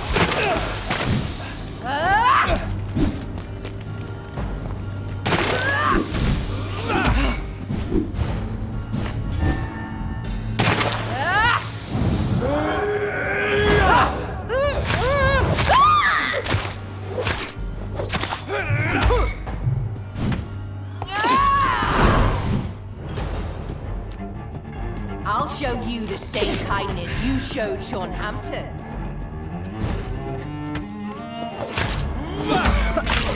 What have you done?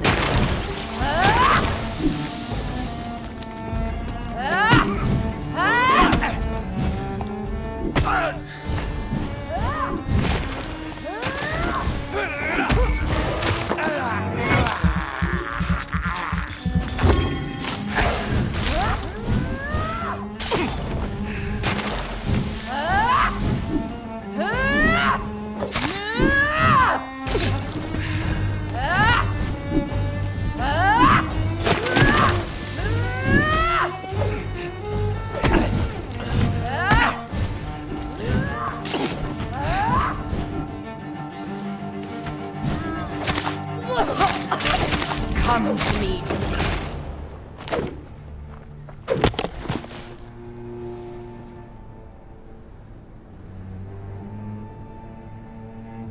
Well, brother, it's time to bring this conversation to an end.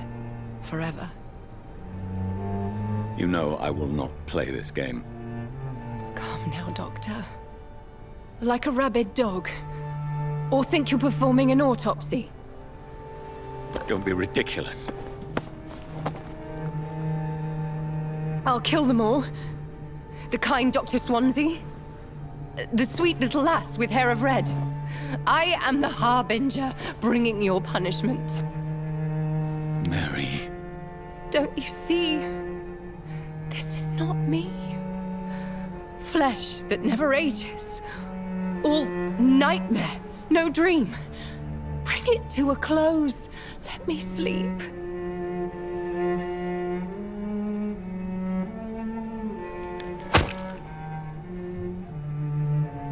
I will find a cure, Mary.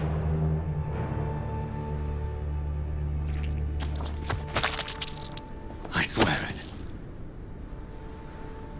Then, at last, I can forgive you.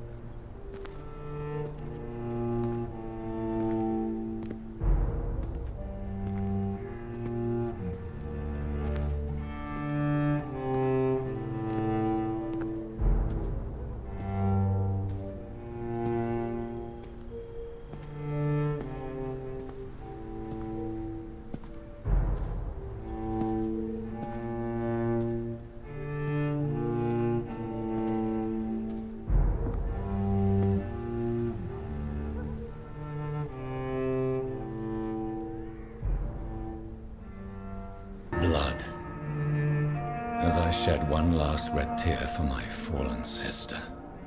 I realize the entire world now revolves around this singular word. The epidemic that has stricken London is not the Spanish flu. It is transmitted through the blood, via violent biting, turning survivors into frenzied immortals. I am Dr. Jonathan Reid.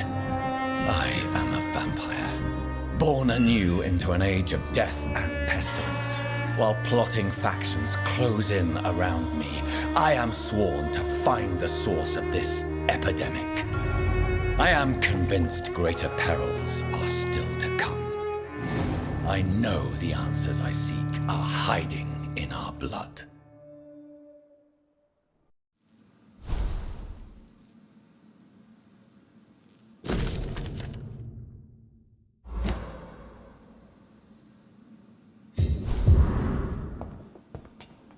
The flower's dying. It needs water.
Good evening, Mr. Fiddick. Good evening, Dr. Reid.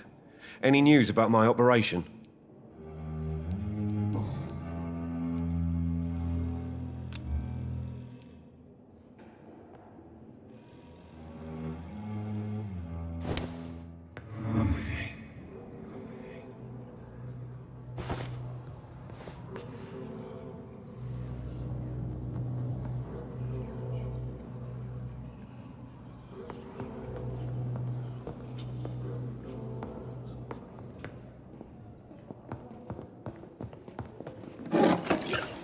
It's locked, all right. I will not let you down, my... Good evening. Good evening. Is there anything else that's bothering you? Can I help in any way? Really? Why has no one else asked me that since I got here? I thought I was in a hospital. Unfortunately, you are not the only person who needs help. And complaining about it won't do you any good. Well, perhaps you're right, Dr. Reid. I'm sure if me missus was still alive, she wouldn't be happy with me going on like this.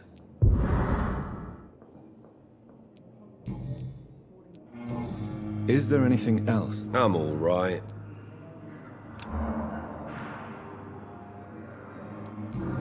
Sweet girl. Reads me like a book. I'll never...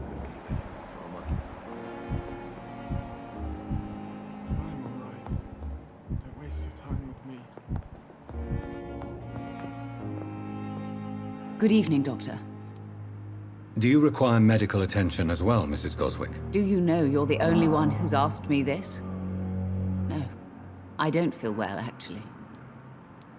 Despite what you think about this place, I can tell you with absolute certainty, taking this will help you recover. Well, at least your reputation seems well-deserved. Unfortunately, I can't say the same for this hospital. Goodbye, Mrs. Goswick. This hospital seems to be falling apart. Good evening, Mr. Goswick. But in the circumstances, I'm willing to give you the benefit. Do you need any help? I'm afraid I may, sir. I don't mean to be a burden. You are not a burden, sir. Healing you is my responsibility. And you have my gratitude for that. I have to go now, sir. But don't hesitate to contact me if you need any help. I'm all right. Don't waste your time with me.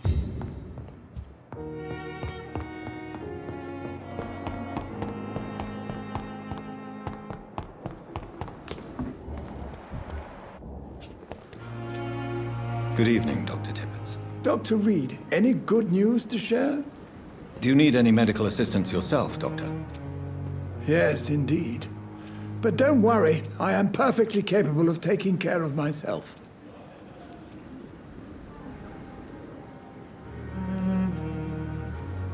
Oh. Goodbye, Doctor.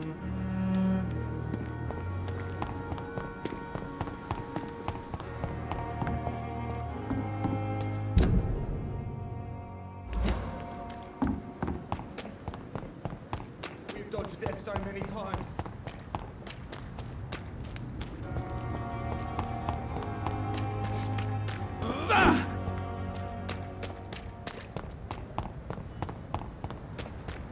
See them fancy clothes? This one's a tight piece!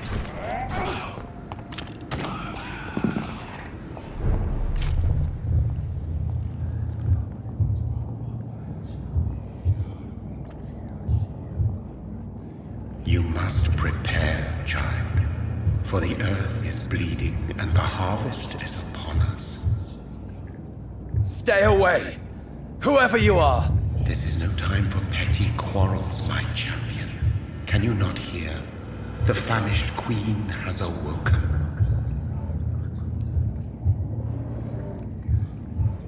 I am not your champion.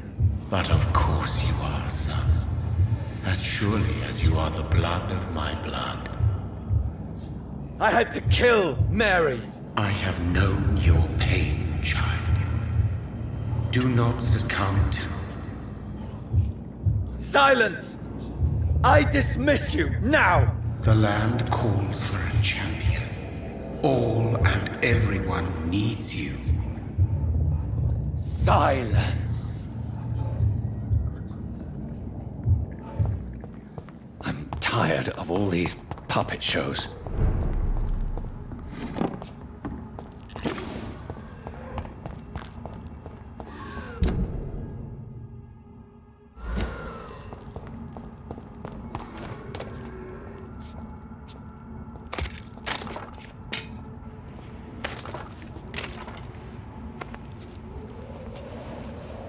They want war. I'll show them war. Whatever this poor woman did, nobody deserves this kind of punishment.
It's locked.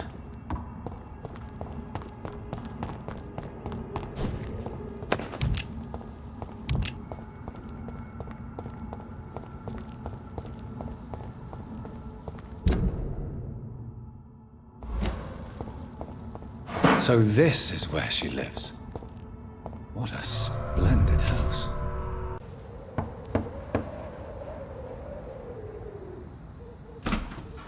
Dr. Reid, welcome. How are you?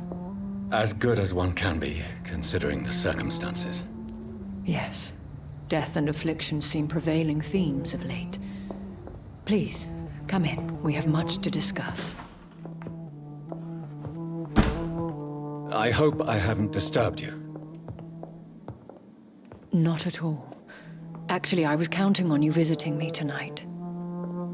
How strange, this painting. Beautiful, melancholic, yet with a haunting dignity. Indeed. A long time ago, a friend asked me to paint this for him. But I kept it in the end. I did not know you were a painter, my lady. There are many things you do not know about me, young Ekon. Please, call me Jonathan. Please excuse my behavior, Jonathan. I tend to tease my friends when uneasy. What is bothering you, my lady? Your letter was quite alarming. We will talk about this in a few minutes. For now, I would like you to tell me about yourself. How have you been since we last met, my friend? I think I should ask the questions, your ladyship. After all, it was you who invited me to settle this most urgent of matters. Fair enough, Jonathan. The situation is critical. We do not have the luxury for etiquette. Please do not misunderstand me. I would be delighted to discuss mundane matters and idle trivialities. If we survive the dark nights to come, we shall have all the time in the world to speak, you and I. For now, please follow me, Jonathan. I must say, your house is exquisite. One of the advantages of living forever is having the time to be selective with one's furnishings. I took the liberty of having tea served. You can still drink tea. Can't keep it down, but I do so enjoy the aroma. Let us toast to make-believe. And of course, to your health, Jonathan. And to yours, my lady.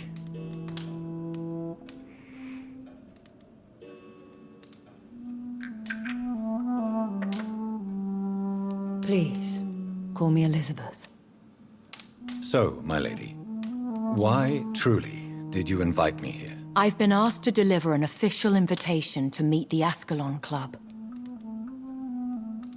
They have done nothing but impede my investigations since I became known to them. Why would they want to see me now? I guess they now see you as Ascalon material.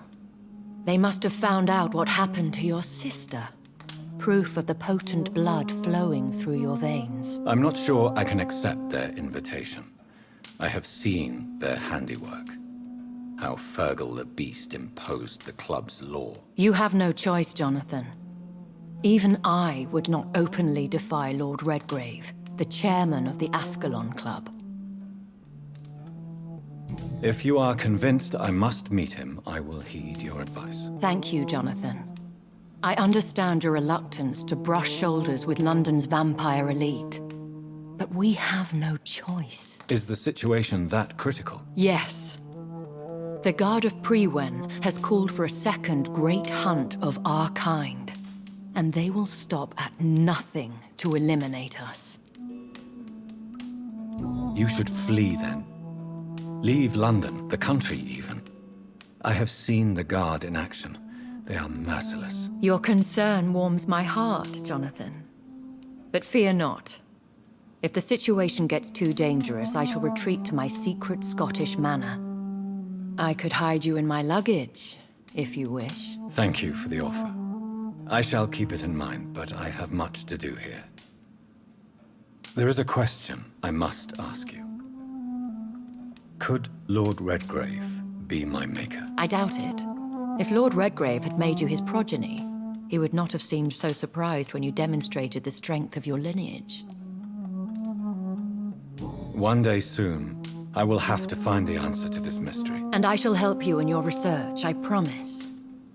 For now, you must go to the Ascalon Club and play their game. Will I see you again at the Pembroke Hospital? No. You will find me here if you need me. I shall conduct inquiries alone, and we can then share our discoveries. I want to thank you for all your support and your help, my lady. Could you do me a last great favor and call me Elizabeth? I should be honored, my lady. Then it is settled. Finally, some good news in these dark hours. Thank you. I appreciate the advice. I had best prepare myself to meet this Lord Redgrave now. How thrilling to meet the Earl of Bristol in the flesh, so to speak. Something tells me you're not very keen on the man. Don't get me wrong. The gentlemen of the Ascalon Club are honorable, but their attitude and opinions are somewhat antiquated. I see. As long as they deny access to female applicants, I will leave them to their antediluvian considerations as to the natural order of things. Jonathan, promise me you'll be careful. Of course. But why the fear in your voice? Look at me, Jonathan. I am. I mean, really look at me, young Ekon.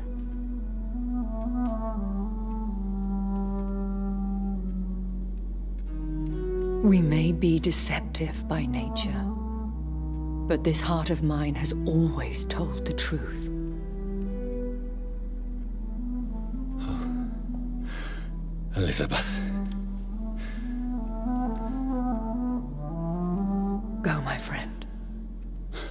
But come back to me soon.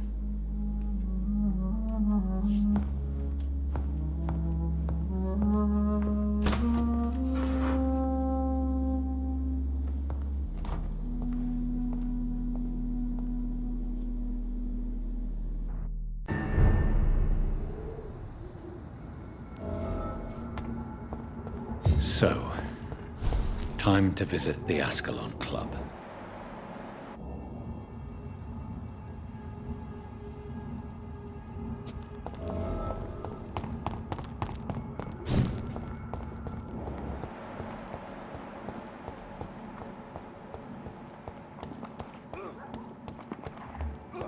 We have to stop it! Watch it! It's a killer!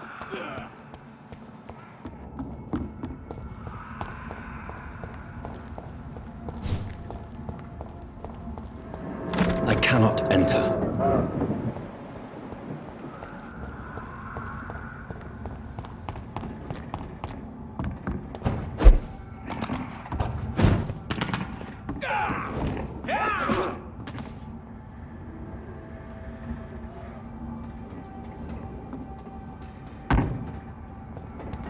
You London vampires are so weak!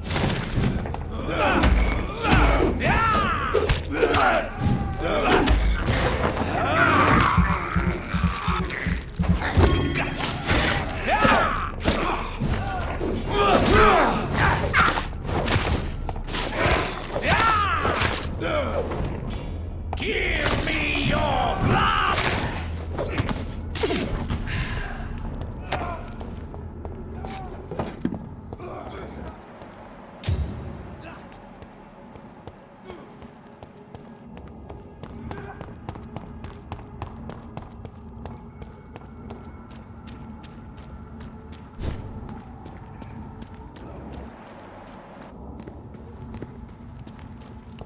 It's locked, all right.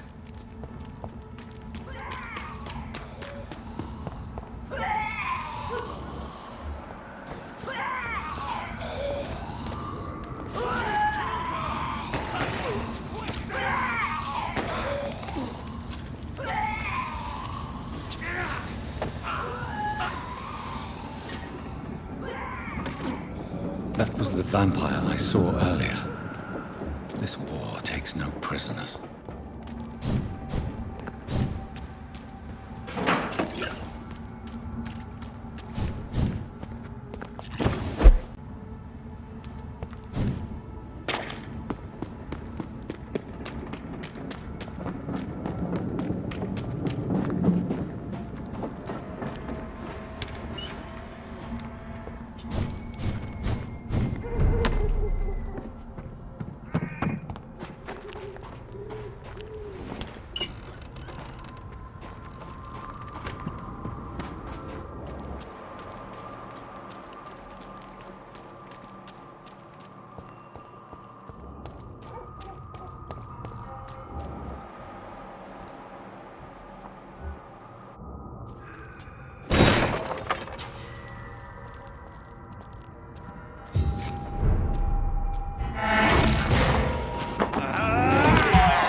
Are you from Ascalon? I don't care! Yeah!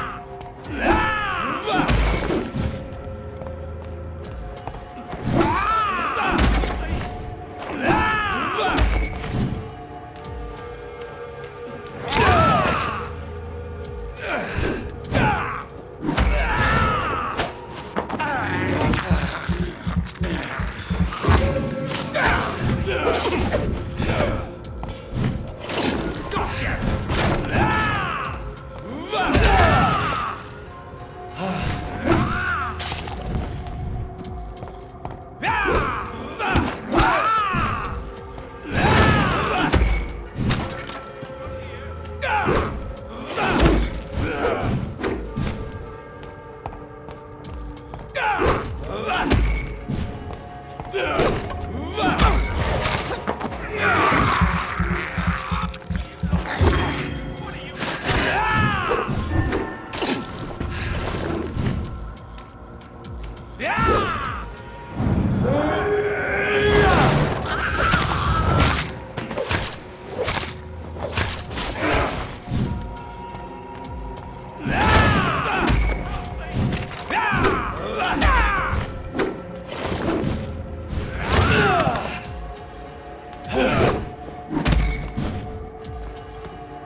I'm Dr. Jonathan Reid.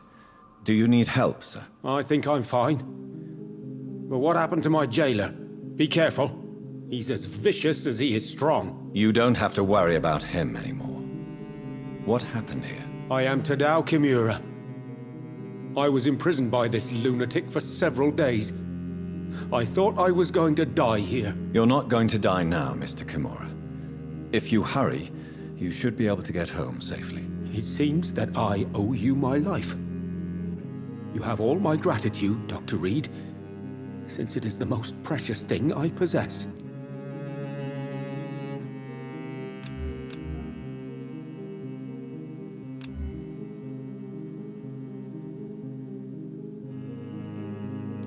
Goodbye, Mr. Kimura. Take care.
It's locked.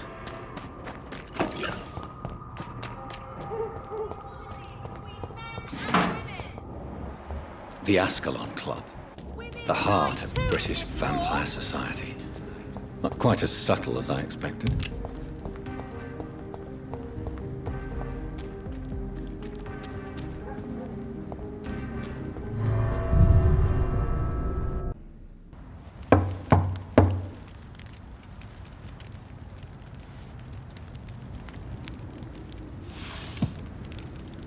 Do you know where you are standing right now?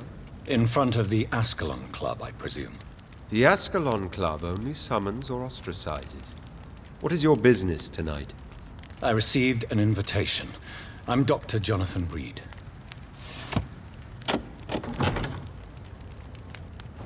Welcome to the Ascalon Club, then, Dr. Reid. Please proceed. Lord Redgrave is waiting on you upstairs.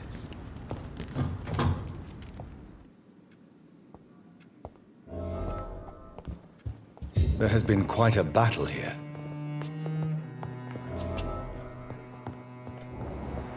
I'm sure the Ascalon Club has the money to replace the furniture.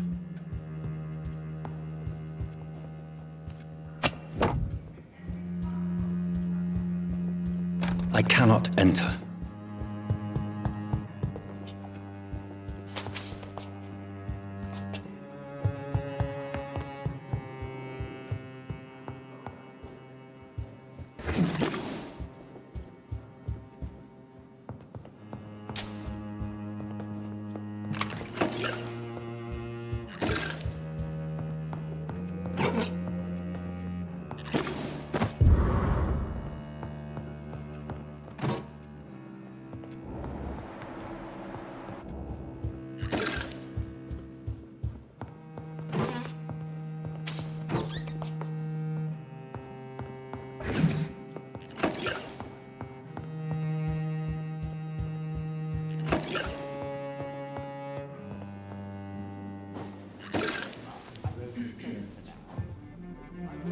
Good evening.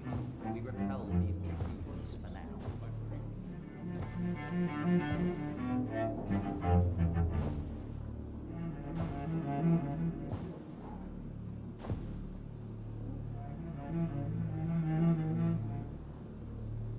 My good friends, if I may have your attention.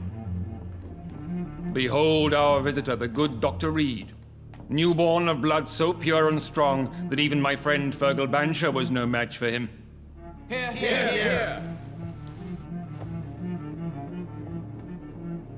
Come forward, young Ekon, for we have so much to discuss. Welcome to the Ascalon Club, Dr. Reid. I am Lord Redgrave, Earl of Bristol and chairman of this exclusive association. Lord Redgrave. At last we meet. I've been eager to make your acquaintance. I've heard some astounding things about you. Please accept my condolences for your loss, Dr. Reid. Thank you, my lord. Lady Ashbury expressed your wish to meet me. Yes. The lady has always been a useful acquaintance, though not always reliable. Is she a good friend of yours?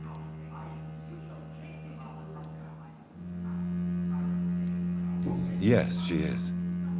I may even say I admire her probity and her kindness. She has helped me since I was reborn. The centuries have taught me never to trust a woman completely, especially if she is immortal. Too prone to emotions, if you ask me. Too fickle when it comes to important decisions. My lord, do not expect me to speak ill of Lady Ashbury. Of course not, and I praise your loyalty. Would you offer the same fidelity to the Empire? What do you mean? I speak of the Skull Plague that threatens London and the country. You have been on the front line in the East End, but the time has come to open up a second front here. The epidemic has escaped the quarantine. You have new cases of the outbreak. We don't know for certain, but we cannot allow the disease to threaten the prominent heads of Great Britain. Why are you suddenly so friendly? The last time I met one of yours, he tried to kill me. Are you referring to Fergal? He was the most useful of servants, but he was just a servant. You, on the other hand, Doctor, proved yourself much more worthy. You want me to find possible sources of the outbreak in the West End? Is that it? Ah, straight to the point, like all eager newborns. We shall have time to talk about all this, Dr. Reid, but first, I should like to get to know you better. Talk?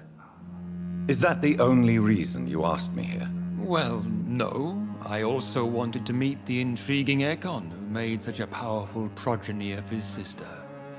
You have not learned the name of your maker, am I correct?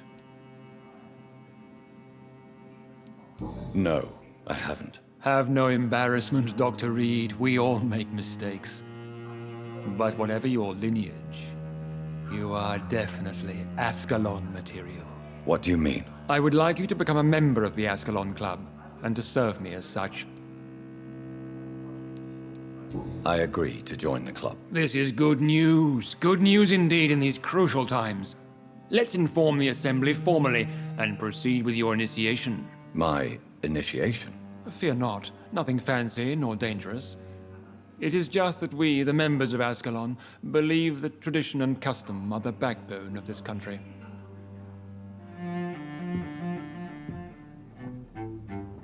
My fellow members, dear friends, please gather and welcome this Ekon as one of our own. Is he worthy? Is his blood pure? Well, speak, Dr. Reid, in front of the most sacred blood. The blood of our beloved William Marshall, speak now. Will you serve and protect the crown as he did? Yes, I will. Then, young Ekon, it is time to testify with your blood. It is time to sign the Book of Allegiance. I know it's awfully gothic and a tad pedantic, but England's traditions are the backbone of our nation.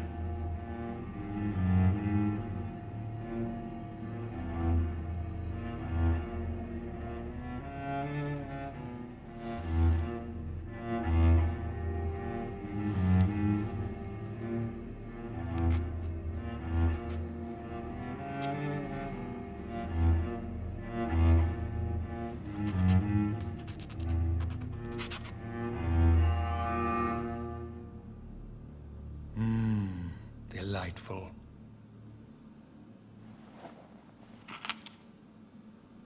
Welcome to the Ascalon Club, Dr. Reid.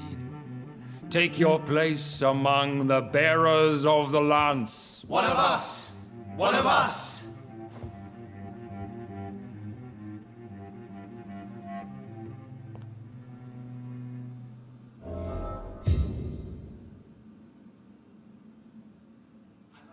I personally went patrolling last night in the West End, and I spotted at least 2 foreign echoes. This is an outrage. We shall chase these intruders down. I was chased by a gigantic falcon 2 nights ago. I thought it was Fergal coming back, but no. That creature barely spoke English. That went well, did it not? It is always useful to bolster the troops' morale, especially before a difficult battle. You have the makings of a general, my lord. I was, though very long ago. Well, not quite a general, but a proud defender of the crown. So why did you really want to meet me? Straight to the point again, young Ekon. All right, let's talk, you and I, Lance Bearer. I'm listening, my lord. According to my spies, you have worked with Dr. Edgar Swansea on the epidemic, and your findings were quite alarming. Yes, I'm convinced the recent invasion of frenzied Skulls in London is directly linked to the epidemic. This is not the Spanish flu, but something else. I would be glad to hear more of your discoveries, Dr. Reid, but for now, my main concern is the security of London's inhabitants, both mortal and immortal. What do you mean? Alarmed by the epidemic, the Guard of Priwen has started a war against us British vampires. To appease the situation, we must eradicate the Skulls.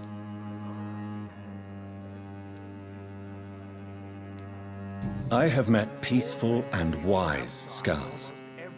To exterminate them means we are no better than vampire hunters. Skulls are hideous, shameful creatures that give all Ekon a bad name. So, what do you want me to do? I want you to investigate the city thoroughly. I have reason to fear there are cases of contagion in this part of town. Our absolute priority is to find and cleanse them. And how would you like me to proceed? By all means necessary, Dr. Reid. You are now a member of the Ascalon Club, and you have carte blanche. Interrogate the locals, follow all the leads you find, and get results.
I think Lord Redgrave just suggested I was sired by an ancient vampire. Step.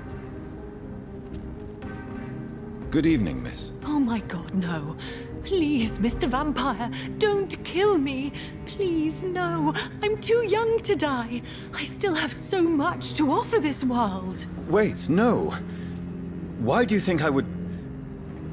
What? Don't worry, Dr. Reid. I know you wouldn't harm me. Mother told me you were in this part of town and might drop by. Your mother? My name is Charlotte, sir. Charlotte Ashbury. My mother taught me long ago how to recognize the signs that betray a vampire. I understand she also taught you how to tease and gently mock innocent young Ekons. It's a pleasure to meet you, Miss Charlotte. I'm investigating the source of the epidemic in this district. Have you noticed anything unusual recently? A few days ago, I spotted a strange house while campaigning for women's suffrage. Awful smell. No answer when I knocked. Where is it? It's the Mullaney's, a nice family who live in a big house near the park in the eastern part of this neighborhood.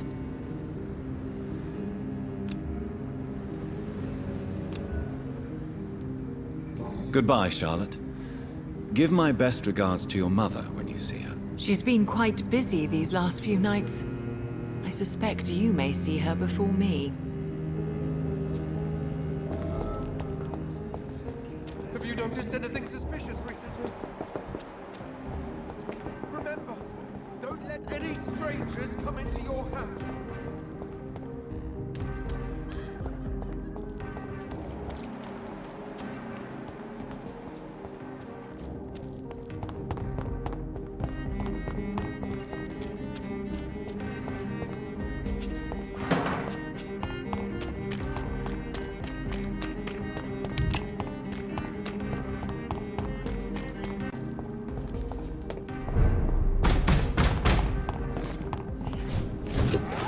This one's mine!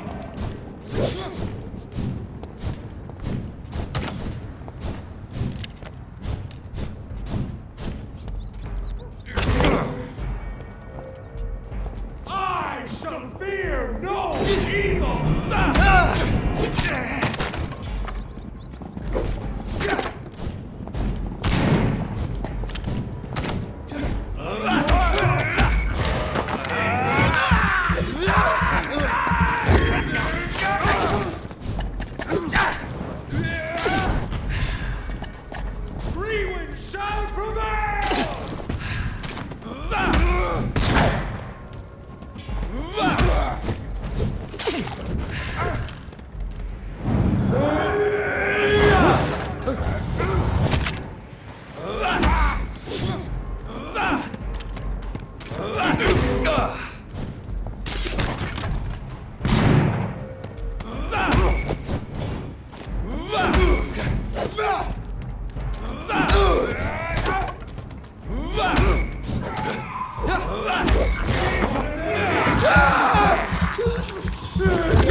Fuck! He's dead! Oh my!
This woman's body has multiple lacerations.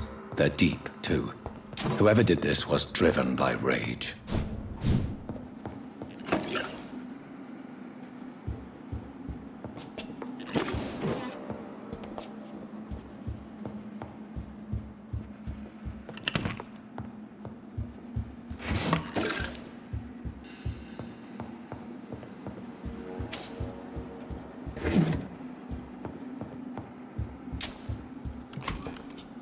He had his tongue removed and his eyes gouged out. He was a victim of brutal torture.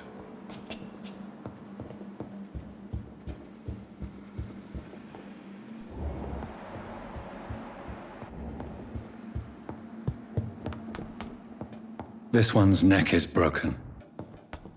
He was young. Probably the son.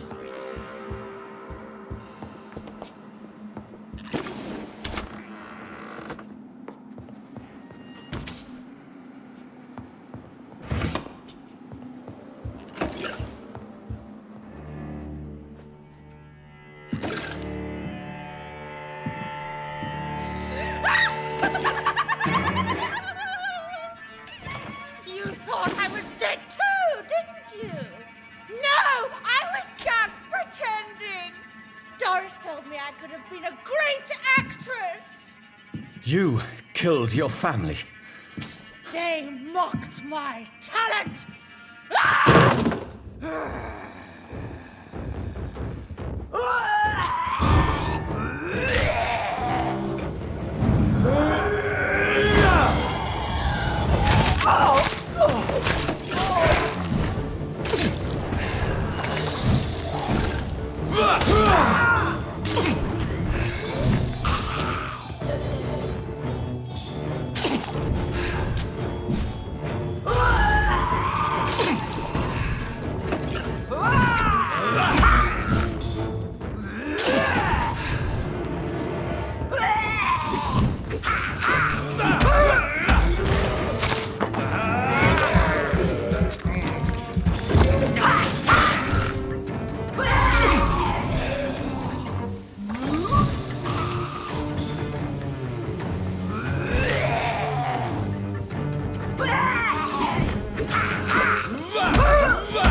Seen such a radical mutation.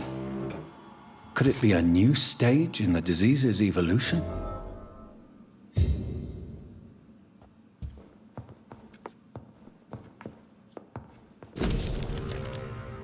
So, this girl took lessons at the famous Doris Fletcher acting school.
please, sir. I can't let you through. Leech spotted! Watch out!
Good evening, Miss Ashbury. And good evening to you, Dr. Reid. Goodbye. She's been... Such a long time since I last went to the theater. It's locked, all right. Good evening, sir. Please forgive me for disturbing you. I'm a doctor. I never judge a man by his title, but by his attitude. And you are not disturbing me at all. I am Calhoun Russell, and I welcome you. Well, I must admit, it's good to receive a warm welcome for once. I'm Jonathan Reid. Welcome, Dr. Reid. Welcome to my humble shop. I'm investigating the source of the epidemic in this district. Have you noticed anything unusual? Not really. Wait, now that you mention it, I don't see the McPhersons in my favorite restaurants.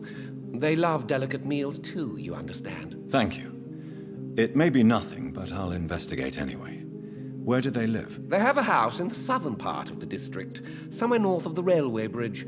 There is a courtyard, if I remember rightly.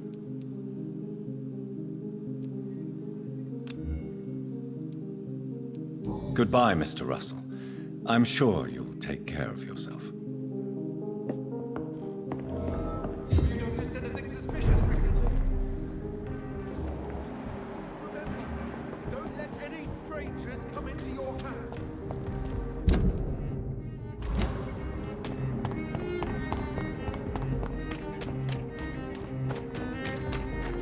That building is under quarantine. Could this be what I'm looking for?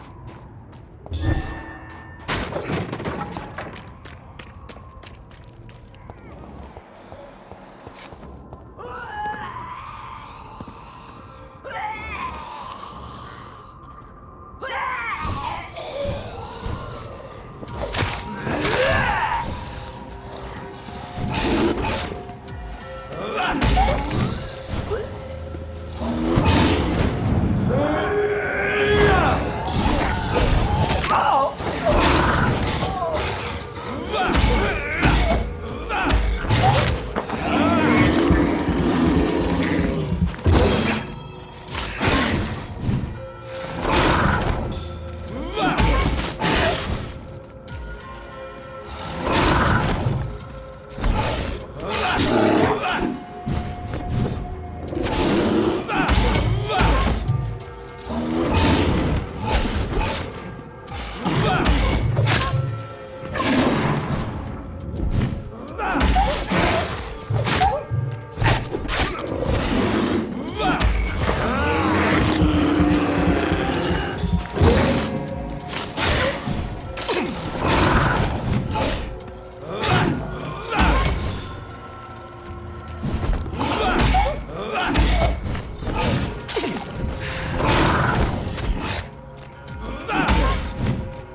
On us.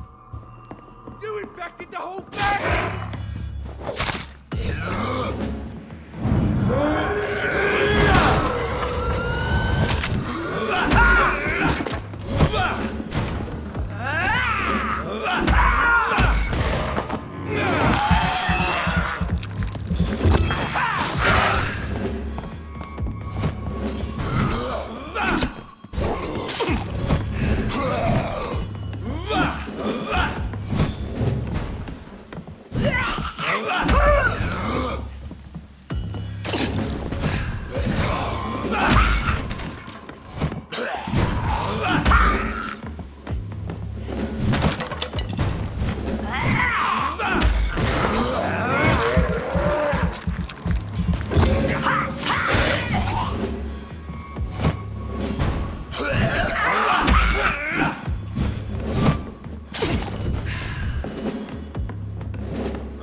So the husband had an affair with Doris Fletcher.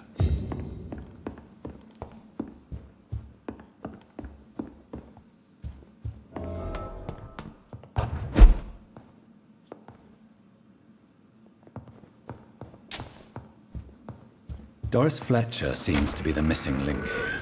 It can't just be a coincidence. I should go to her practically.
It's locked, all right.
It's locked.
There's an open window on the second floor.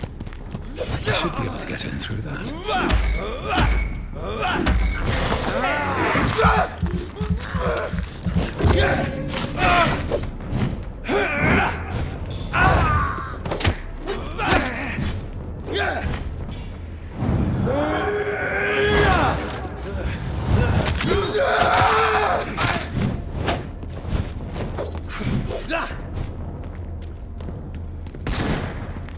Bloody monster! Christ! He's dead!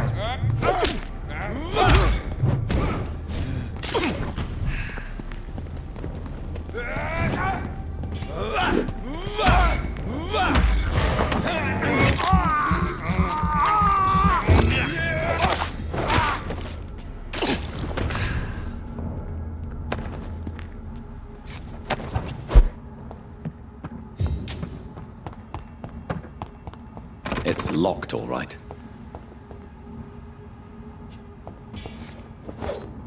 It's locked.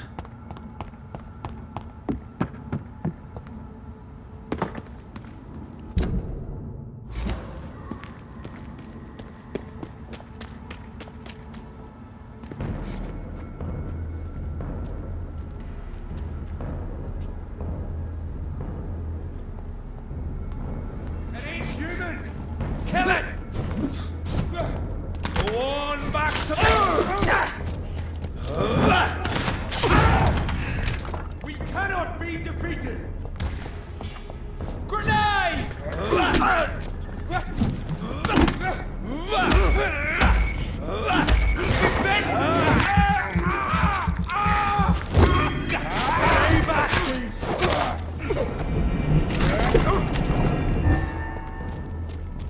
Oh, that's gonna smart!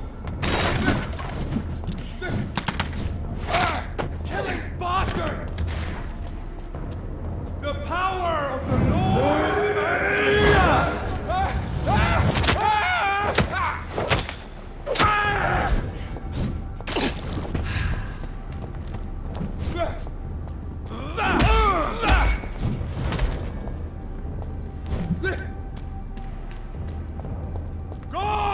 walks with me!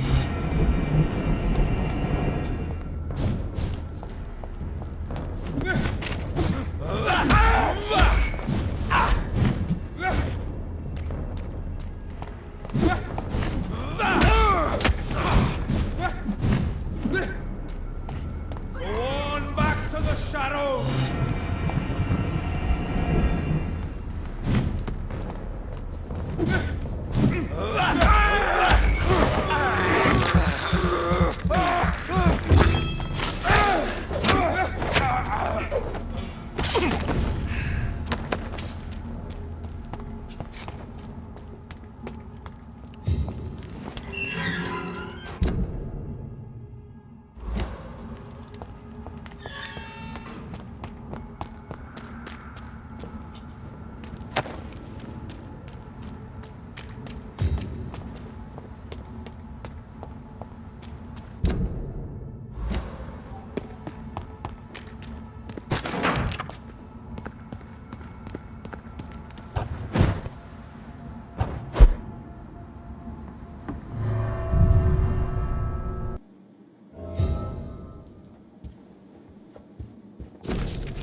Woe to you, nations of hypocrites. For in front of you stands the tall queen. Can that be Doris Fletcher's voice? Where does it come from?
I cannot enter.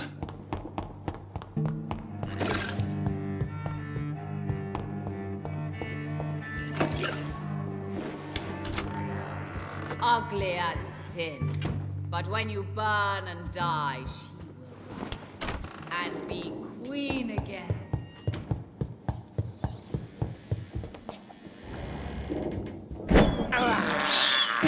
This is despicable.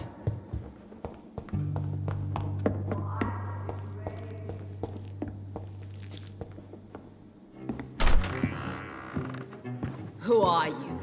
You who dared enter my realm. Are you here to worship or mock me? I'm here to put an end to the vampire epidemic, Miss Fletcher. Ah. But Doris Fletcher is no more. She was consumed by this putrid flesh that now enshrouds her. You feel anger for what happened to you, but I can help you. I'm a doctor, Miss Fletcher. Doris Fletcher is no more. All that remains are the dreams of the queen she was, and the queen she'll be. Until then, all shall die, for that was her final wish. Hailed my father. Prepare to die. I smell. Ha!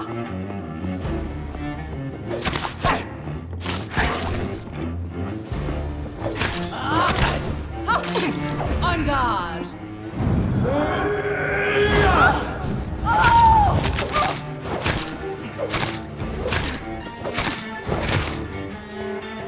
Behold, Kinslayer, the disgrace of she who was once renowned. Will she be the queen again once they all share her fate? Arise and save your queen. Woe unto thee, son of Babylon! My children, my beloved, die for the love of me!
Wait.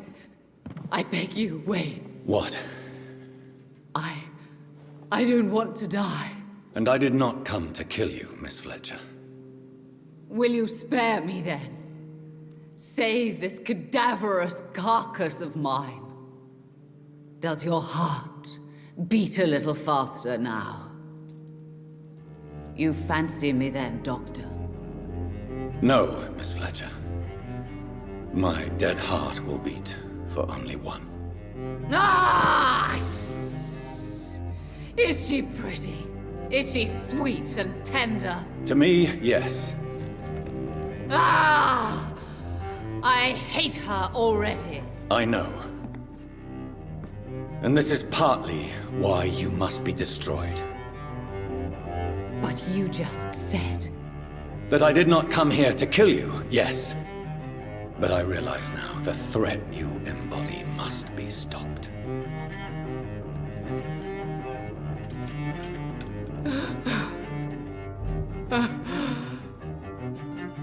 Will I be remembered? Will you? You were Doris Fletcher, the greatest actress of her generation. No one can take that from you. Thank you. And farewell.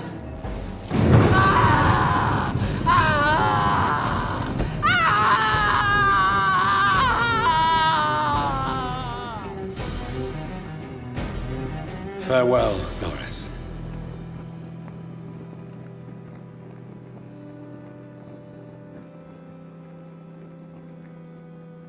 Bravo! So dramatic. I love it. McCullum! How strange I seem to find you whenever I'm inquiring about that Skal infestation. I mean you no harm. I'm not here for you.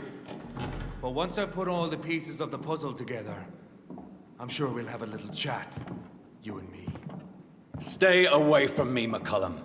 You and all your war dogs. That I can't guarantee, Dr. Reid. But I'll let you go. For now. I should probably leave the theater right now. It's too quiet. I don't like it. The West End should be safe now. But London is not. It would be wise to benefit from the Ascalon's protection. These people want me dead. I need to leave now.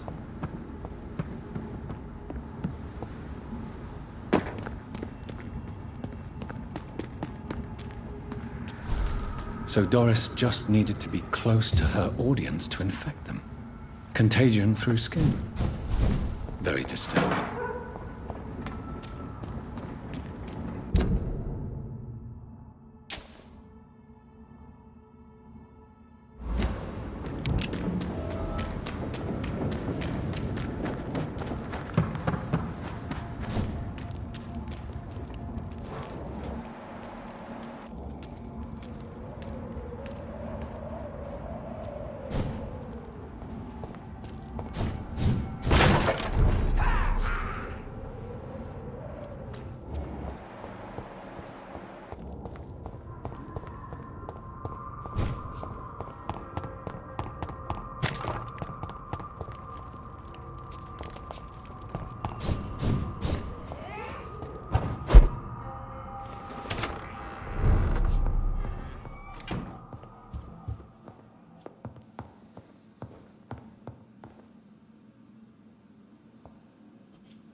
Mother, good evening. Jonathan!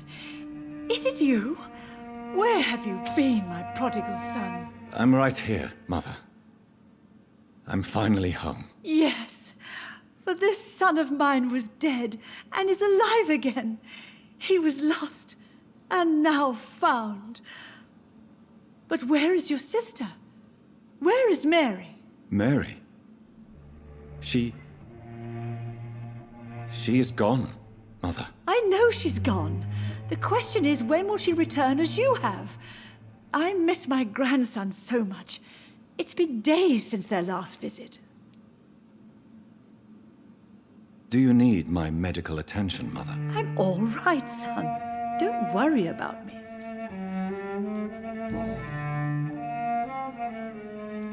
Do you need anything, Mother? Can I help you? I just want you to stay with me, Jonathan. Your room is ready. I asked Avery to make your bed. I'll stay as long as I can, I promise. Do you need anything else? Just one thing. Stop staring at me like that. As much as I love you, it breaks my heart to look at those empty and dead eyes. Goodbye, Mother. Try to rest now. Goodbye, son. Please come back soon. It's locked.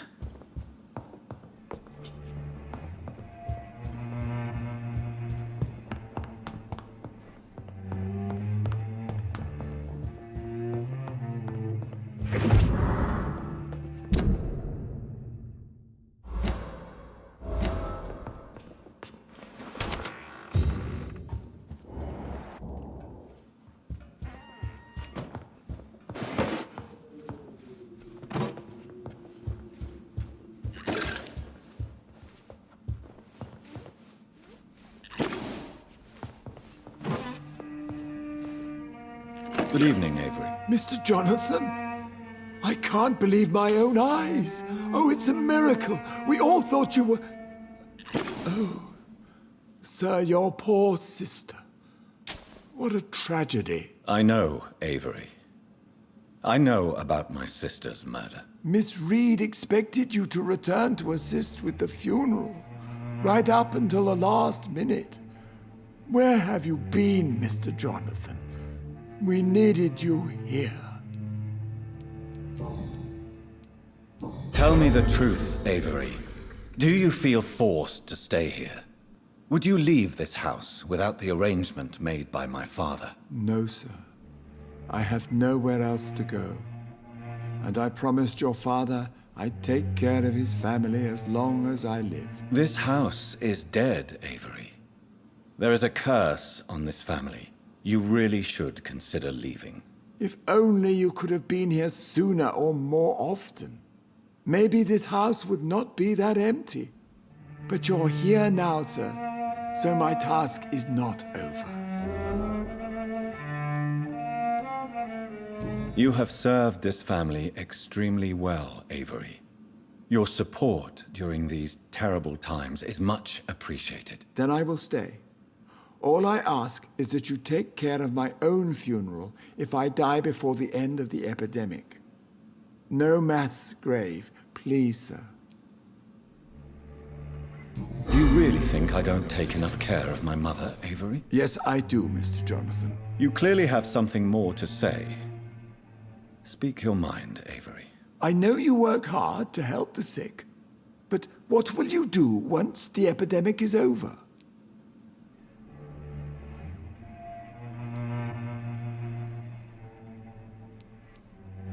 My home is here, and I have nowhere else to go. But this house will need some improvements if I move here. Some radical changes. That's good news. Whatever changes you have in mind, I'm sure we will find an arrangement that suits your mother also.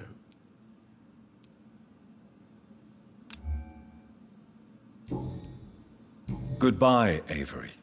Please watch over my mother until I return. Of course, Mr. Jonathan. But please return as soon as possible.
Welcome back to the Ascalon Club, Lance-Bearer.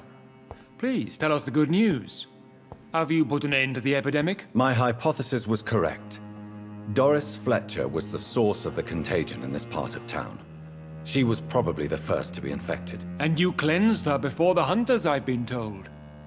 Well done, Dr. Reid. You thrust your lance and pierced the very heart of the corruption. I did my best. The important thing is, we won a major battle for the survival of London. For that, we salute you. Thank you, my lord. Now, I have another task for you. One of the utmost importance. Perhaps even more so than the previous. I'm listening. It's time for you to perform a most sacred duty for the club. I want you to recruit a new vampire. Recruit a new vampire? Are you sending me on some sort of diplomatic mission? Not exactly. I want you to make Aloysius Dawson the Ekon he deserves to be. I'm not sure I'm the best candidate for such a task. I can hear the hesitation in your voice, Dr. Reid. I admire a man of principles. But in this matter, there is more at stake than your moral comfort. It's not a moral question, Lord Redgrave. It's the responsibility of giving immortality to a man I barely know. Nonsense. Aloysius has been a member of the Ascalon for years. This is but the fruition of a long-held plan. How would you like me to proceed? Aloysius is waiting for you at the Dawson estate. Once the deed is done, I'll join you there to celebrate this momentous occasion.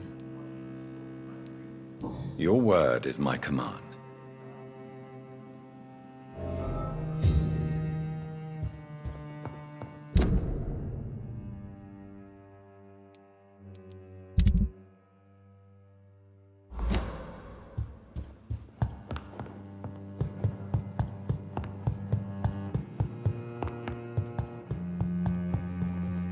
Are you all right, Jonathan? Lord Redgrave has just ordered me to turn Aloysius Dawson, to make him my progeny. I see. And how do you feel about this? I'd like your advice on the matter. The real question here is, why has his lordship given you this task? Do you think it's some sort of trap? Do you really want to know what I think about this? I do, yes. To make an immortal of a soulless blackguard like Aloysius Dawson will only lead to a disaster for London. The man is already dead inside. Should I refuse? Perhaps politely suggest that Lord Redgrave turn the man into a vampire himself. Don't you dare, my dear. According to what I've recently discovered, his lordship could kill you for even broaching the subject. Really? Why? I've recently found proof that the Earl of Bristol is of lesser lineage and only capable of creating skulls. Please tell me more about your recent investigation. As long as you lower your voice. Are you sure your information about Redgrave is correct? He says he's the progeny of the great knight William Marshall, who lived some 9 centuries ago. That's a lie. Lord Redgrave is unable to create anything but skulls, if the poor souls survive at all. Goodbye for now, Elizabeth. Goodbye, my dear. Please, be careful.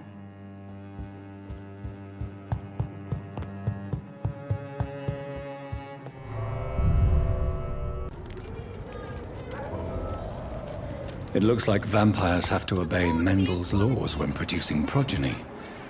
Powers pass from one generation to another. That's why Dawson wants me to sire him.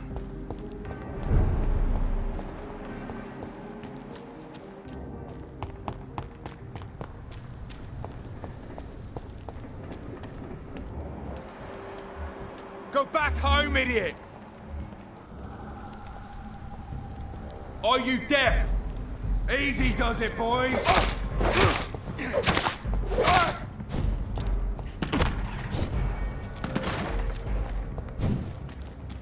Don't like that! He's dead!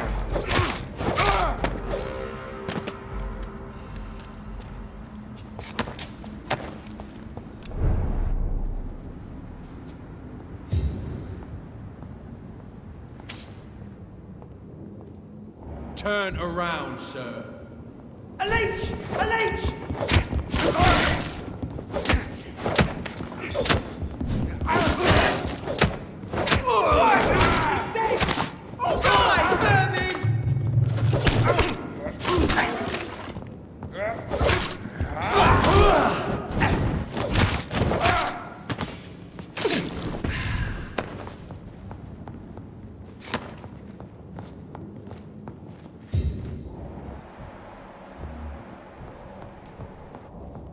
It's locked.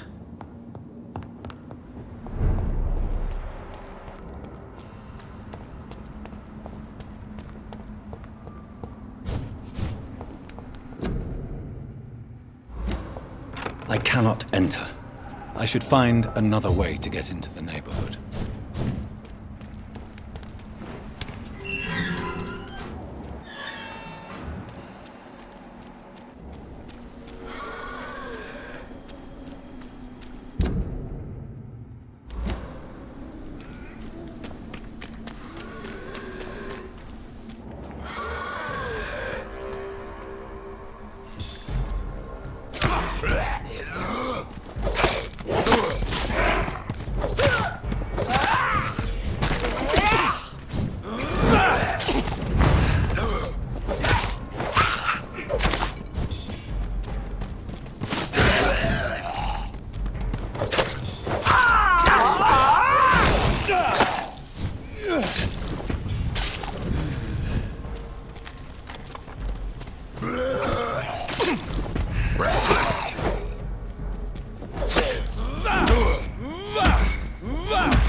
I think this passage could lead me close to Aloysius Dawson's mansion.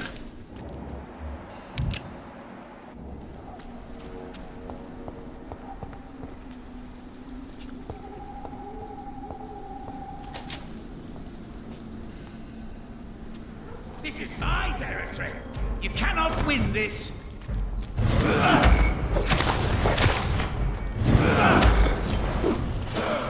You're mine.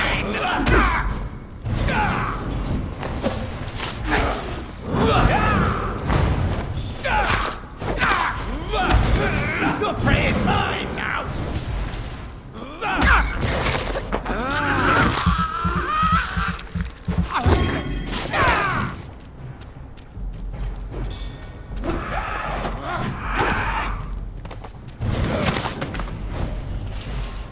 Gotcha!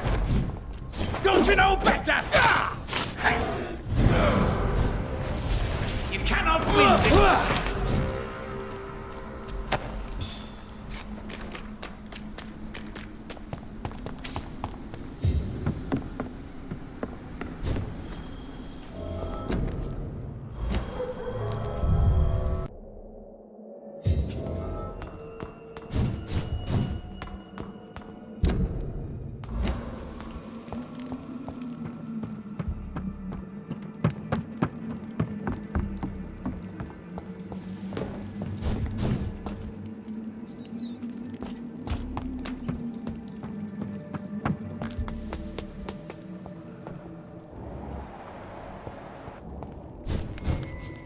It's locked, all right. Die, newborn.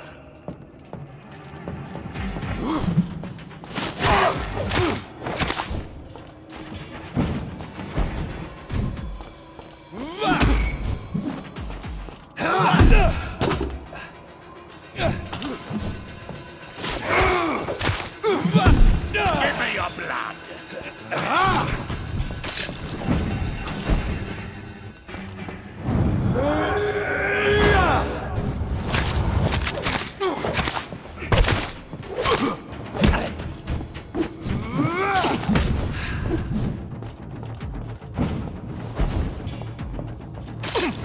Kneel, traitor!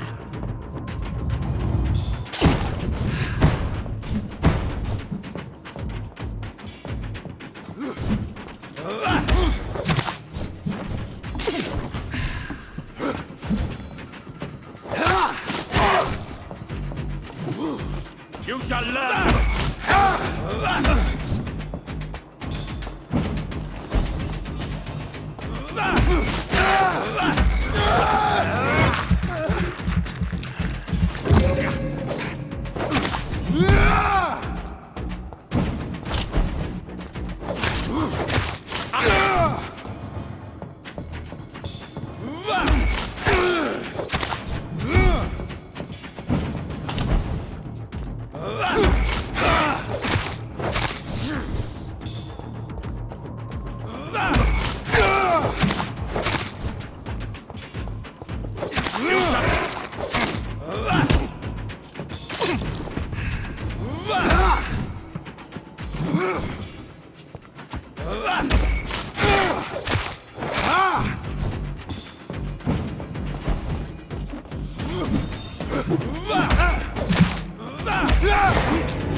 Show me your...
but they will not be forgotten.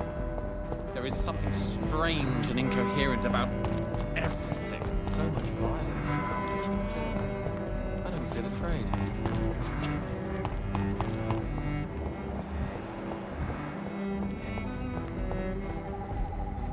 Good evening, sir. I'm conducting an investigation about the epidemic in this part of town. And who are you, sir? I'm Dr. Jonathan Reid. I'm Detective Inspector Charles Albright from Scotland Yard. And I don't find your answers convincing. What is a Pembroke doctor doing in the West End at this time of night?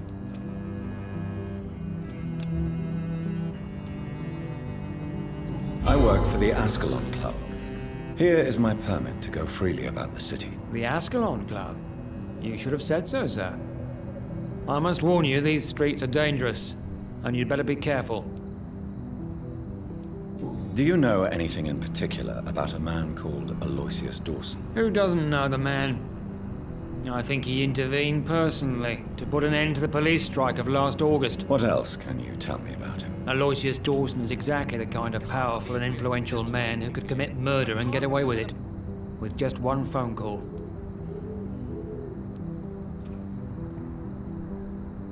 Goodbye, Detective Inspector Albright. Goodbye, Dr. Jonathan Reid. Too many murders to investigate them all, but they will not be forgotten.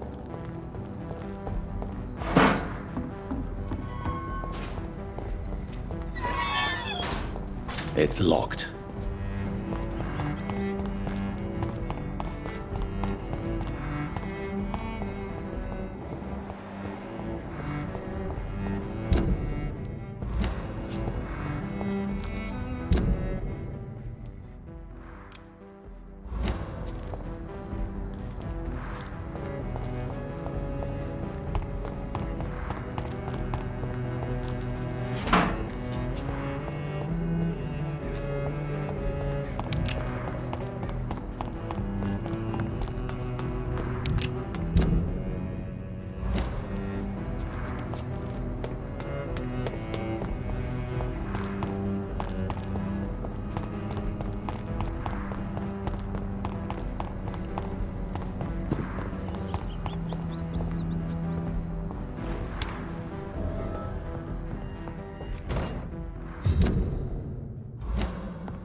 But they will not be forgotten.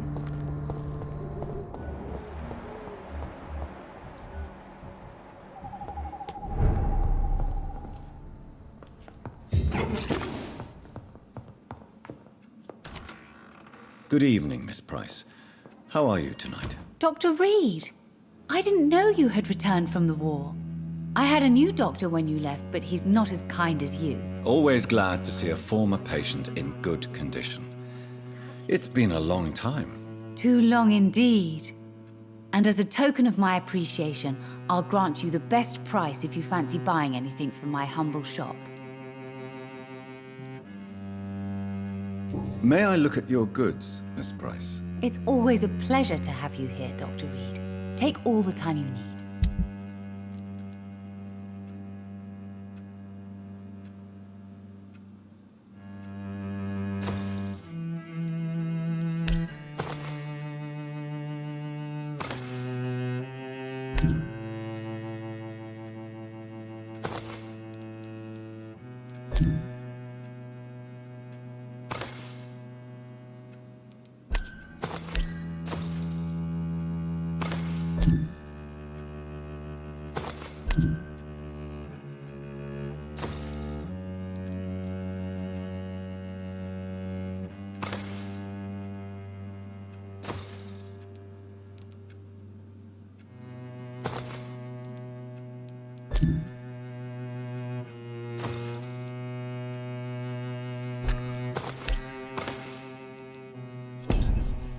I hope you can stay a little longer this time. Good evening, Miss Price. Do you need my medical attention, Miss Price? Oh no, I'm fine, Dr. Reid. Perfectly fine. But thank you so much for taking care of me. Goodbye for now, Miss Price. Good evening, sir. Dr. Reid, I am glad to see you again. Good evening, Miss Price. I'm Dr. Reid. Do you remember me? Dr. Reid? Yes, of course. You are the doctor who healed me and my mum. Good evening, Dr. Reid. Good to see you too, Carol. Are you all right? Oh, yes. I did not hurt myself recently. I know how to take care of myself now. I'm almost a grown-up.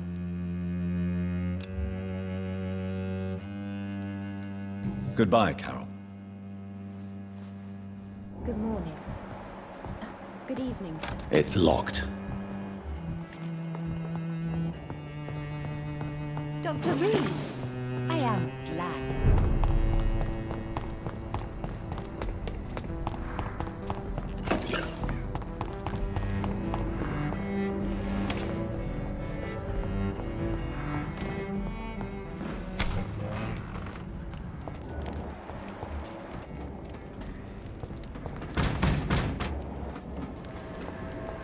It's a leech! I are here to stay!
Dawson's mansion.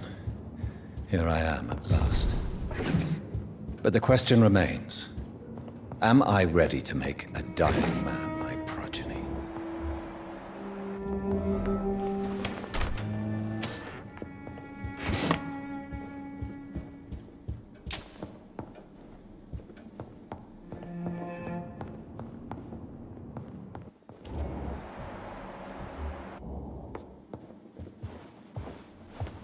Finally, you're here, Dr. Reid.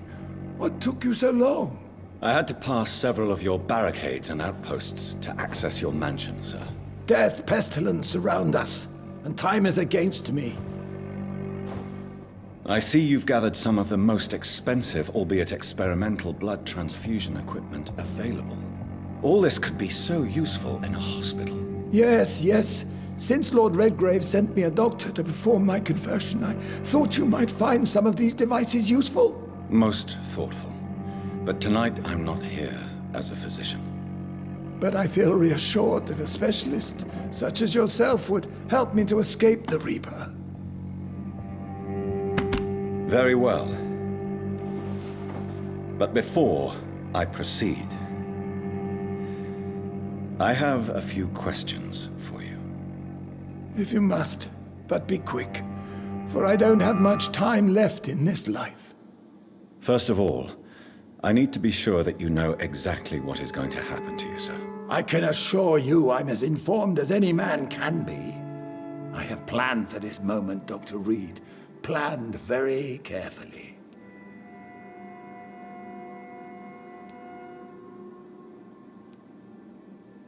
Sir, I'm going to end your life. Do you not wish to discuss the procedure for even a minute? I don't have a minute to indulge in idle chatter. I can't feel my legs. And the cold, so cold. Let's move on then. Please, I'm cold and tired. I feel my life waning with every moment. But first, before you embrace immortality, what would you do with such a gift? That's a rather impertinent question, Dr. Reid, and I will do as I please. Answer me all the same. What will your first action be as an immortal? To save London. I will finance the most efficient quarantine ever seen. I will build a wall that will separate the sick boroughs from the healthy ones. I've heard enough. It's time to proceed. At last. All right, do what you have to do. If it hurts, so be it. I've been preparing such a long time for this.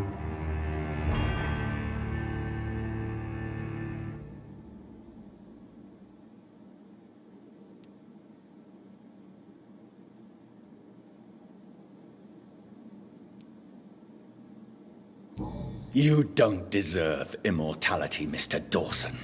What? What are you prattling on about? I don't believe I've ever met a man so bereft of empathy. You, sir, are despicable. No! Wait! You can't! I made a deal with Lord Redgrave. I'll finance whatever he wants. Please, just ask him. Sleep now. Rest now. Forever.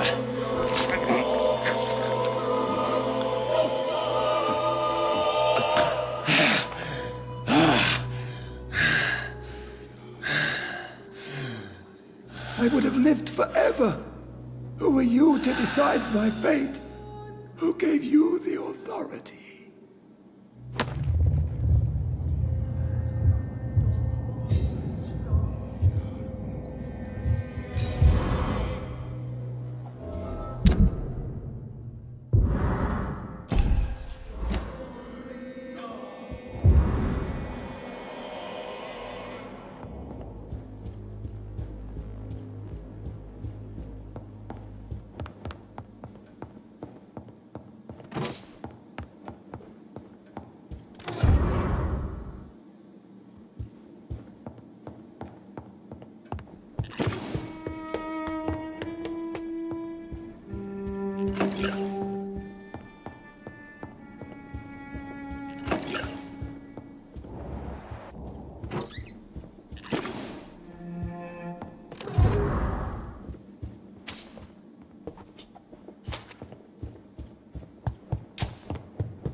Is it done, Dr. Reid?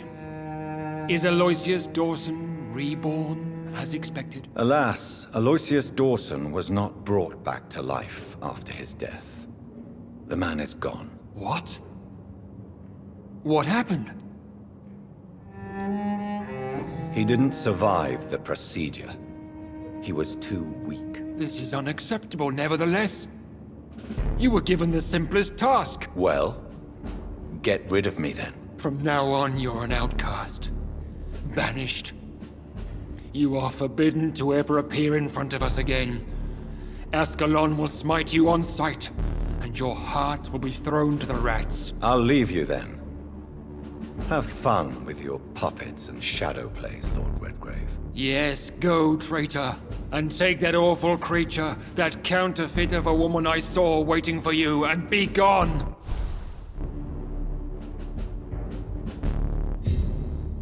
Step away, traitor. Return to your dubious friends and your decrepit hospital. Do not dare show yourself again, you or that monstrosity you bring to my door.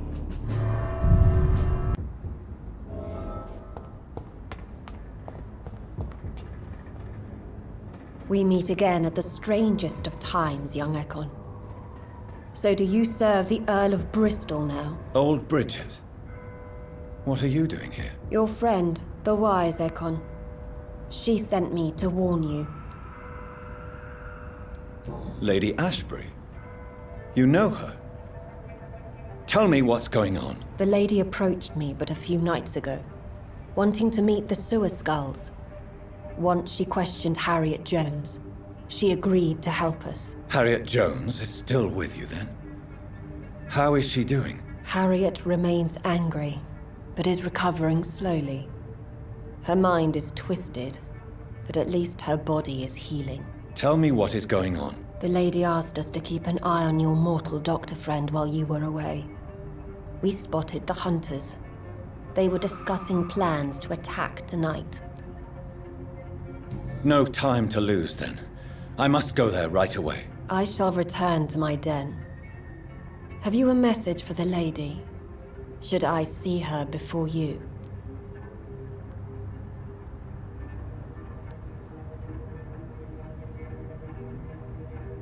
Tell her I worry about her. Do not, for she has had strength and wisdom for so much longer than you. Go now and take care, young Ekon, for the flames are rising.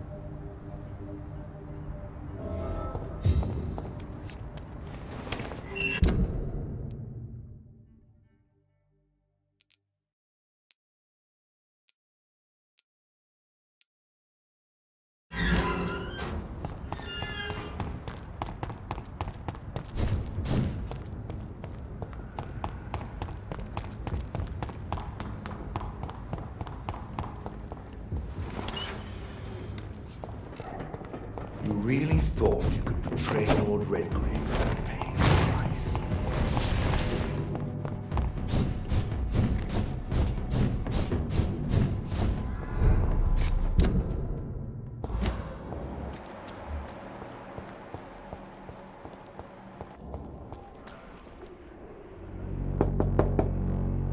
Hello, Mr. Petrescu.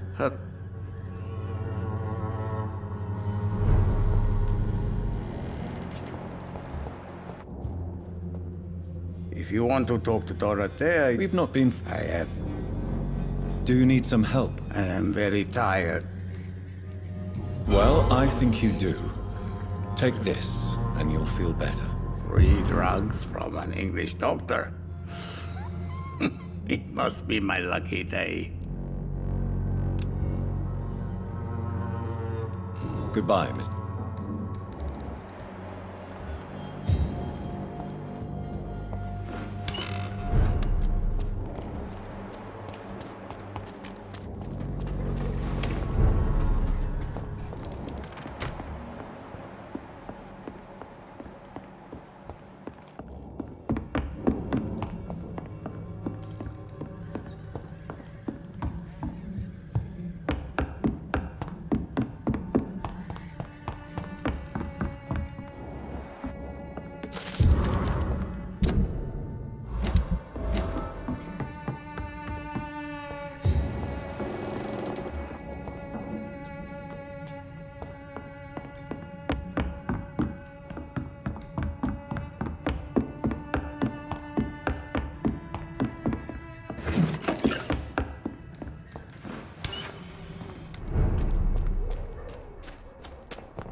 Good evening, miss. Actually, I am. Oh. Ah! You look ill, Miss Swanborough. I wonder if your concoction will do the trick. I have no doubt it will. But I'm not against a second opinion, Dr. Reid. Well, there you have it. Thank you. I'd like to see...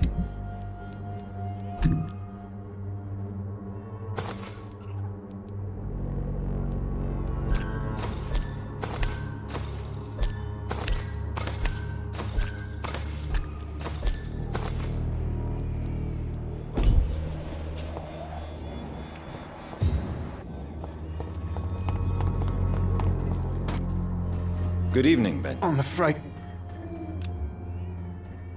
You don't seem well, Benjamin. Do you need any... I always feel ill, sir. It's like... I can try to help your body heal, sir. The war destroyed me, Doctor. A gun?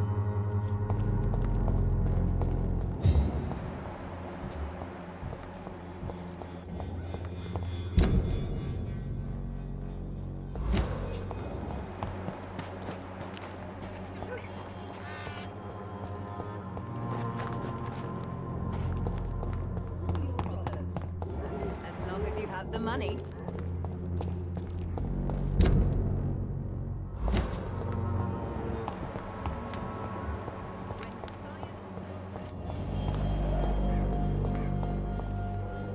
How are you? I'm not... Do you need... Please. There you go. Very fun. Goodbye, young man.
How dare you interfere with my hunting?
Show me how you defeated Vampyr. What is this? Truck. Are the vampire hunters here already?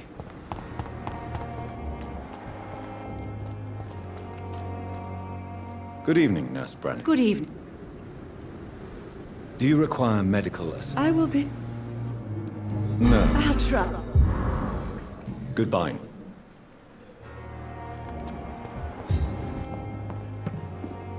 Good evening. Do you need an... Yes.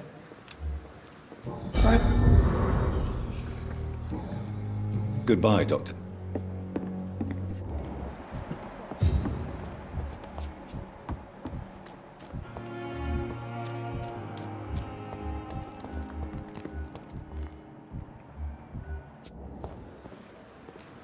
Good evening. I've already heard about you, Dr. Reid. That's quite a blunt introduction, Mr. Hooks. You can call me Milton. I'm not sure I understand what you're talking about. Well, I'm no doctor, but I'm pretty sure a gun can't be used as a surgical instrument. You have a keen eye. No need to explain, Dr. Reid.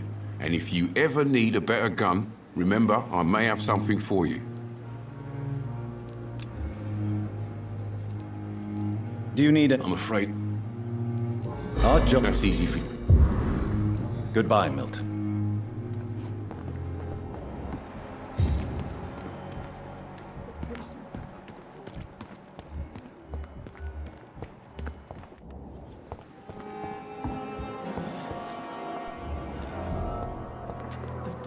Good evening, miss. Your name has no meaning to me. I beg your pardon? You keep calling me mortal. Well, Dr. Reid, if you must know, I'm a vampire.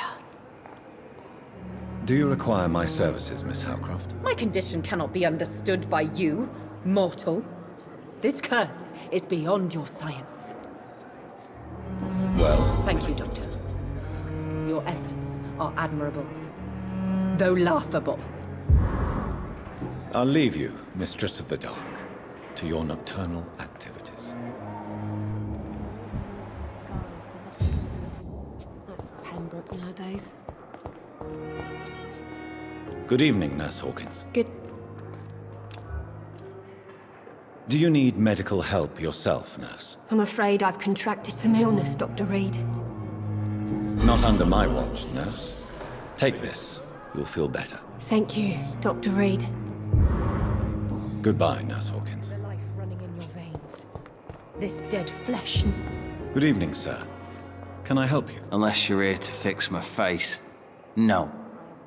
I don't think you can help me. I'm Dr. Reid. I've recently taken the position of head surgeon here. You guessed right, Doctor. Soldier, do you need assistance? Not really. As long as you remain here, I will make sure you don't have to worry about your health. Don't think you can do much about it. Damage is done. Goodbye for now, Mr. Elwood.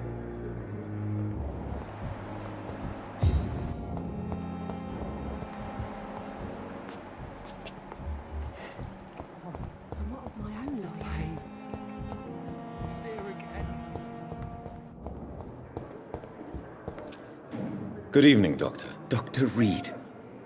Dr. Swansea informed us of your arrival, but I am... Do you need my medical attention, dear colleague? I would have been confused if... There is no shame in helping each other. We're colleagues, after all. Many... Goodbye, Dr. Strickland.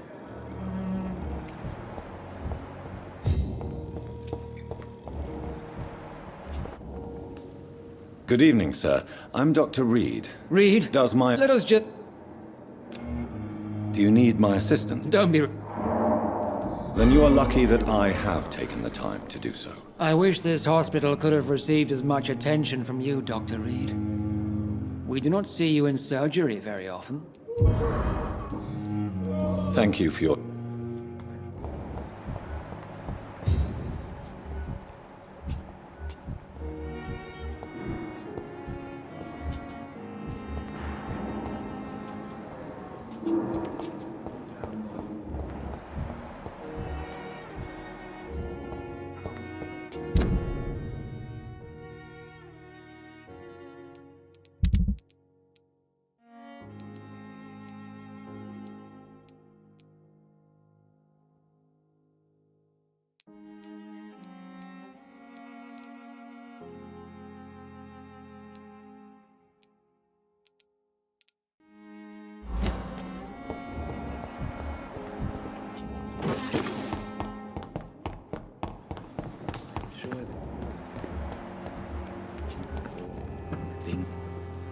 Good evening. Always a colleague. Not any. What do you mean? No. Do you need help? And goodbye, man.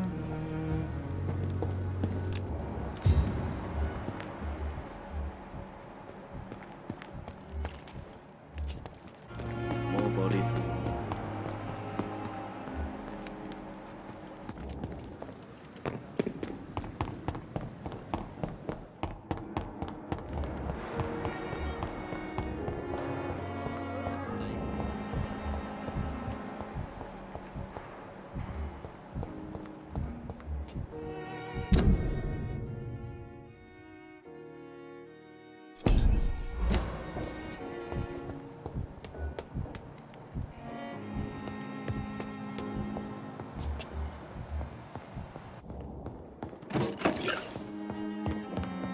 Those bastards.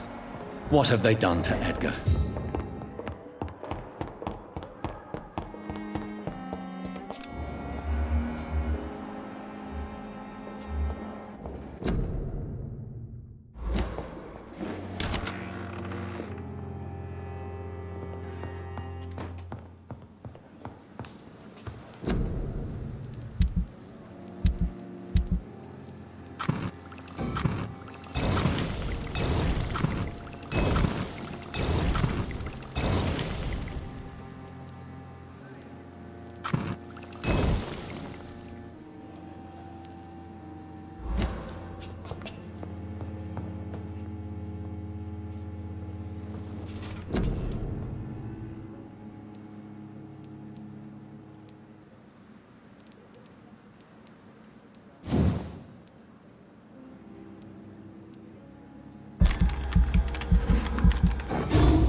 McCullum and his thugs are taking the credit for Edgar's abduction.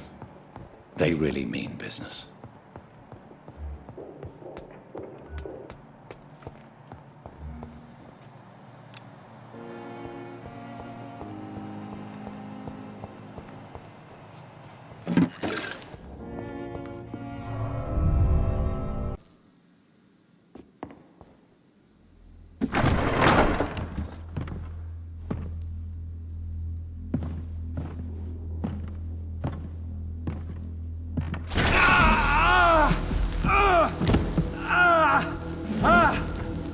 Ultraviolet curtains and orichalcum powder.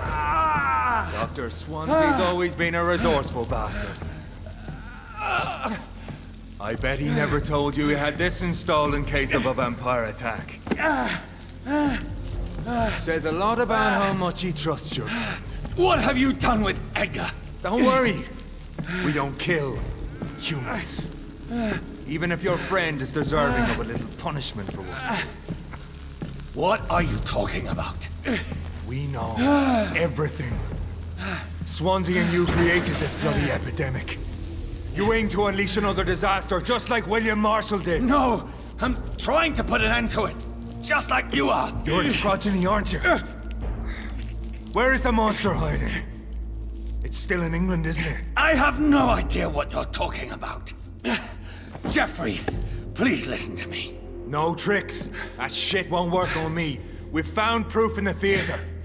Doris Fletcher was your first experiment. Now where is Marshall? Speak!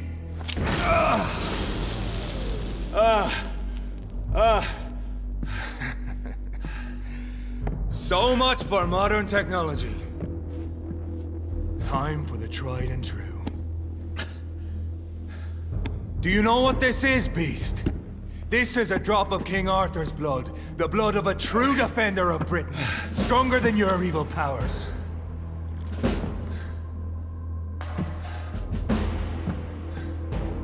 This is ridiculous. We're losing precious time. True enough. Soon I'll bring your head before your coward of a father. Come on. Poisonous bite is useless on me.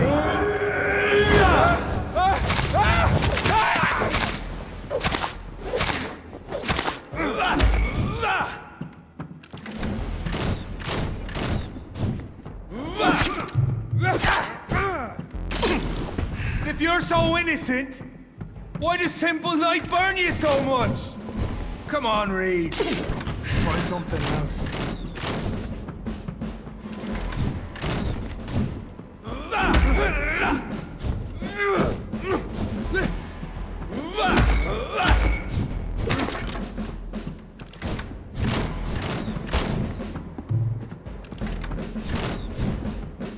Or pin you down!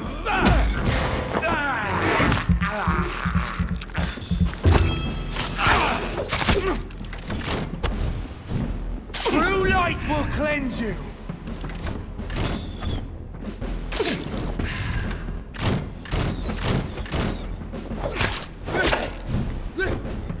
Free wind prevails!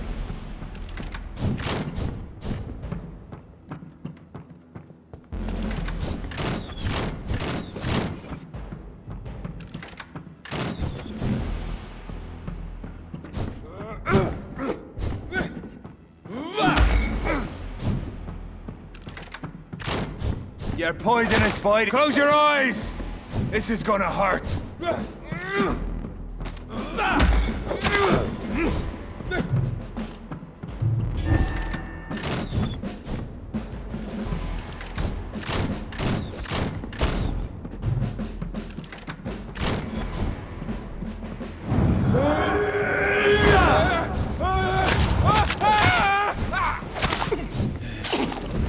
Show some style. Fight like a man. The blood of a true defender of this land will protect me.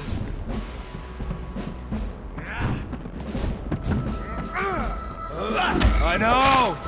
It hurts, doesn't it?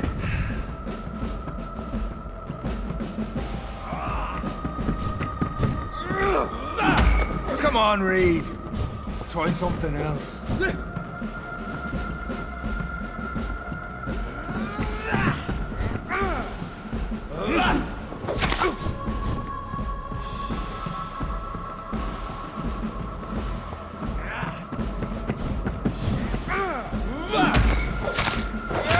Free wind prevails!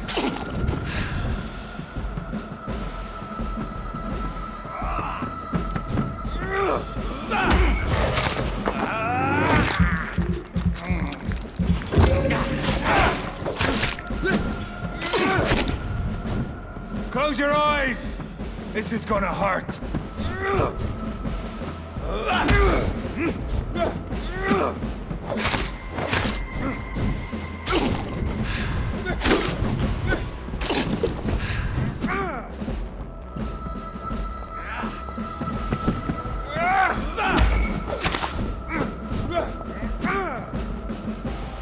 I know! It hurts, doesn't it?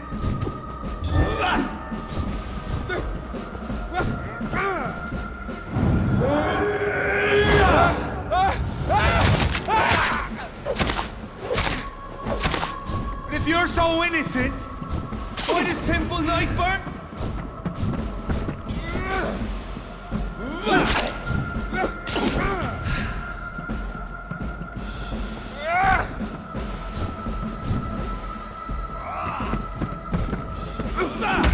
True light will cleanse you.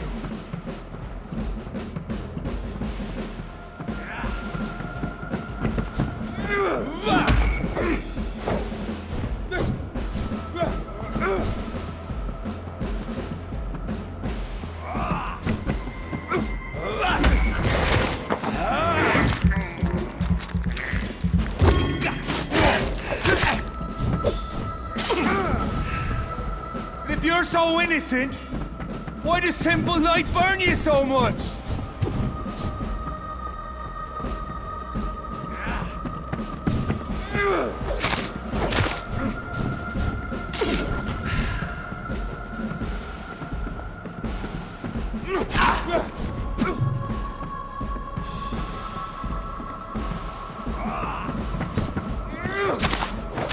I know! It hurts, doesn't it?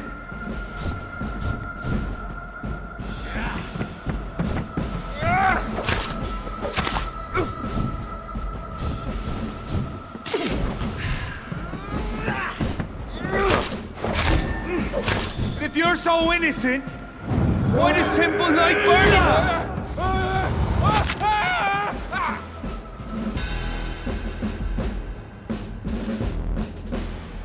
We are the guardian of justice.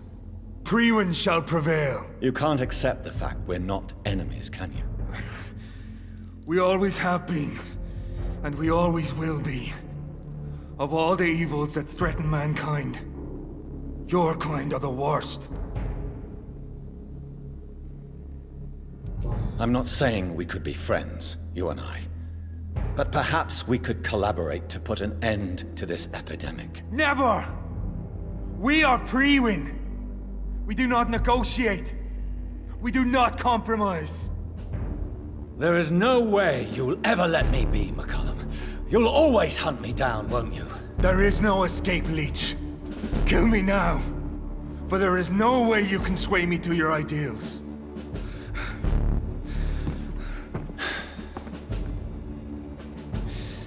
That's where you're mistaken. What do you mean?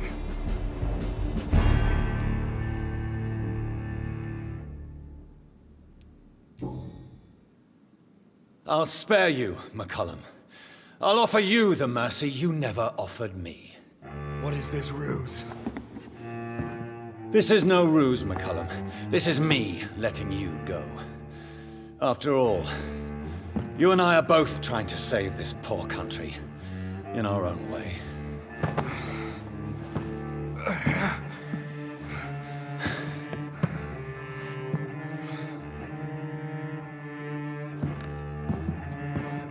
I'll kill you, Reid. Next time we meet, I'll end you. See? Progress already. You called me by my name. Until the next time. Goodbye, Hunter.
I cannot enter.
It's locked.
I cannot enter.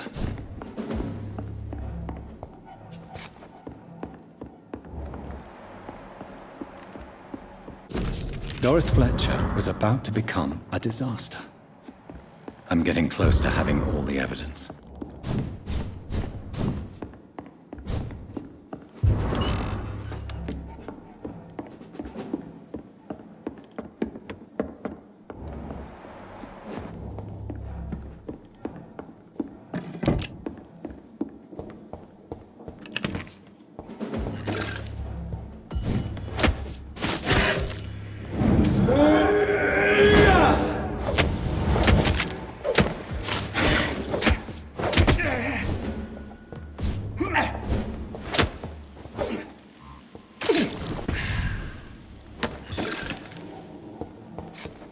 It's locked, all right.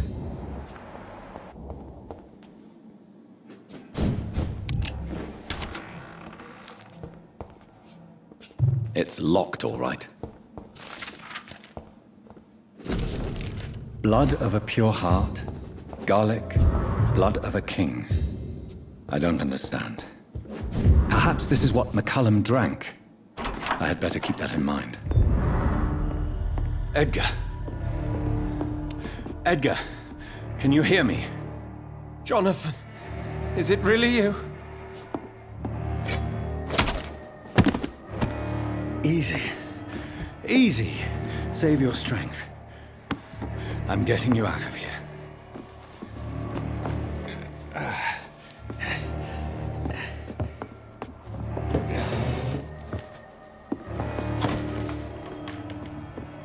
Don't try to spare me. As a physician, I know all too well when it's too late. Punctured lung, broken ribs, and internal bleeding. An accurate diagnosis, wouldn't you say? Edgar, what happened? They wanted me to confess. Beat me black and blue. Jeffrey McCullum ambushed me at the Pembroke Hospital. He was convinced you and I were responsible for the Skal epidemic. I never imagined that self-righteous fanatic would dare to attack us in the open. What became of him? To prove him wrong, I let him go. Really? Are you sure that was the wisest course of action? Time will tell. The most intriguing part of his accusation was that you and I were the pawns of some ancient vampire. William Marshall. Yes, they tortured me to make me confess the same nonsense. I trust you, Edgar, but the Guard of Priwen is onto something. What do you mean? William Marshall, for example. You speak of him as if you know him. How is that? Jonathan, I cannot say I'm ready for another round of questions. While investigating the epidemic, I read some of McCullum's findings. I think you have some explaining to do. I have nothing to hide, Jonathan. Nothing at all. Doris Fletcher visited her mother at the Pembroke Hospital. That's how she first got infected. I know nothing about that. Miss Fletcher once came to visit the sick. That is all I know. No, Edgar, there is more. Doris Fletcher was Harriet Jones's daughter. They exhibited the same symptoms: blind hate and strong physical mutation. What does this sad story have to do with us? Doris and Harriet shared more than a hidden family bond. They were the embodiment of the epidemic and are linked to the Pembroke Hospital. Come on, Edgar, this is no coincidence. I swear I'm at a complete loss. All I did was administer vampire blood to cure old Harriet. There was no evil plan, no diabolical plot. You did what? I tested the regenerating and healing properties of vampire blood on Harriet Jones. My only intention was to find the cure for influenza, I swear. Whose blood did you use? William Marshall's? Mine? Lady Ashbury's. While transfusing her with human blood, humanely appeasing her hunger, I also kept samples of her blood for my research. You used her blood on Harriet Jones? My God, Edgar, that's unethical. You betrayed 2 of your patients at the same time. Right, I admit it. I boldly ventured into experimental realms, but I've killed no one to appease my thirst for knowledge, Jonathan. I'm no murderer. I never asked to become what I am, Edgar. You chose to conduct your rogue experiments. You have worked beside me. You saw what I'm doing at Pembroke Hospital. Jonathan, you know I'm not an evil soul. Just another victim of this tragedy.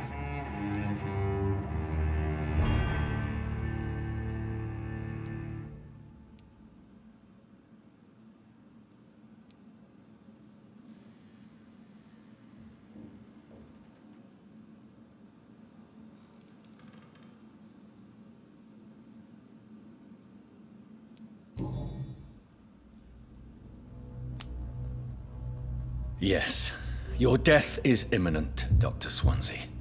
But I swear, it will be quick. I already told you to call me Edgar. Am I no longer your friend?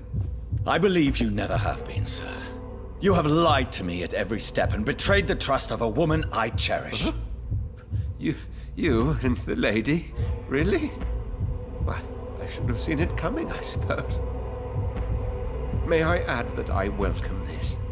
The biting, I mean. You have your wish. Is it going to hurt? I always wondered if you...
So Harriet Jones became the original carrier when Edgar gave her vampire blood.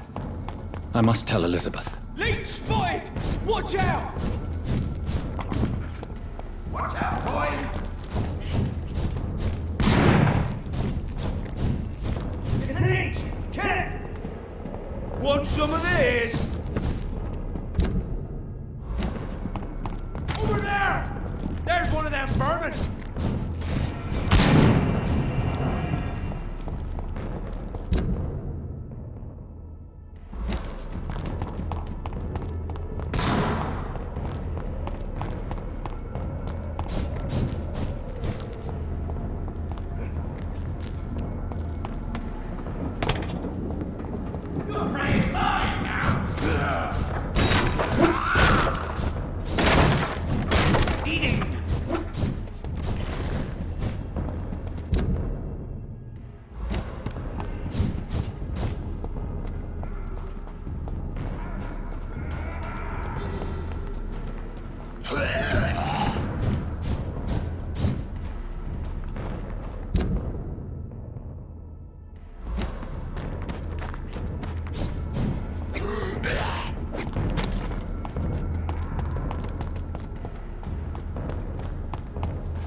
What good fortune brings you back to me, Jonathan? What is it, my dear?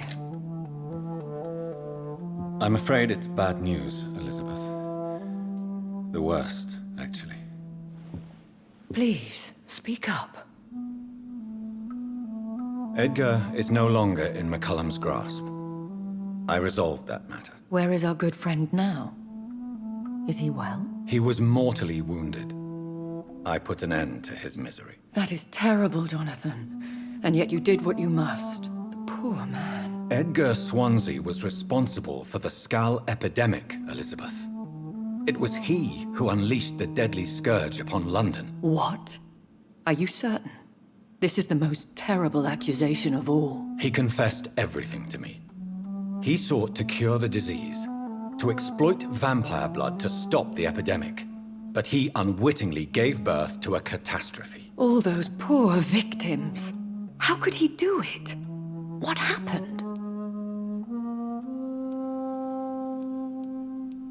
Edgar's behavior was beyond lunacy.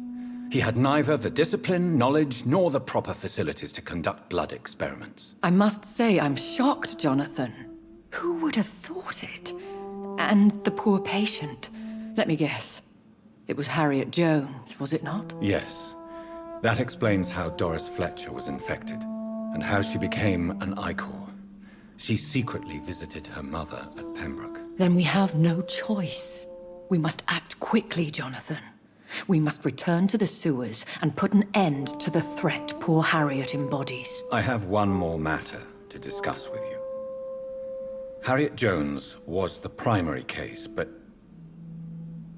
do you know what a healthy carrier is? There is a tone in your voice that frightens me, Jonathan. What are you trying to say? It was your blood Edgar used for his experiment on Harriet Jones. What?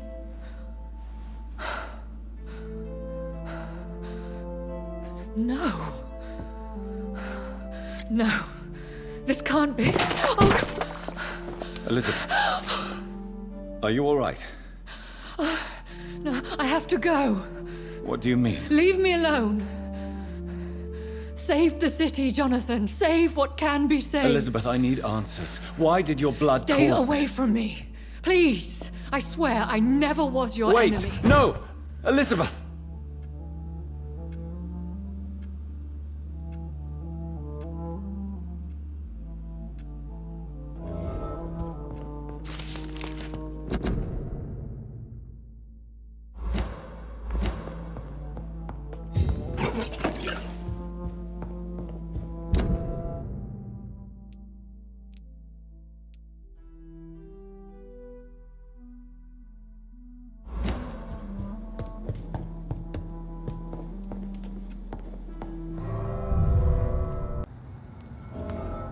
Now would be a good time to blend the recipe Marshall used when he fought the disaster. I think I know where to find what I need. Yeah! I hear leeches. It's locked.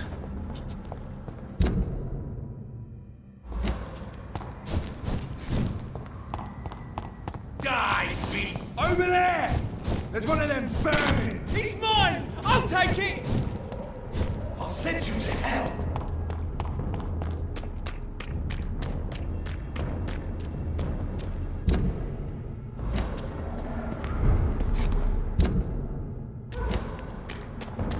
It's one of them!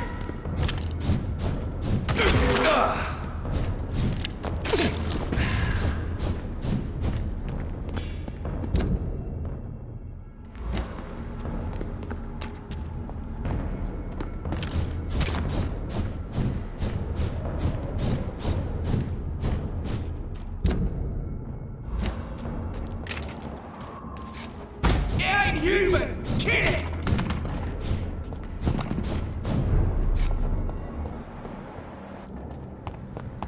Support the equality, but... Good evening. And Do you need... indeed. Goodbye. She's been... Good evening, Miss... And good evening. Good... She's been... Whose blood could be purer than that of William Marshall? Lord Reid. Good evening, Miss Teasdale. Dr. Reid. Oh, thank God you returned safely from... Please, don't mention it. Good. I found him, you know. My dad. Or what was left of him.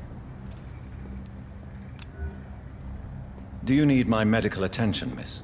I don't need your help, All right.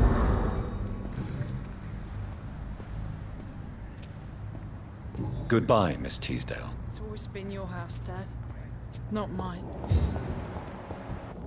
Have you noticed anything suspicious? Good evening. I may have...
Goody.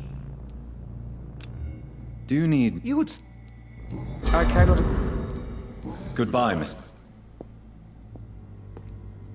It has been such a long time. So seriously.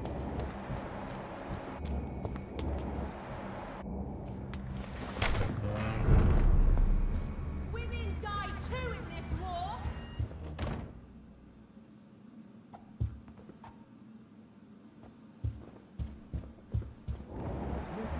Worries me, Mr. Jonathan. She sometimes sneaks out alone and can't...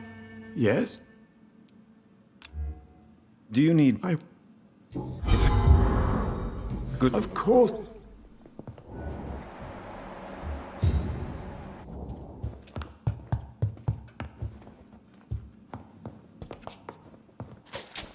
Miss Reid worries me, Mr. Jonathan. She sometimes sneaks out alone and can't find her way home.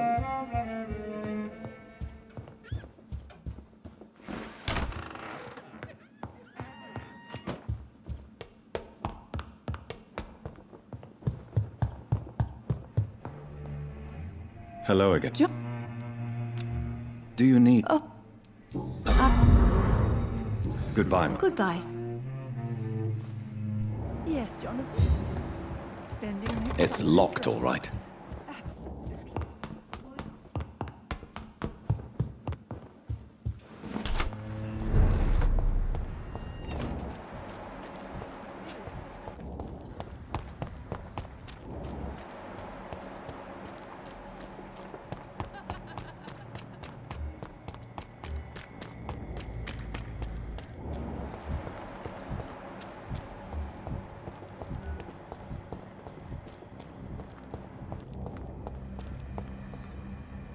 Good evening, sir.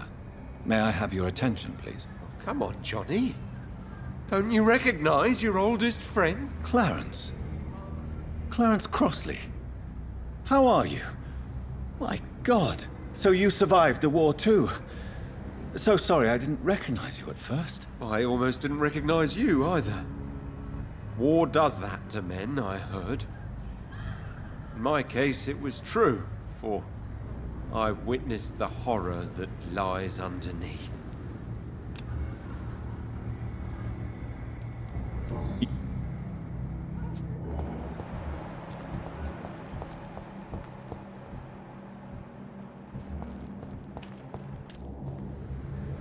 We meet, Doctor. We must breathe it.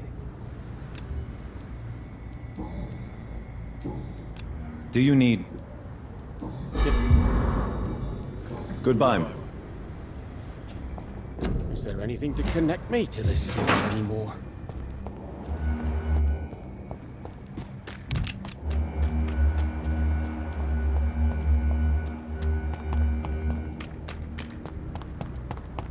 I almost forgot what it feels like to live an ordinary.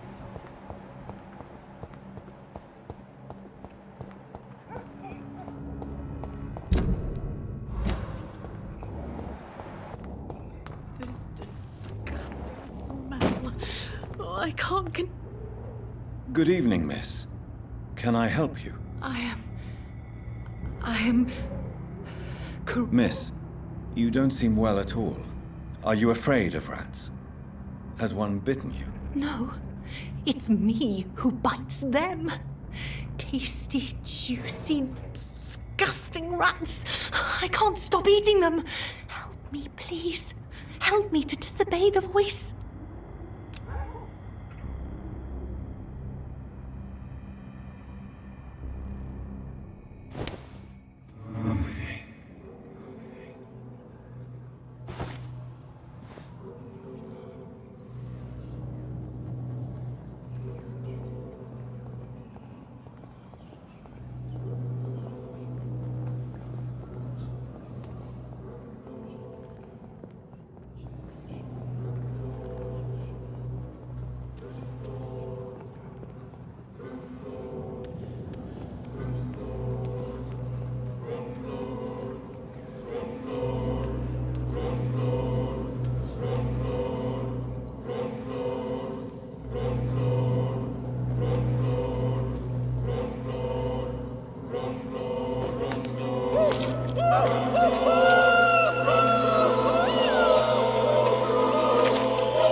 Thank you for releasing me.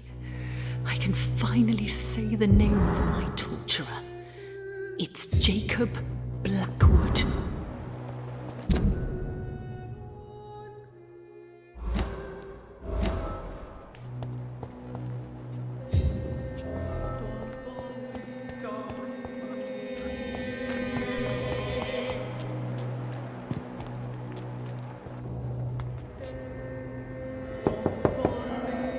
Hello? Is anyone there? Jonathan, is that you? I did not know you were back in London. Oh, my dear Johnny. I'm so sorry for your loss. Mary was such a sweetheart. Thank you, Venus. May I come in? I was going to bed, actually. I'm sure you can spare me a few minutes. For old time's sake. Of course you may enter, Jonathan. I remember when Mary came here with her husband and her son. It's a pleasure to see you again, Venus. So you returned from the war in one piece too. Thank God. My Clarence is back home too. How is the old rascal? Probably outside, chasing ghosts and chimeras. Clarence has changed a lot since he returned from the war, you know.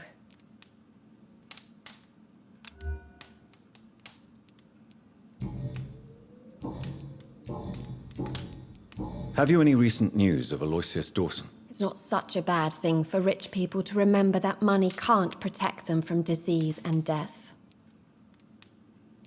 Do you need my medical attention? It would appear that old habits die hard, my dear.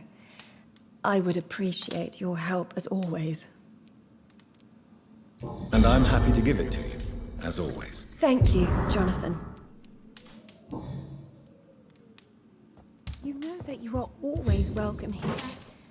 But at this hour of night?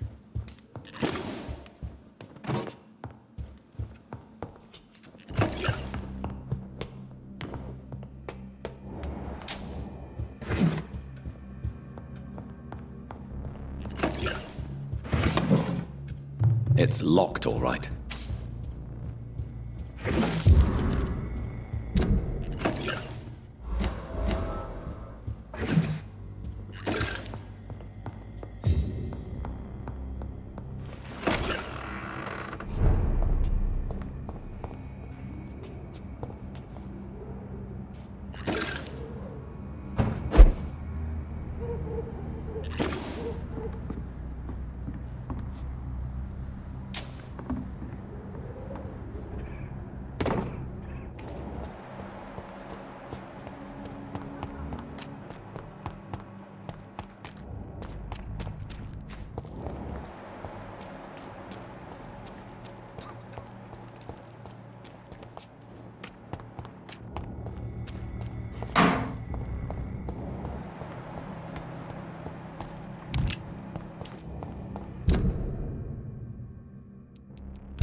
Support the equality between men and women. Women's right to vote. It's always been your house.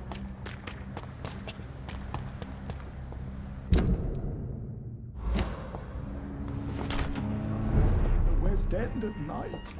That can't be true. Summer in France.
Good evening, Lord Redgrave. What are you doing here, traitor? I shall smite you for this audacity. I'm not here to bicker, Lord Redgrave. I can put an end to this epidemic, but I need your assistance to do so. Good. We've held out thus far, but the time has come to put an end to this crisis. Tell me, what do you need? The blood of William Marshall. The blood of William Marshall? Of my maker? Are you mad? This blood is the purest of all. My maker proffered it to me on the battlefield. I cannot hand it to you.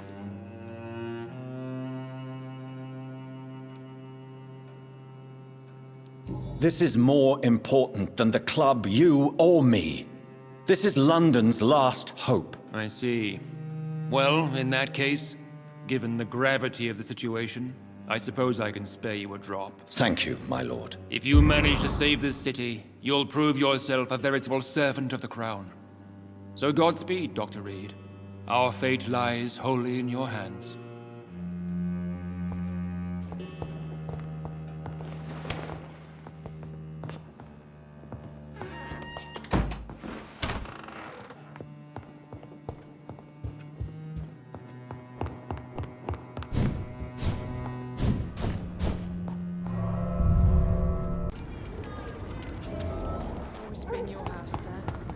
Support the equality between men and women.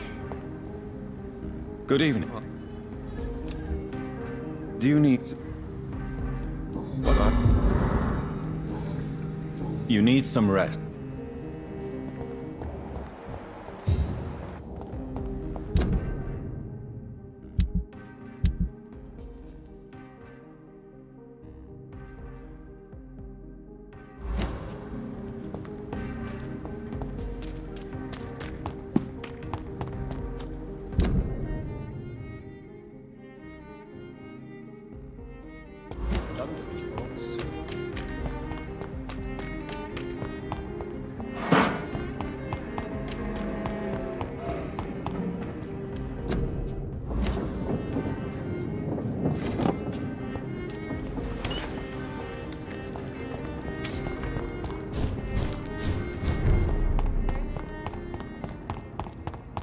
You're mine, vermin! Crush the leech, boys! Stupid fucking beast! Steady, boys, we've got one of them! They cannot be defeated!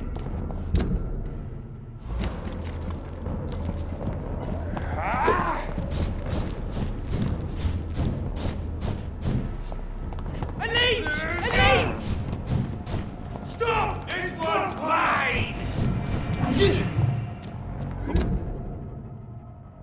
All of you bloody leeches need killing!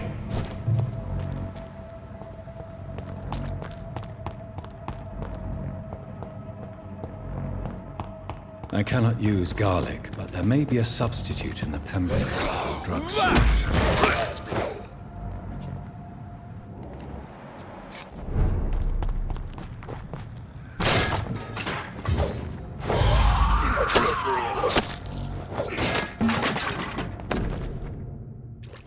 So, Mr. Hooks and Nurse Hawkins are an item. Those two have hidden their affections well.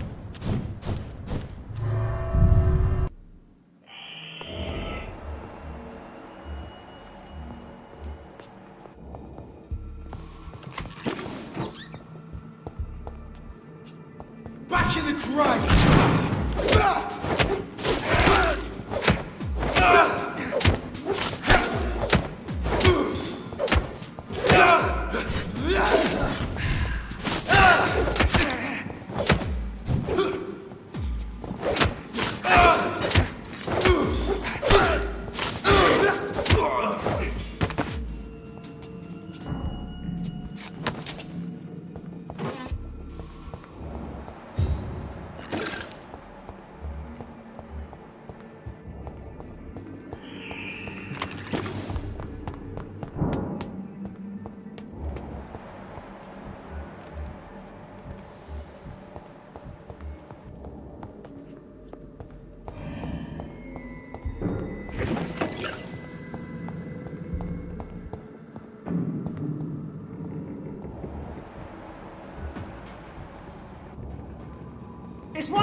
Get weapons ready! Find one!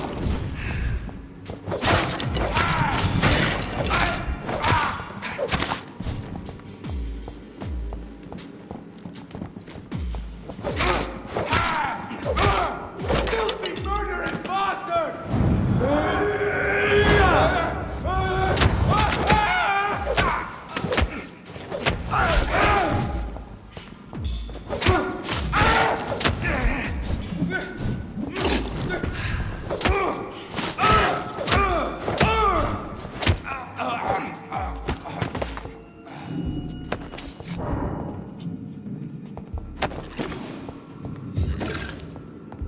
There it is. Insulin. Much more efficient than garlic against blood poisoning and sepsis, and much less dangerous for me. Thank you, Dr. Polescu.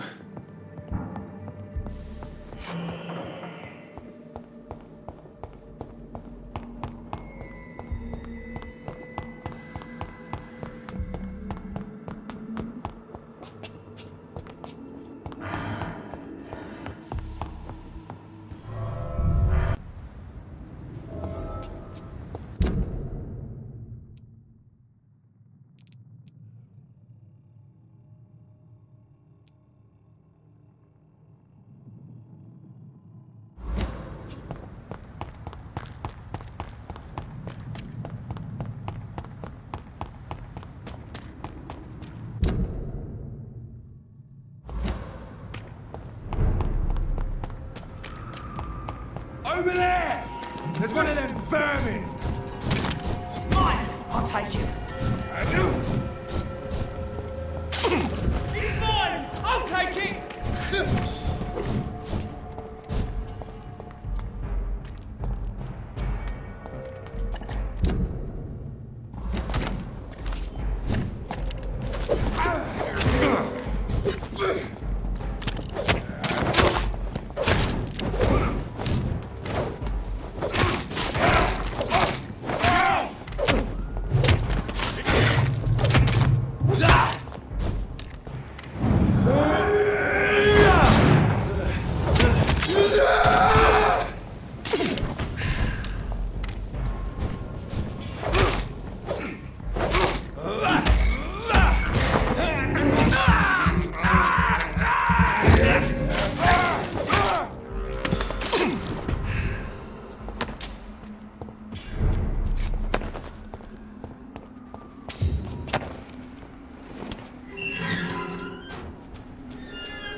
If McCullum really drank the blood of King Arthur, then I may have found another vital ingredient for my recipe. Best turner. It ain't human! Kill it!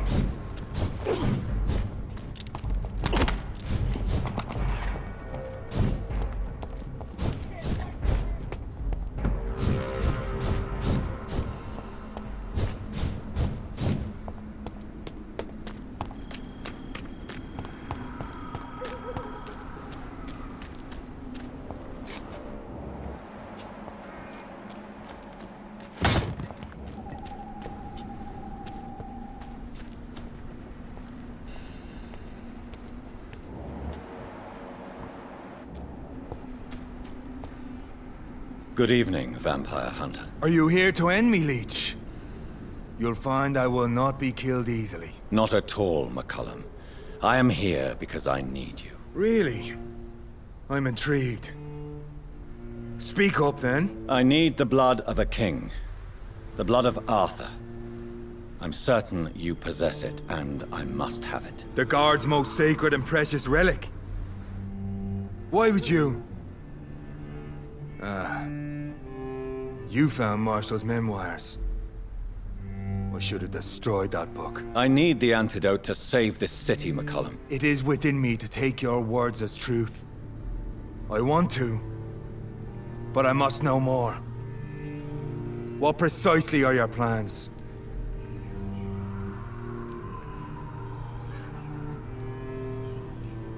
I have found the carrier, McCullum. The infection's source. It may be science or some supernatural power that's responsible for all this. But I will harness either or both to end the epidemic. A vampire doctor. My God, you're a terrifying creature.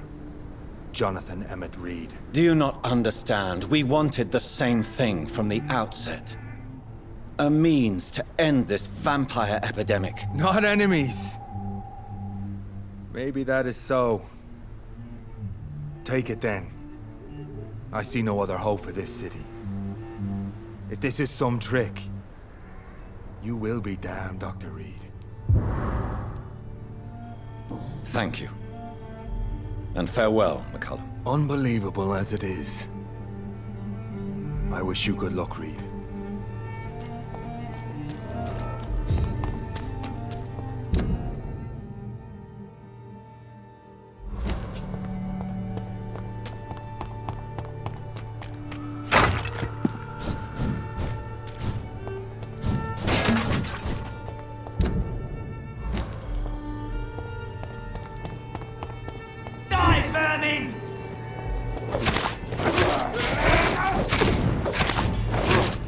Christ! He's dead!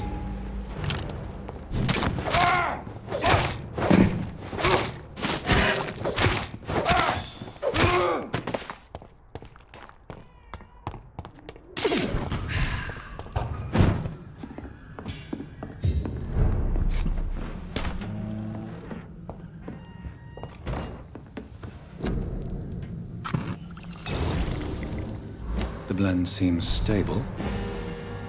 Time to go and find Harriet in the sewers.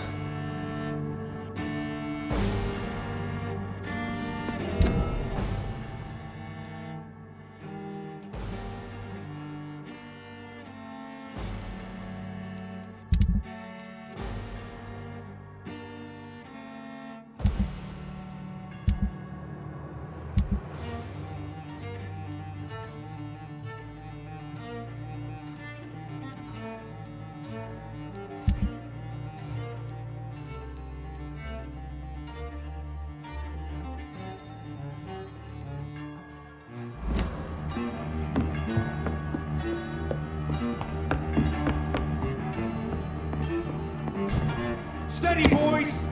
We've got one of them here! Yeah.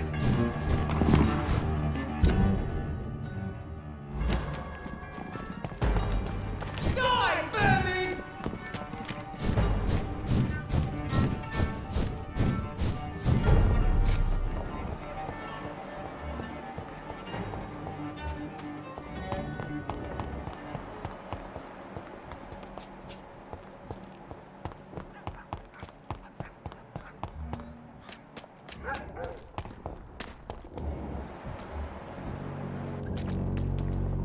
Good evening.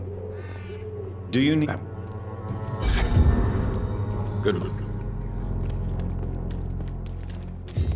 evening, Christina. Change your mind, Mr. Reid?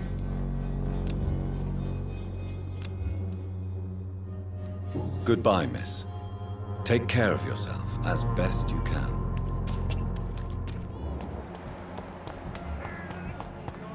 Accident of nature, but Good evening. I have found Samuel, your disciple. I am afraid I have bad news. I already expected the worst. He should already have come back. He is dead, isn't he? Yes, he is now. The epidemic took him. Samuel steadily made donations to our cause. He would have rewarded you himself if you'd found me in that awful cemetery. Please accept this money. Don't you... Faith! No. I have...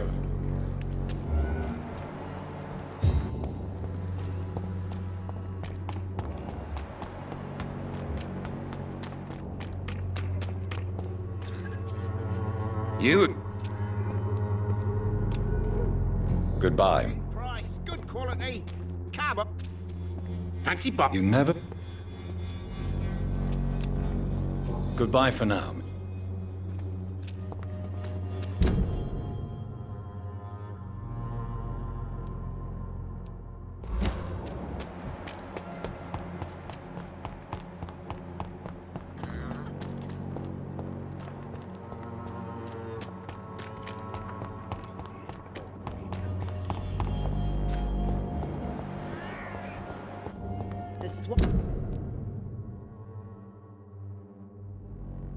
Umbra cordial can be the answer to all your problems.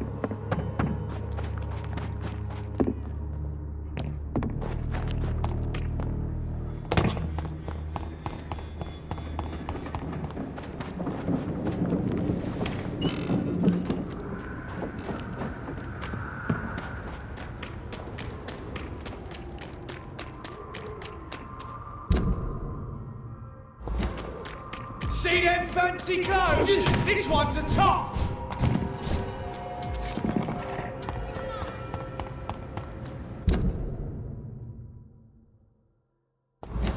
Women die too in this war! Support the equality between men and women!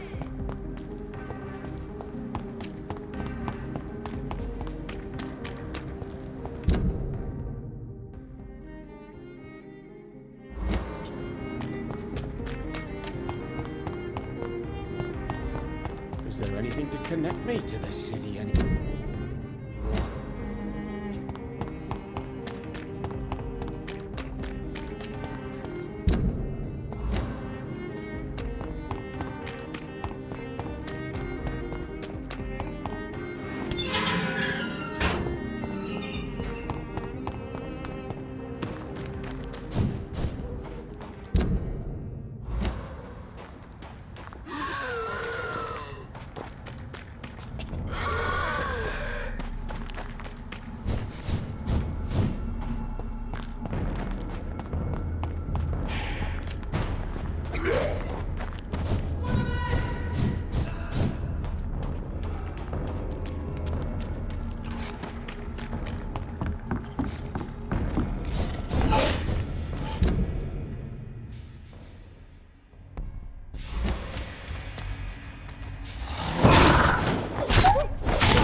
Good evening. Good. Have we... No. That's quite... Sir. Do you need... I'm... Well,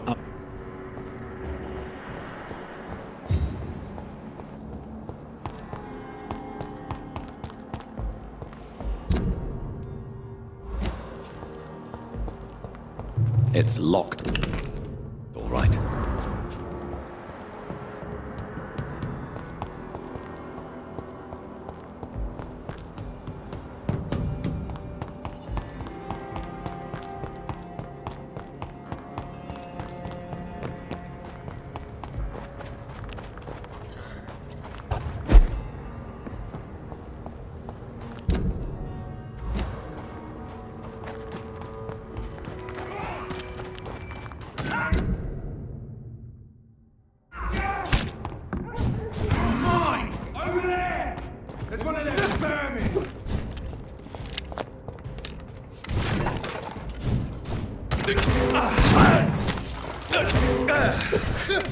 Bloody monster!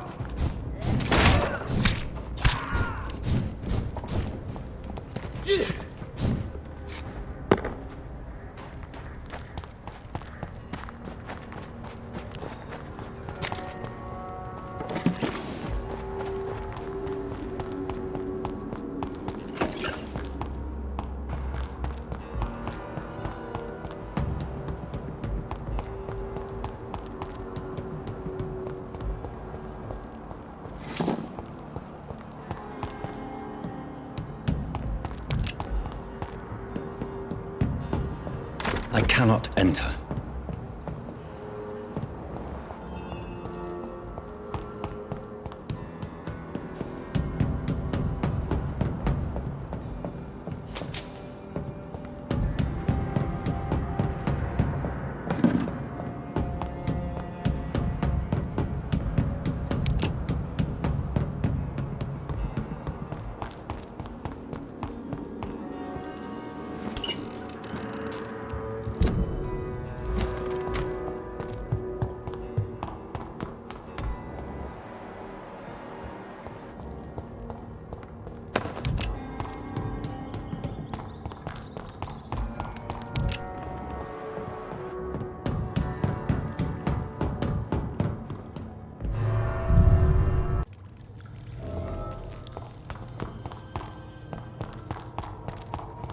This place has been ransacked.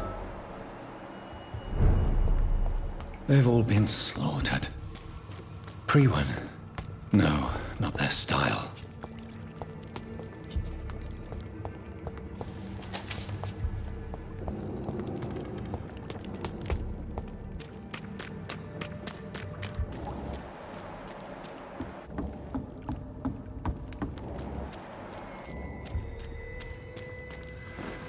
Where has Harriet gone?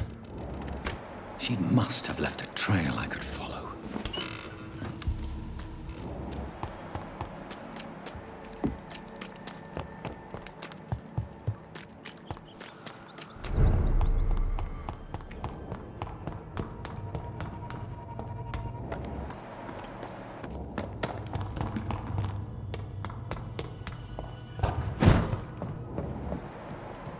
Where is old Bridget?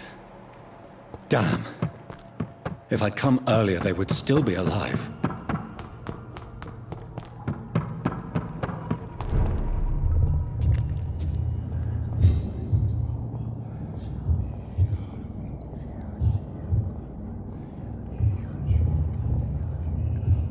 Take not a step further, child, for you are unprepared.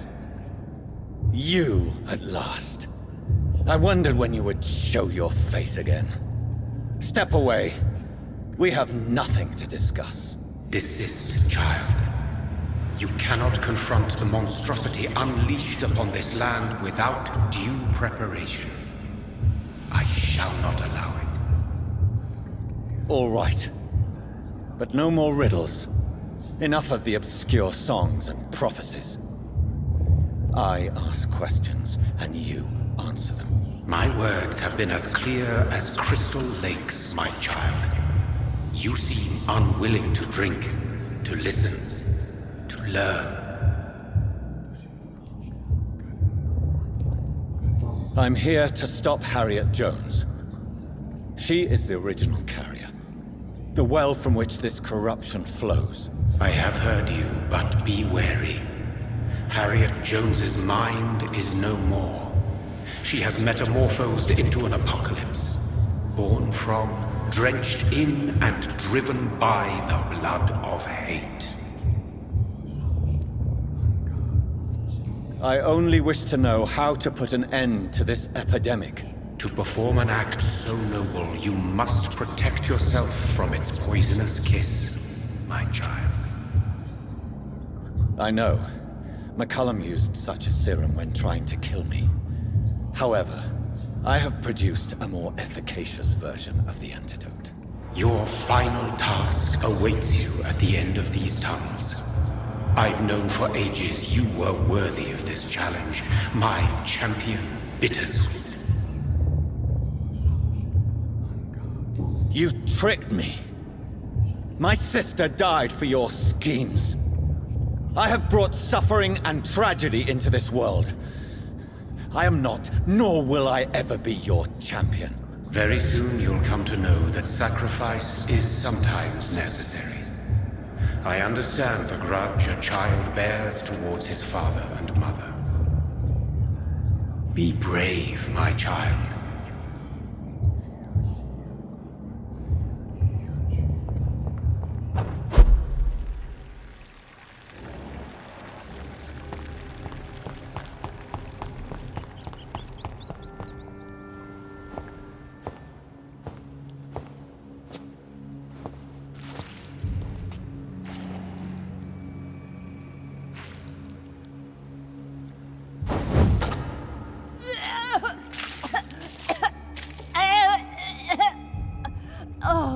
I'm sick. So sick. Doctor, help me, please. I'm in such pain. I'll be glad to be of assistance. Like your help, Doris. Liars! All of you!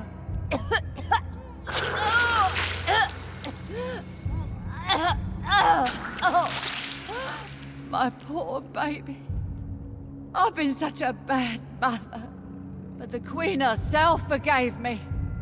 Gave me another chance. Harriet, you must stop all of this. I can't let you infect anyone else. How dare you interfere with the Red Queen's plans, Doctor? How can you stop the course of nature? Can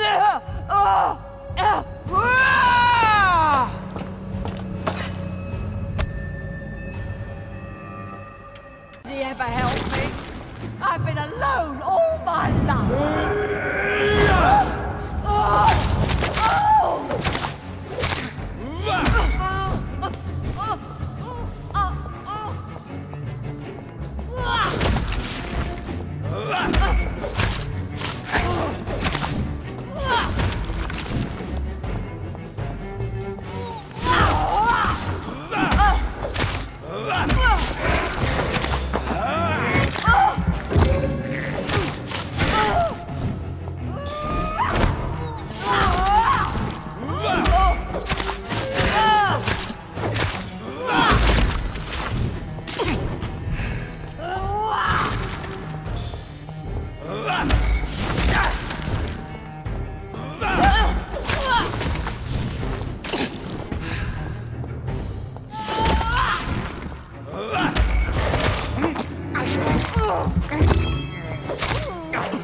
Is this a dream?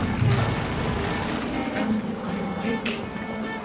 Is this anger I feel? Is it wrath? I think it is. Oh, how infinitely, how intensely, how irredeemably are you all going to suffer now?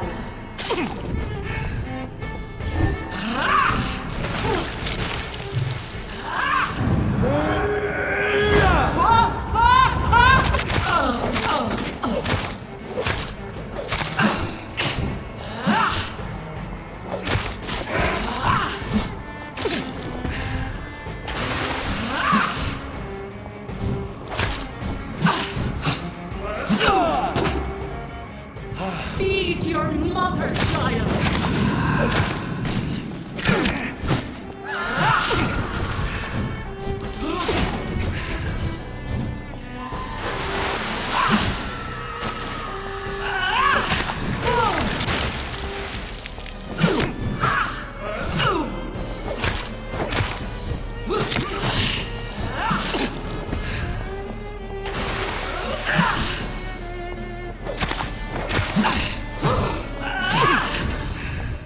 Give me more! They are so young, so tasty!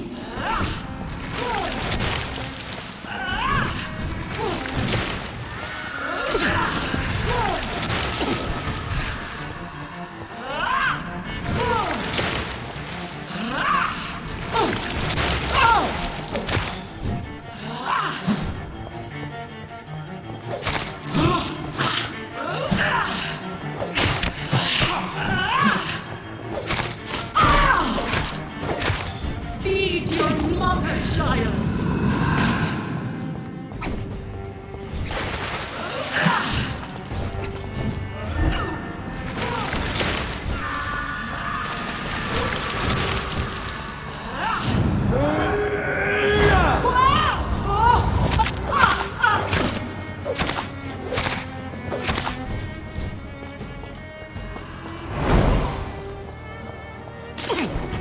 I will give me more!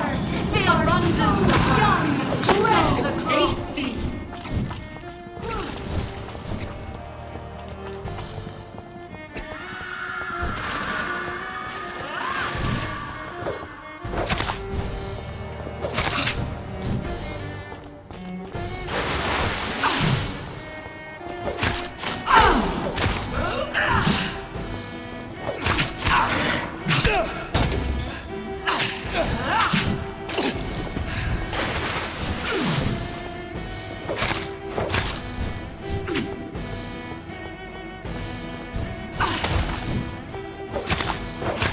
Feed your mother, child!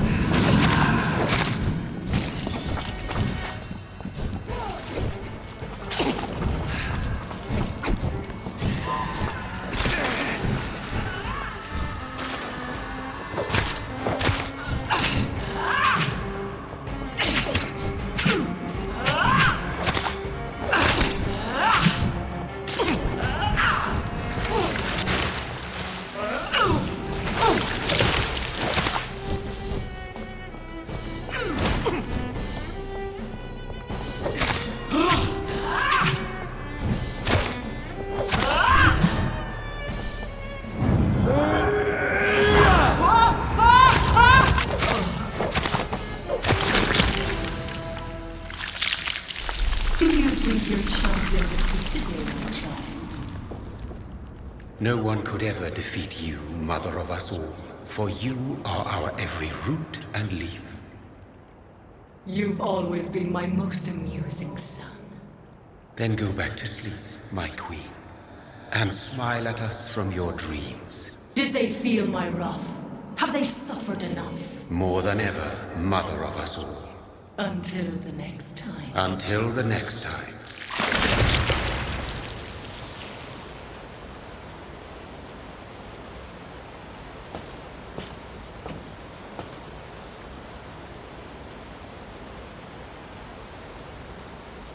So it's over then, young Ekon.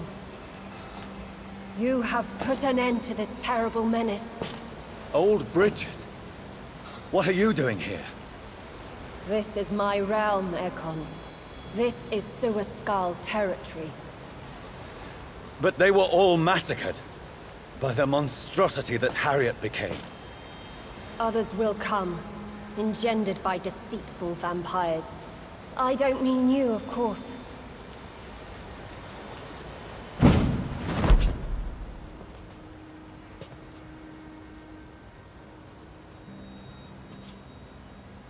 I thought you'd been slaughtered, with all the other Suaskals. I was up above, in search of help when Harriet suddenly turned into that thing.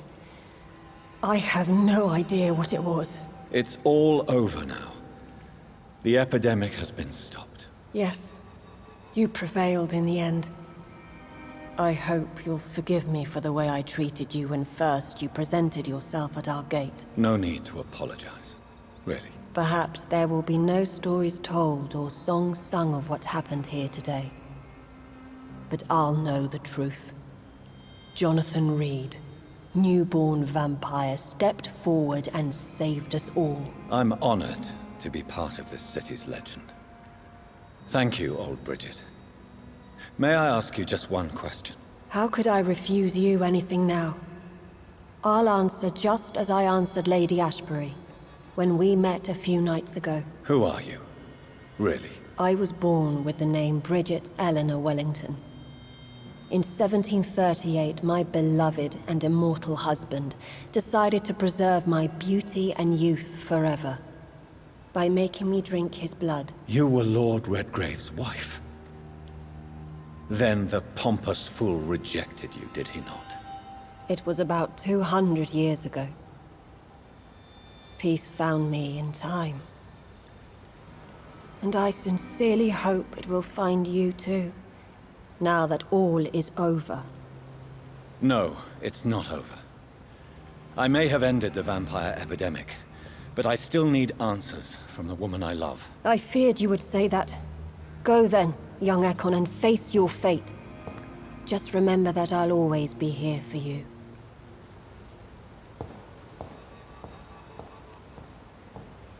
London has been cleansed.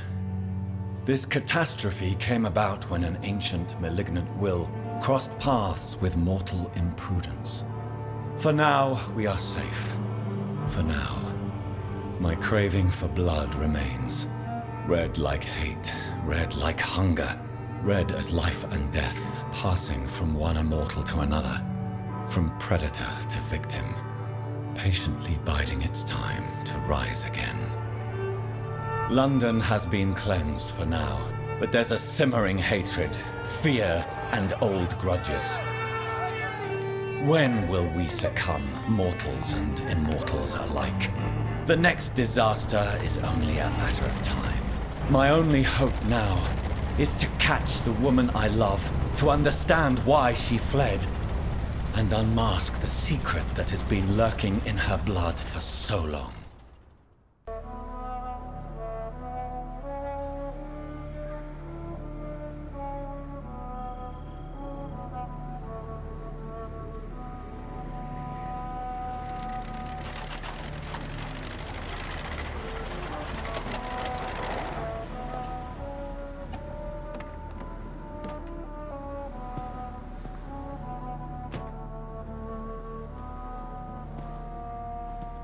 Well, this is it. Lady Ashbury's domain. Why am I not surprised it's not on any maps? I'd better hurry.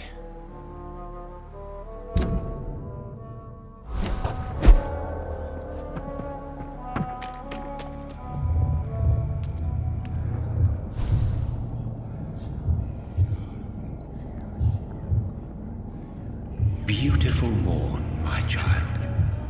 It looks like dawn is here at long last. Can't you just leave me alone? Your precious queen has been sent back to the bottomless pit from whence she came. The nightmare is almost over. I am here to say goodbye. The sun's warmth exhausts me. Soon I will rejoin my queen in her endless sleep. It is over. You did well. This is not over. I am here to find the true origin of the blood of hate. 'Tis unwise to interfere with a tale rooted so deeply in the suffering of others. No. I must know why Elizabeth fled here when I discovered she was the original healthy carrier. No, she is not what you say she is. That is a secret you will discover soon enough. And you? Why are you here? Which new thread of which old twisted plan are you seeking to pull now? Tell me the truth. I am just here to salute my sons, and to bid them fare thee well. Your sons? Plural? My God, will you ever stop speaking in riddles? Perhaps I am too old for your spoken language. Perhaps you now have so many subtle words you no longer hear the simplest ones. Speak clearly then, and answer my last question. What is it? Did I defeat the epidemic? Now you've found the castle, Jonathan Reid. Only you can answer that. Farewell, my child. I shall dream about you soon.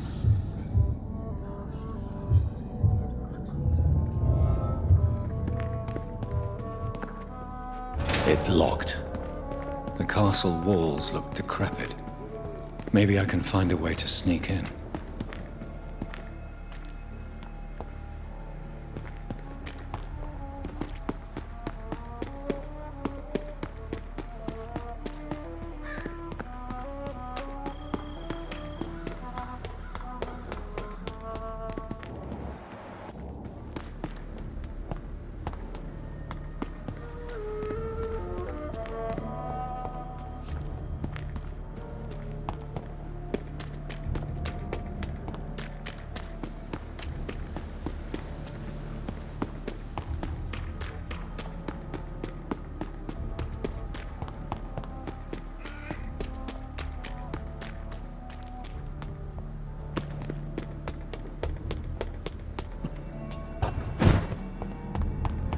Maybe it's just my imagination, but I think I smell Elizabeth's perfume. She must be here somewhere.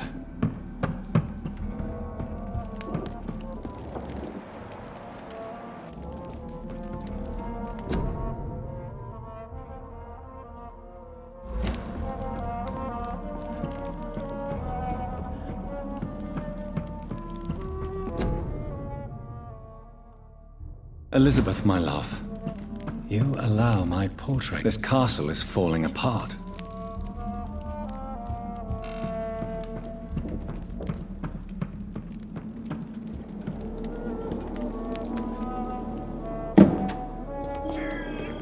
That sweet fragrance. Elizabeth's perfume. She was here, and recently.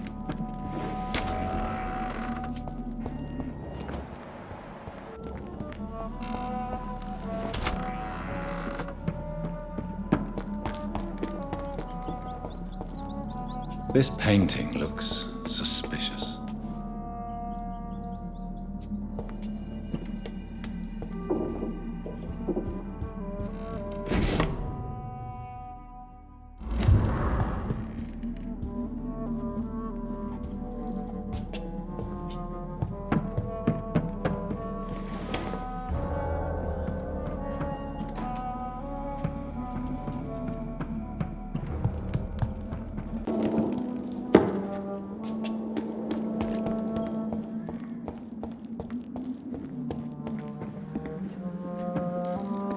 Here's another switch.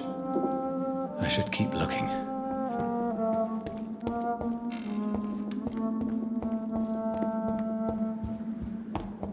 Voila.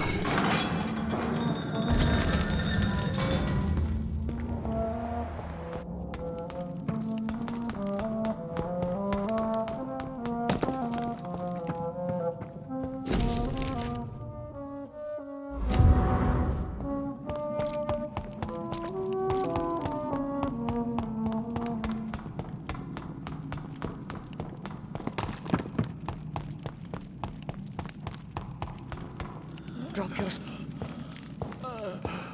Something to be afraid of.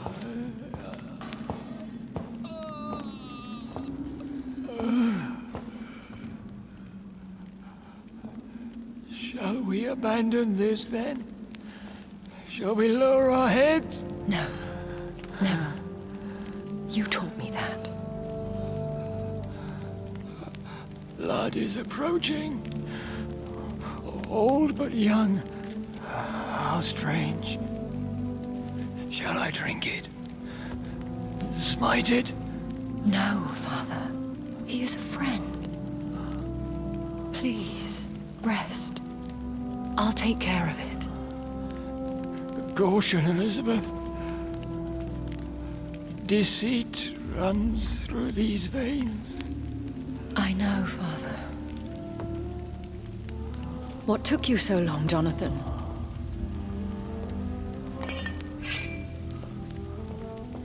Is this really him?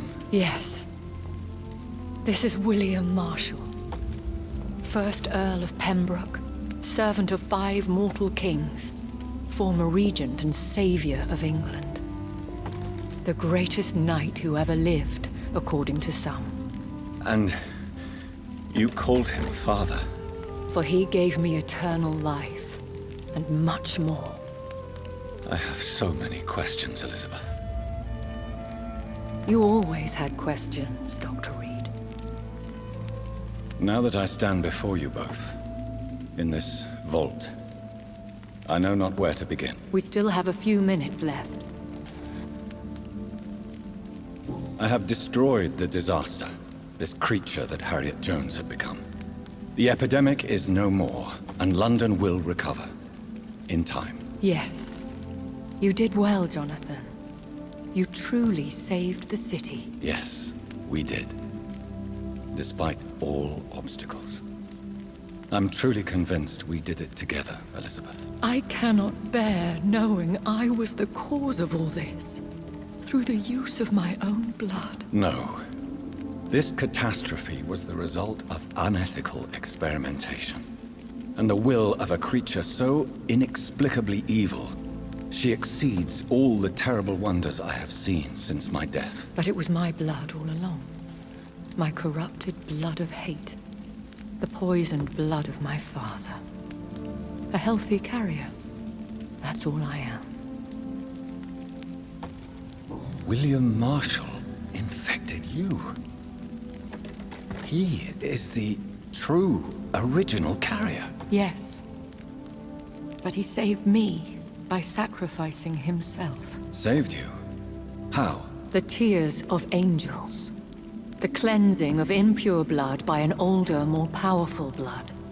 It worked on me, did it not? Yes. Blood is the definitive key to our species. Scowls, cleansing, lineage. Do you really think it worked? It has, Jonathan. I was nothing but a beast who took pleasure in slaughter. I roamed across Europe, reaping my bloody crop. It was the blood of hate. But my father's antidote cured me. You should have told me. No, Jonathan. The William Marshall myth lies at the heart of so many hostile plans. I could not risk jeopardizing his safety. So why did you come here? You knew I would follow you. I can't let you go. Because I know now the blood of hate is still in my veins. No one but I can put an end to this tragedy. I can help you. You can trust me, Elizabeth. I know, Jonathan. You have been the most loyal ally these last few weeks. But this is my duty. Would your protege agree to speak with me? I have so many questions for him. Go on, Jonathan. But be careful.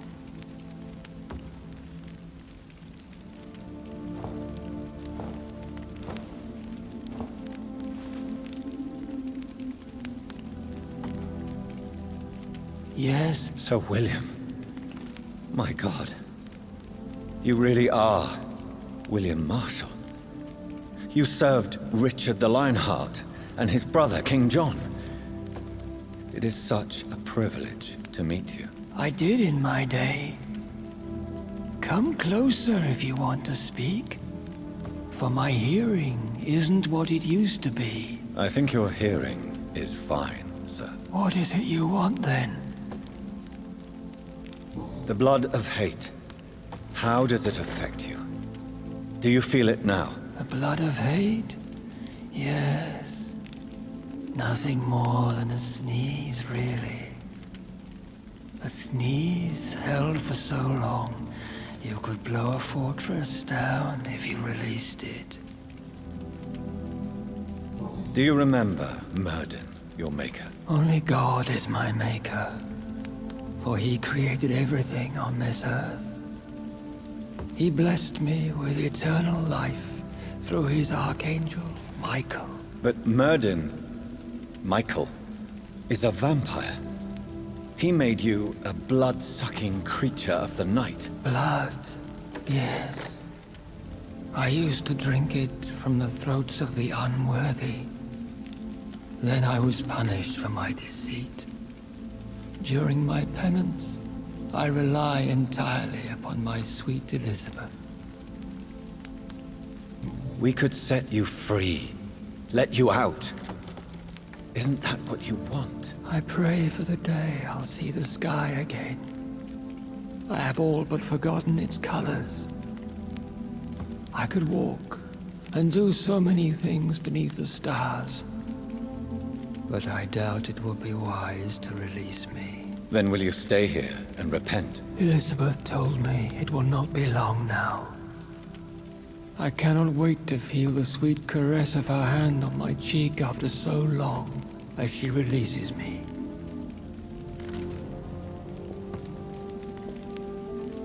Has the time come? Yes, Father. Why not unleash me then? To see the sky a final time? You already are the sky, and all its stars. I'm not defeated, for I welcome the sword you bear, for it is mine. You were never defeated, my lord.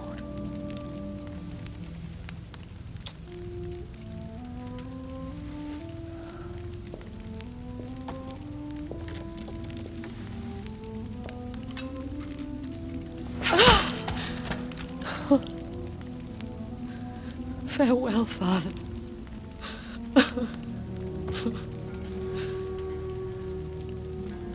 And to you also, Jonathan. What do you mean? I can't stand what I've become. This healthy carrier, as you put it. The flames will purify the poison that runs in my veins. No! I won't allow this to happen. I am death, Jonathan. Wherever I go, I can't stand it.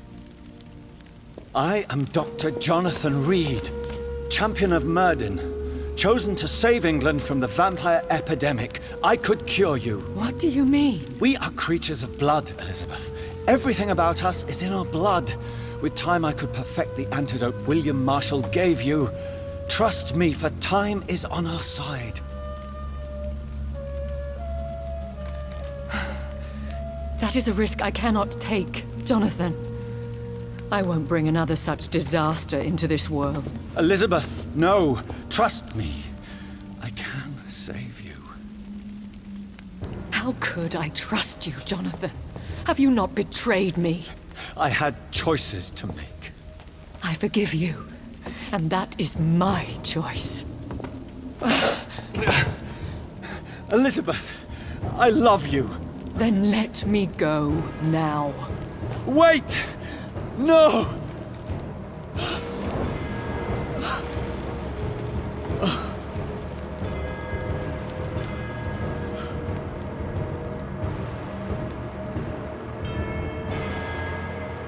One prayer for the summoned, called by this song. Child born from darkness, whose path he must find. Now the song is sung, and your path chosen. England is safe, but the cost was dire. Blood and tears, both parched by cleansing flames. You've lost your way, my champion bittersweet. I am moved to pity, as I feel your rampant rage void of purpose or meaning. My queen sleeps once again, and I'll soon join her slumber, until alas she rises, woken by the hunger never fed.